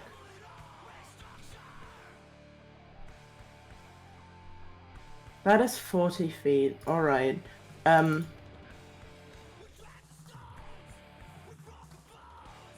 Yes, Mr. Sprinkles is going to move behind this pillar to hide. He takes his bonus action to use the hide action. He has hidden. Alistor. Yes. Like.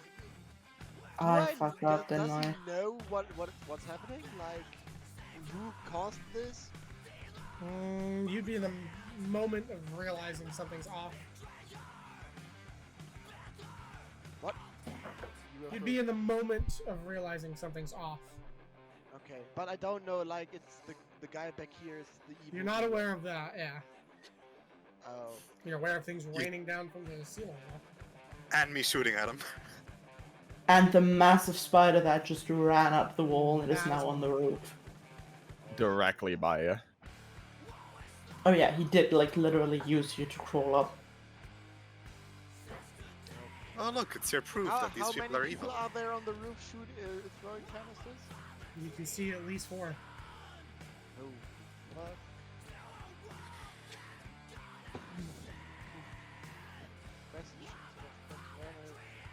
I don't know that there is someone there. I know they're on the roof. Okay.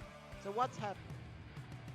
Gas canisters flying down and beginning to fill the room So, with from yellowy gas. your perspective, there was a gunshot, the ceiling crackled, and then in the already existing holes, the other canisters fell down, and then a massive spider appeared and used you to crawl up the wall. So, what's happening right now is the stiff movement of Alistair suddenly becomes way more fluently than it seems physically possible for him. His once blue LEDs turn red, and he just starts blasting flaming rays into the ceiling at one of the guys. Oh, he's got angry mode, okay. And I miss. You do hit the ceiling, just not quite in the points you wanted to. I will say, just because it is such a destructive display, you probably knock one of them down. He comes careening down and just crunches on the floor. Just kind of falls. You hear him screaming. I'm happy for it. You see, as he's falling, the gas mask kind of slips off, and you see a Loxodonian face as the trunk just kind of grabs at it and then crunches into the ground. Okay. And he very quickly moves his head to the next hole in anticipation of killing the next guy. Gotcha. The room begins to reverberate with music. As there is a strong strum of guitar, and all of you, from one way or the other, find yourselves kind of beginning to feel amped up as the Brain Bashers jump on stage and begin slamming out music, and you see as the raucous tones of their music start to rise, so too does the crowd. These goblinoids and these gnolls and some Kalistars just kind of feeding on the violent energy of it and beginning to go into a frenzy. As long as they are playing, you all have advantage on all of your rolls. Woo! So,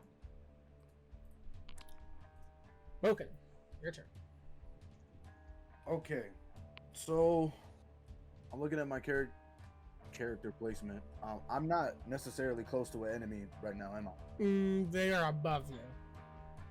They're above me. Okay, so is it possible I can use my earthbending to clear the patch that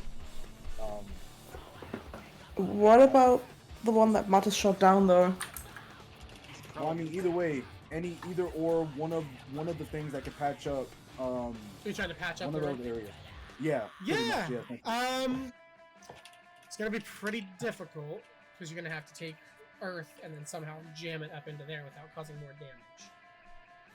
Because this is just like it's kind of a stone. The only issue is that there's not really a lot of stone to work with to patch it with up there. It'd have to be something down here from the wall. Okay, so you could try to make kind of my like a spike up, maybe. But... So my next thing would be to ask, how many people are in this room, and is it possible for me to just completely remove the ceiling off the building? You don't think it's feasible to remove the ceiling? There is, at least not by way of something that's not a collapse. Okay, so is there anybody peering through one of those holes currently? Yeah. I want to shoot like a straight boulder at him. Okay, yeah, you just kind of spiked up a rock. Go ahead and roll bending. Ducks out of the way. You see it just almost glances the face mask, but gets out of the way. Looks back. You can see a trunk kind of hanging down. Okay. Is there anything I could do from here? You can try to move. Okay, yeah, I want to go ahead and move probably out of his sight if possible. Okay, so all movement is halved right now because you guys are in a big group. A throng of people. So you have 15 feet of movement, so you can move in any which direction you would like to. Where is the hole on the ceiling? There's multiple. Is there one directly under the stage? There's one above the stage, yes. I did say under, yeah. Okay, so I'm just gonna try to move my character to where there's not a hole in the ceiling. Okay, I would say go ahead and rush to the left then. So you can move like 3 squares to the left. Yeah, there you go. Okay, yeah, as you start kind of pushing through the thronging people. Alright. Being time bent, what's he gonna do? So you're holding it, I'm gonna say... I mean, I have since let go. Oh, you did let go. Oh, okay, gotcha. So he's not time bent anymore. No, because I tried the other time bending, but Right. to even get to try that, I'd have to let go. Right, Because gotcha. everything else would be weirdly cheesing it. Yes, okay. So, free now, he opens his coat up. You see it is a kind of slender orange tiefling.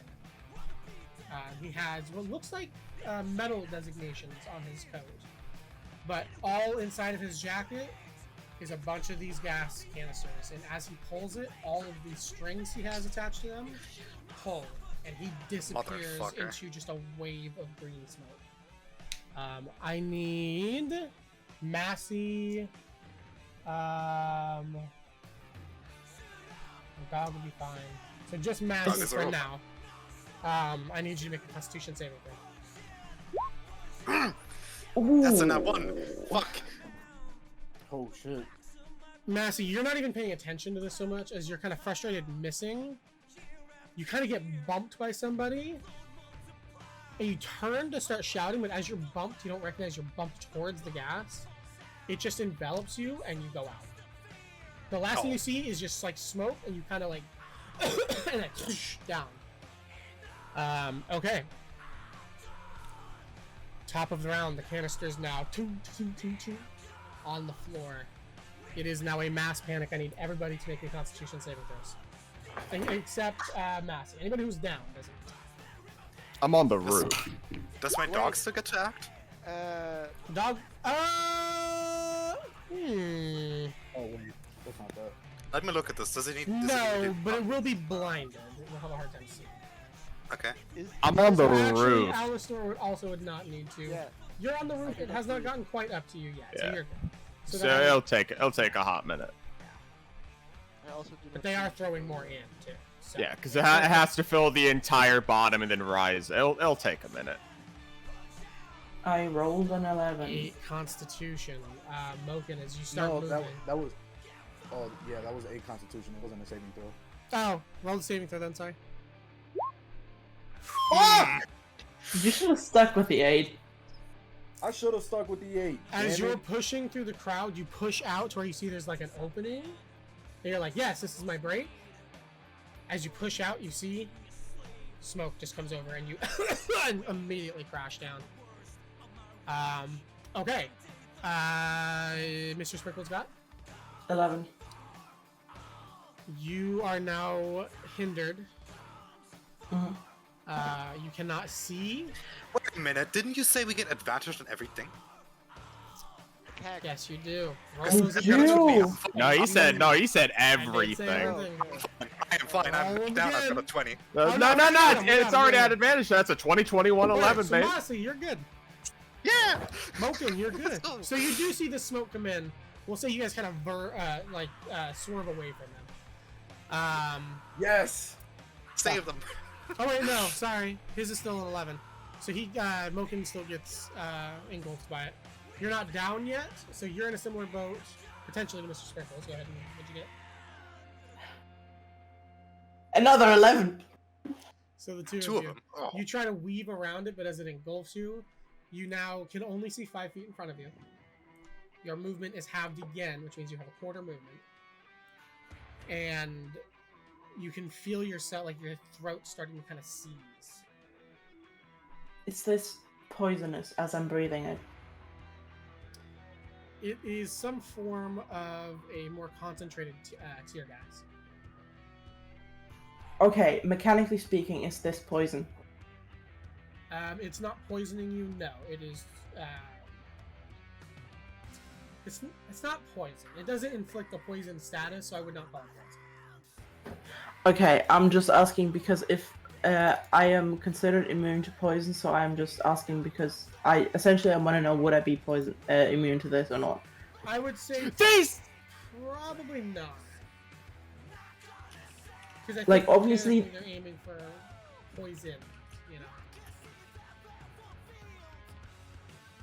This I is mean, a it's just knock saying- gas, basically. Yeah, like if you're saying like this is a sleeping gas, like yeah, that's More or yeah. less. This just says you are immune to poison and its effects. Yeah, so we'll look at it that way. We might Yeah. interpret that later on to give you like advantage on stuff like this. Yeah, like That might be that's fine. I something just want to get that out of the way straight Yeah, yeah. ahead. Cool. All right. So that's you two are now under that. We're just gonna say our zero's out. Okay, Massey, you're okay. You're dodging it, but you gotta move because it's spreading fast. What are you doing? So And half movement, of course, being in the throngs of people. this might be a ballsy play. I Oh want no, to, our zero left. She's good. Never mind. I want to attempt to grapple this man. We're gonna Flanked jump by my dog. in. Okay, I'm gonna need another con save as you willingly enter. I'm mad as hell. Where were you? You were 10 feet away? Yeah. Stepping back in, I'm gonna say you can see him. He's within 5 feet of you, so you can see him.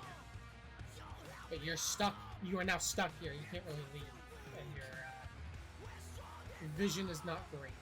You are beginning to seize and choke. I'll say you lose your advantage while you're in here. That's fine. So yeah, I want to try and grapple this man. Okay. Yeah, go for it. 19. Dexterity. Grab that motherfucker. Oh, interesting. Ties go to attackers, but does that work on grappling? Wow. I think is that There's got be a roll. is it an attack or is it a? It is an attack. It counts as an attack. Yes. Okay, so then ties go to attacker. He very nearly gets away from you. You've got maybe like a half grab on him, but you do have him grappled. Can I try and like use the grapple I'm in to pull him down to the ground? I'm gonna say since it's so close, he's gonna resist that much. Okay, but I'm Since still it is gonna a tie, keep a but you hold do on have him. him grappled, yes. Okay, yeah. Would I still have any movement speed, or am I Stepping just in unable here, to move no, out of you it? can't. You don't even know where you're Okay. gonna be going at that point. Yeah. Okay, so I'm just gonna fucking try and hold my breath as best as I can, while I just like, keep a grab on him. Spider Wolf Gang, what's up? How close is the nearest hole? Not too far, maybe 10 feet. Where? Wait, how big is said hole? Big enough for you. You'd be scraping a bit, but yeah. I'm gonna just that. 10 feet, because I'm very large. Then you I up go on the in. roof. Who do I see? Who do I see in here? So as you get up on top of the roof, you see there is about 6 masked individuals on the roof here. I'll draw one here for you.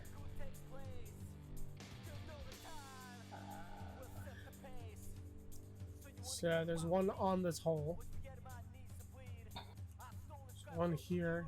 3, 4,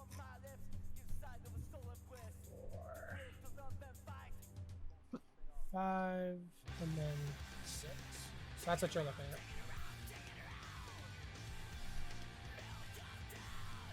Okay, so there's one right in front of me. Is that what I'm hearing? Mm-hmm. All right. We're going to do a little bite on him. Okay.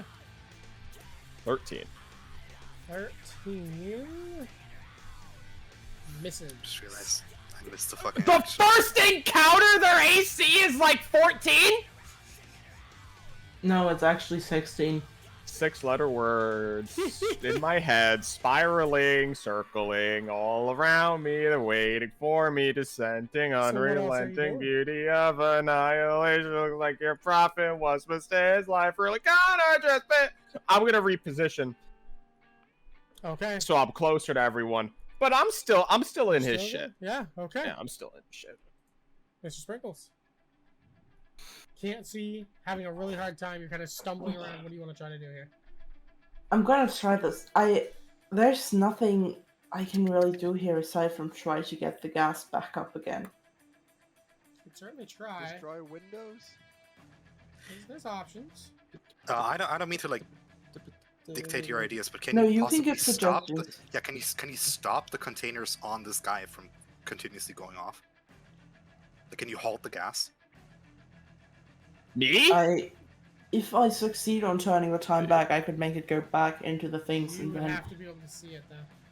Ah, true. Ah, It's damn. enveloped in the cloud. Okay, but then I genuinely am very open to suggestions because right now I can't see shit. Start destroying windows. True.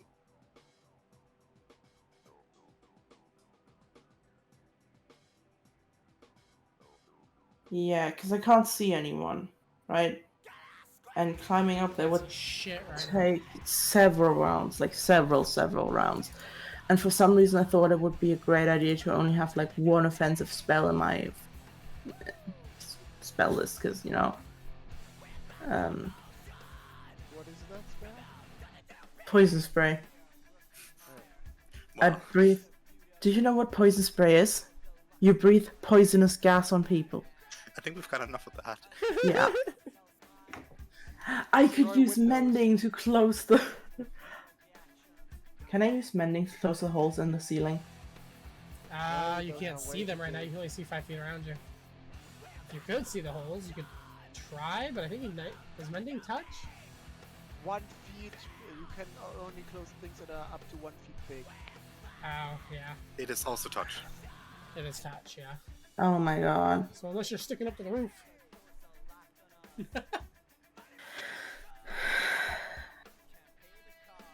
Throw things at windows. Create circulation. Open doors. I don't know. So true. Yes. I will do that. I will start throwing things at windows. Okay. Roll me a strength check. Ah yes, the skill I am very proficient and good at. Yeah. The rock bounces back.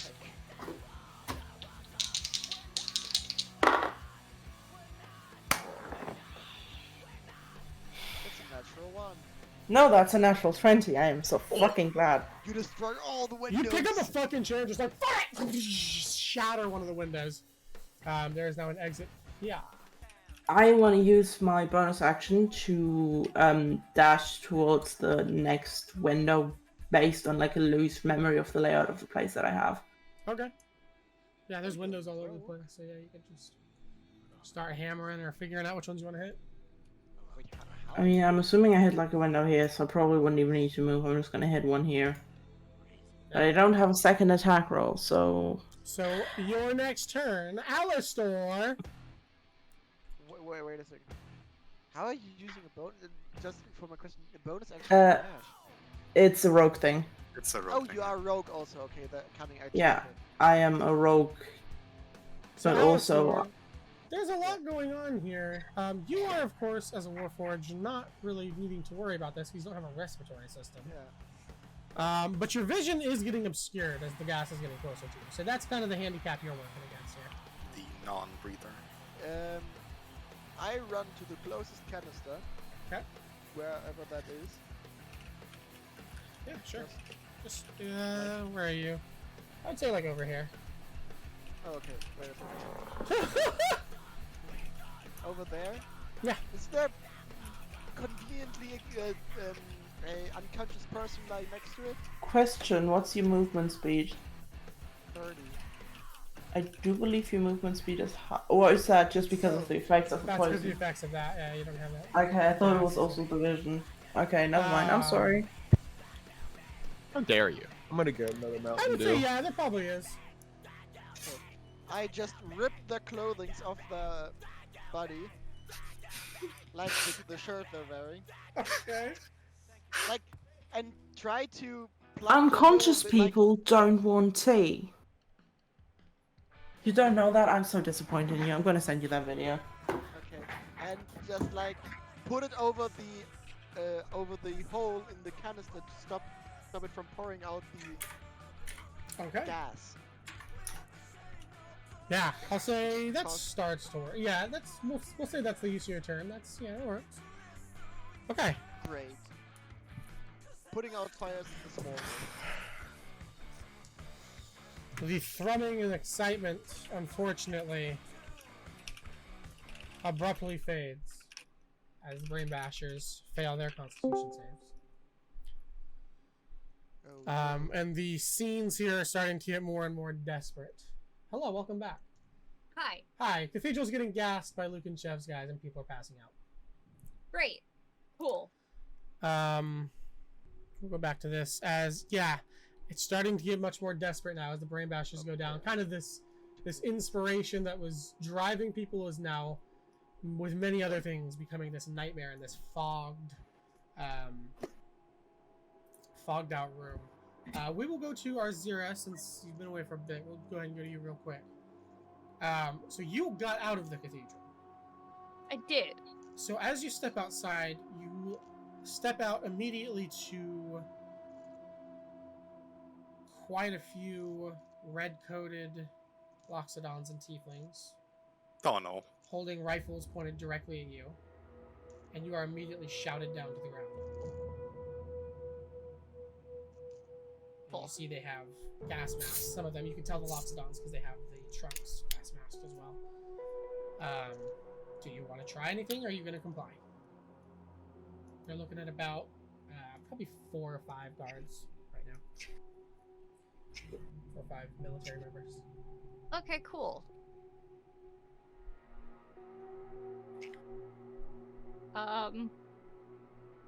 Shit.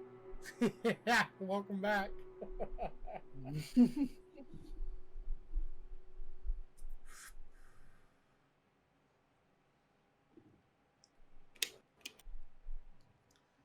Well, I could Just tell on your chilling face. there as a fucking statue. What is he doing? It's just a fuck statue. also Samir and the necklace And the just necklace like, just like, wow, that's crazy.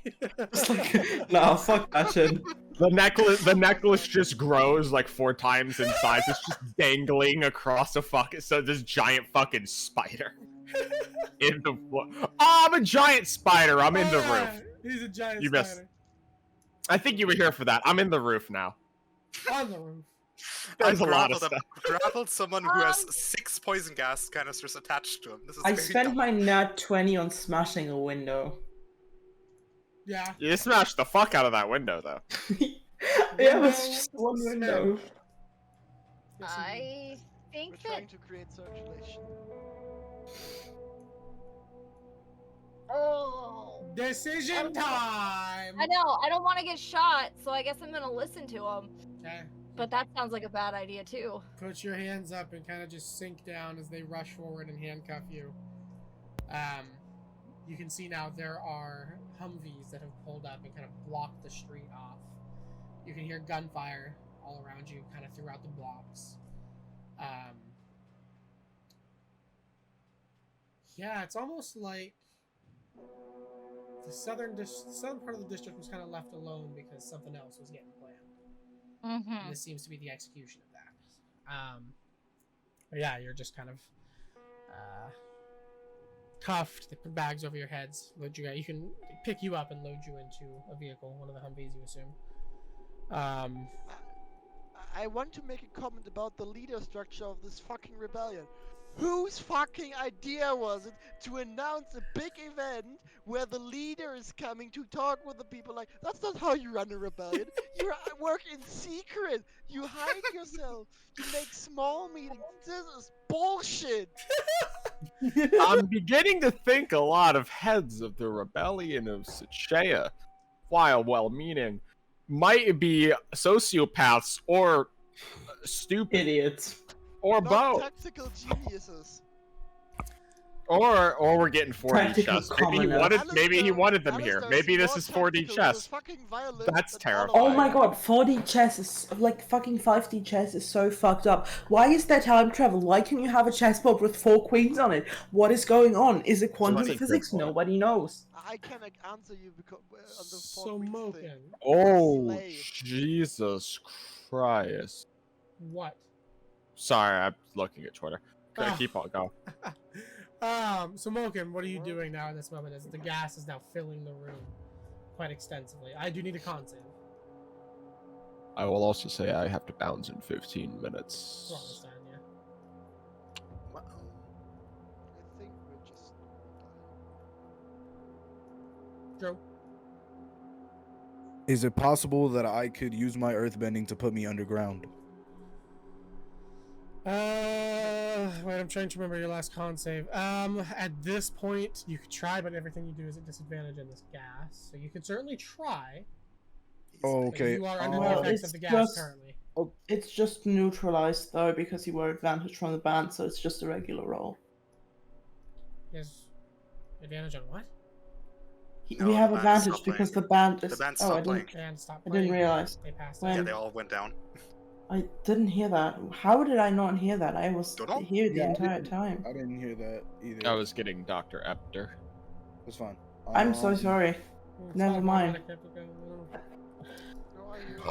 At any rate, yeah, Oh, you are at a okay. pretty bad state right now. Okay. So yes, you would need the con save just to see how you're standing right now, and that would be a disadvantage. So let's start there. And then if you survive that, which is a 15, we can go ahead and see about earthbending you some cover, potentially. Fuck. Let's start with the Okay. con save.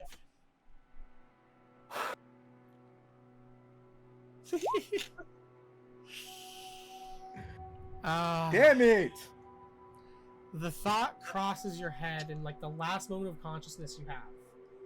The thought crosses your mind as you start to plant down to earthbend. As your second heel hits the ground, the blackout, and you just go down.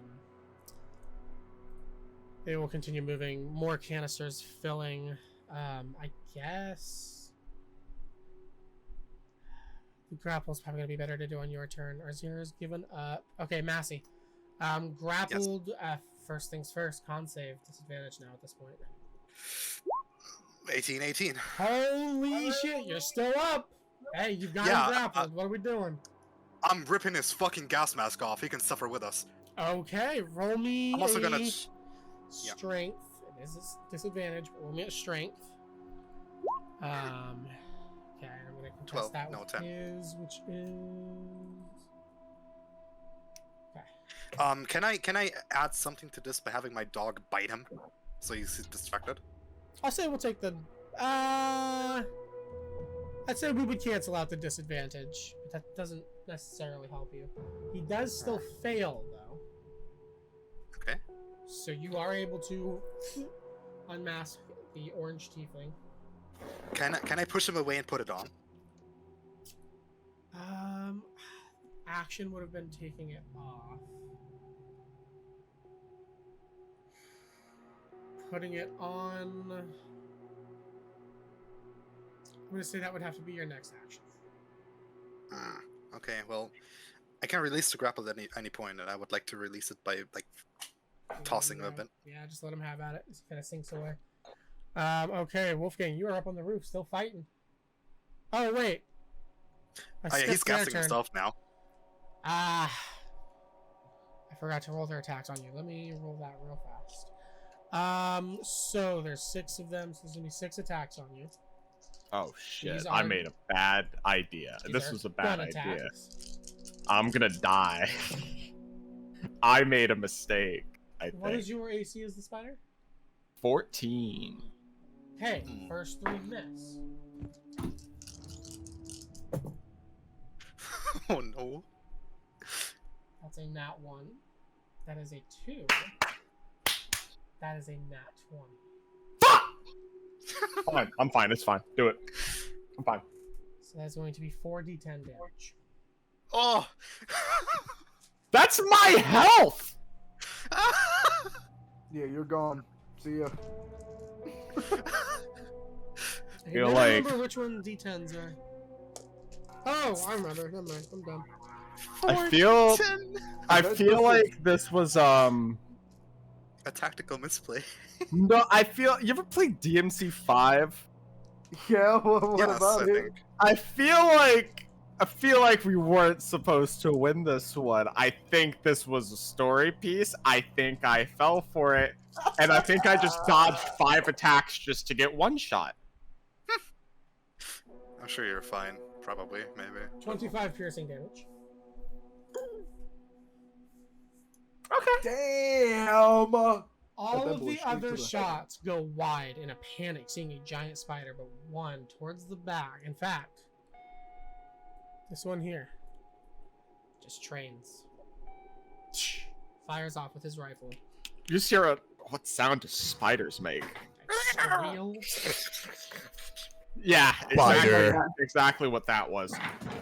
Yep. You just hear that piercing. And it is now my turn. Yes, it is now your turn. I'm gonna bite him again. Hey, It's gonna yeah, work this go time. for it. Yeah. It's fuck gonna that. work this time. It's gonna work this time. 19. It does indeed. Probably does. The shit out of him. It does indeed. That's gonna be a DC 11 con save. And we're poisoned. 6 plus 6 doesn't matter. He's dead. How do you want him to die? Oh yes. No. Do the con save. Can you concept? Okay. That is a 7. Does the poison kill him or does the bite kill him? How much health does he have? He has 11 health. So he fails to save, so it's all 12. He is paralyzed. He is not dead. Okay. I just kind of, like, take a fang out. Picking him up would be an action. I can't pick him up, can I? Probably not, no. I'm scared! I'm going back in through the hole. Okay. So I believe that's 20 feet. And that would You be a better be con save at that gassed. point. The bites man proceeds to leave, gets gassed anyway. Yeah, the gas has filled the room now at this point. Actually, wait, before I do this, wait. Hold on.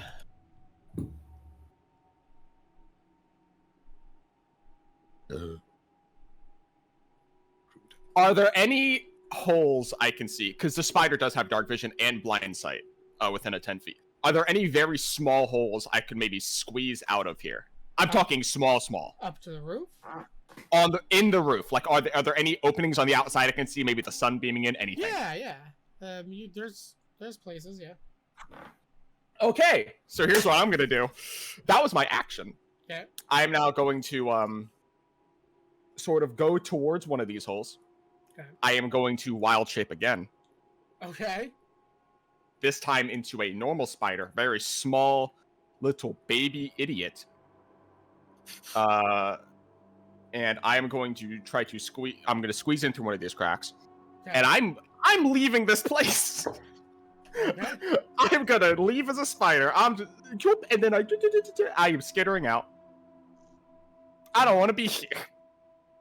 So I'll go like that far or something. Turn into a smaller spider. Smaller boy. I can't drag it, but it's okay. Literal tiny little can barely see it spider. Tiny boy. Okay. All right, Mr. Speckles, con save disadvantage.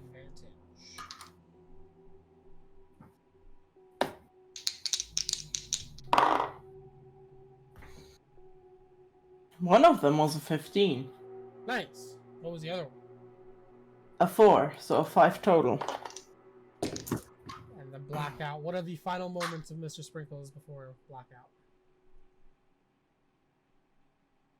How the fuck is Friend doing? Passing out with you as you down to the ground. There's no way that rat stayed conscious that long.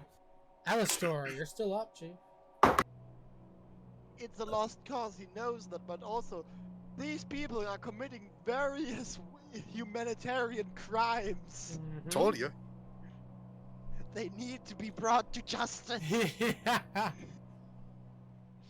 After half of my just combustion bent the floor.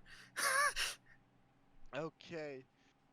What to do? What to do? That is because, fuck, I can't see shit, but I can move. What am I going to do? Well, how stop the far? gases, probably. To try, let's see. I would say at this point, the only people that are up are what? Alistor and Wolfgang? Probably. And Wolfgang's about out of the building. I mean, I'm still up. I'm just. How I just how think that guy far? down now. How far did you say Kana's was? About 20 miles outside the city. I'm not about to walk 20 miles. Ah, shit. How did I get here? Do I have like a car? Probably just walked. I walked 20 miles? Yeah, You should ask the friendly men outside. Maybe hit, Yeah, they got maybe cars. hitch the ride. Maybe hitch Ah, I'm just gonna end up There's- stealing shit or something. There's guys who walk 500 miles and then walk 500 more, so really you can walk 20. True.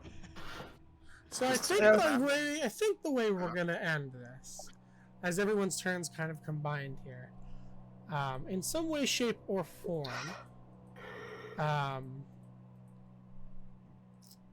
surrender will have to be had as this place is. Oh, I had a good idea.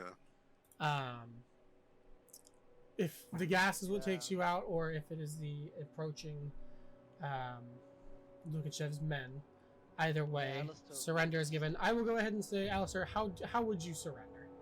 Like he would be trying to like get the gas containers, like start just throwing them out of the windows, but they probably just enter at some point through the main door. Yeah, there's you just hear the doors open and a bunch of footsteps and shouting begin to happen. He's maybe naive, but he's not stupid. Like he sees he is way outgunned and way outmanned. He's just like doing his like going out of combat mode, like getting the stiff moment and all that shit, and just putting his arms up like this. Okay, Mossy, how are you? Please don't kill me. So I had a plan, Yeah. which would require 2 more actions. So I don't know if I have the time for this, but I'm going to attempt it. Okay. So I took that guy's gas mask off, right? Yes. I'm going to quickly put it on. Okay, you fit it on. No problem. And then attempt to cast disguise self to make myself look like him. Okay. I like that. So as they Because I'm enter, not going down for this cause. I'm going to need you to roll a deception check and tell me how it is you react to this now encroaching patrol of Lukenshev's men. And what do you do? I mean, I have just been gassed, so this is obviously a bit shit of an Yeah, you're a impression. little wonky, yeah. But I'm going to act, well, not really act because I am very breathless and like I just fought someone off, and say like they sent a fucking imposter. I'm going to say for the sake of making this fair, I'm going to roll against that 10 and see if I get something lower. This is going to be 2 rolls. There is the patrol, and there's the patrol leader. So this is 2 d20s. Okay. The patrol, one of them moves up, kind of puts a hand on your back. Are you okay? Fine. I just someone tried to rip off my As you're mask. talking, a taller, kind of more portly Loxodonian man walks up. And you hear the gunshot close to your head as the man checking on you is blasted in the side of the head and falls over dead. What? You turn and look as soon as his boot hits you in the face and knocks you out. Why did you shoot that guy? Because they're evil. Oh no. They need So to you are knocked cement out that. in that way. Wait, do I, as Alistair, see that he shoots one of his own? I would say as you're being taken into custody, yes, you would see that happen. Oh, this isn't concentration. I'm still disguised. Knocked unconscious. Does that not get For rid an of? hour. Yeah, you are not any more concentrated on that. It is. spell. It isn't a concentration. Oh, it's not It just concentration. happens. Oh, No, okay. That's I'm funny just as fuck. disguised for an hour. You just So I disguised think they're yourself. capturing one of them. Yeah. Fair enough. He did just shoot the other one, so. Alright, yeah, so as you're being kind of taken in, you'll see, The only thing is, like, the only difference they would notice is that I can only make myself seem 1 foot shorter, so I will be very tall compared to that man. very tall and out of breath and clearly a bit delirious. The patrol fell for it. But as the gas kind of begins to dissipate out, you see, Alistair, you specifically see, they kind of look around, the patrol's kind of checking around, gathering people up as more and more of these soldiers come in. Looking around, kind of changing the mask. It kind of opens up, and there's still mask protecting the trunk and the mouth, and there's eye protection, but otherwise you're able to now see the face as the mask kind of opens.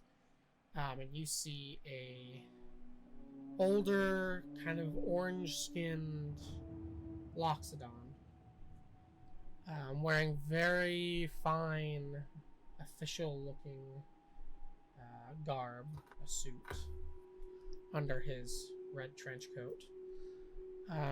You do see an almost unmistakable face of Cassius Lukenshev. This motherfucker. Leading the patrol. And he looks around. You see he has this beautiful, ornate saber in its scabbard on his hip, and then a pistol on the other hip. And he looks around. He says, "This is a good start. Get them in the trucks. The public trial is tonight." He walks back out. Excuse me, why am I being prosecuted? I did nothing wrong. He'll kind of stop and turn, and then you'll just get a gun butt in the face. Back. The situation is not. That would hurt if I had pain receptors. Yeah. They're never trying to gag you. They just start yelling at you to shut up and hitting you. Clank, clank. And in This wolf guy- that wonderful scene is where we will end this and pick up again next Saturday. God, I amazing. love this character. I love this character so much.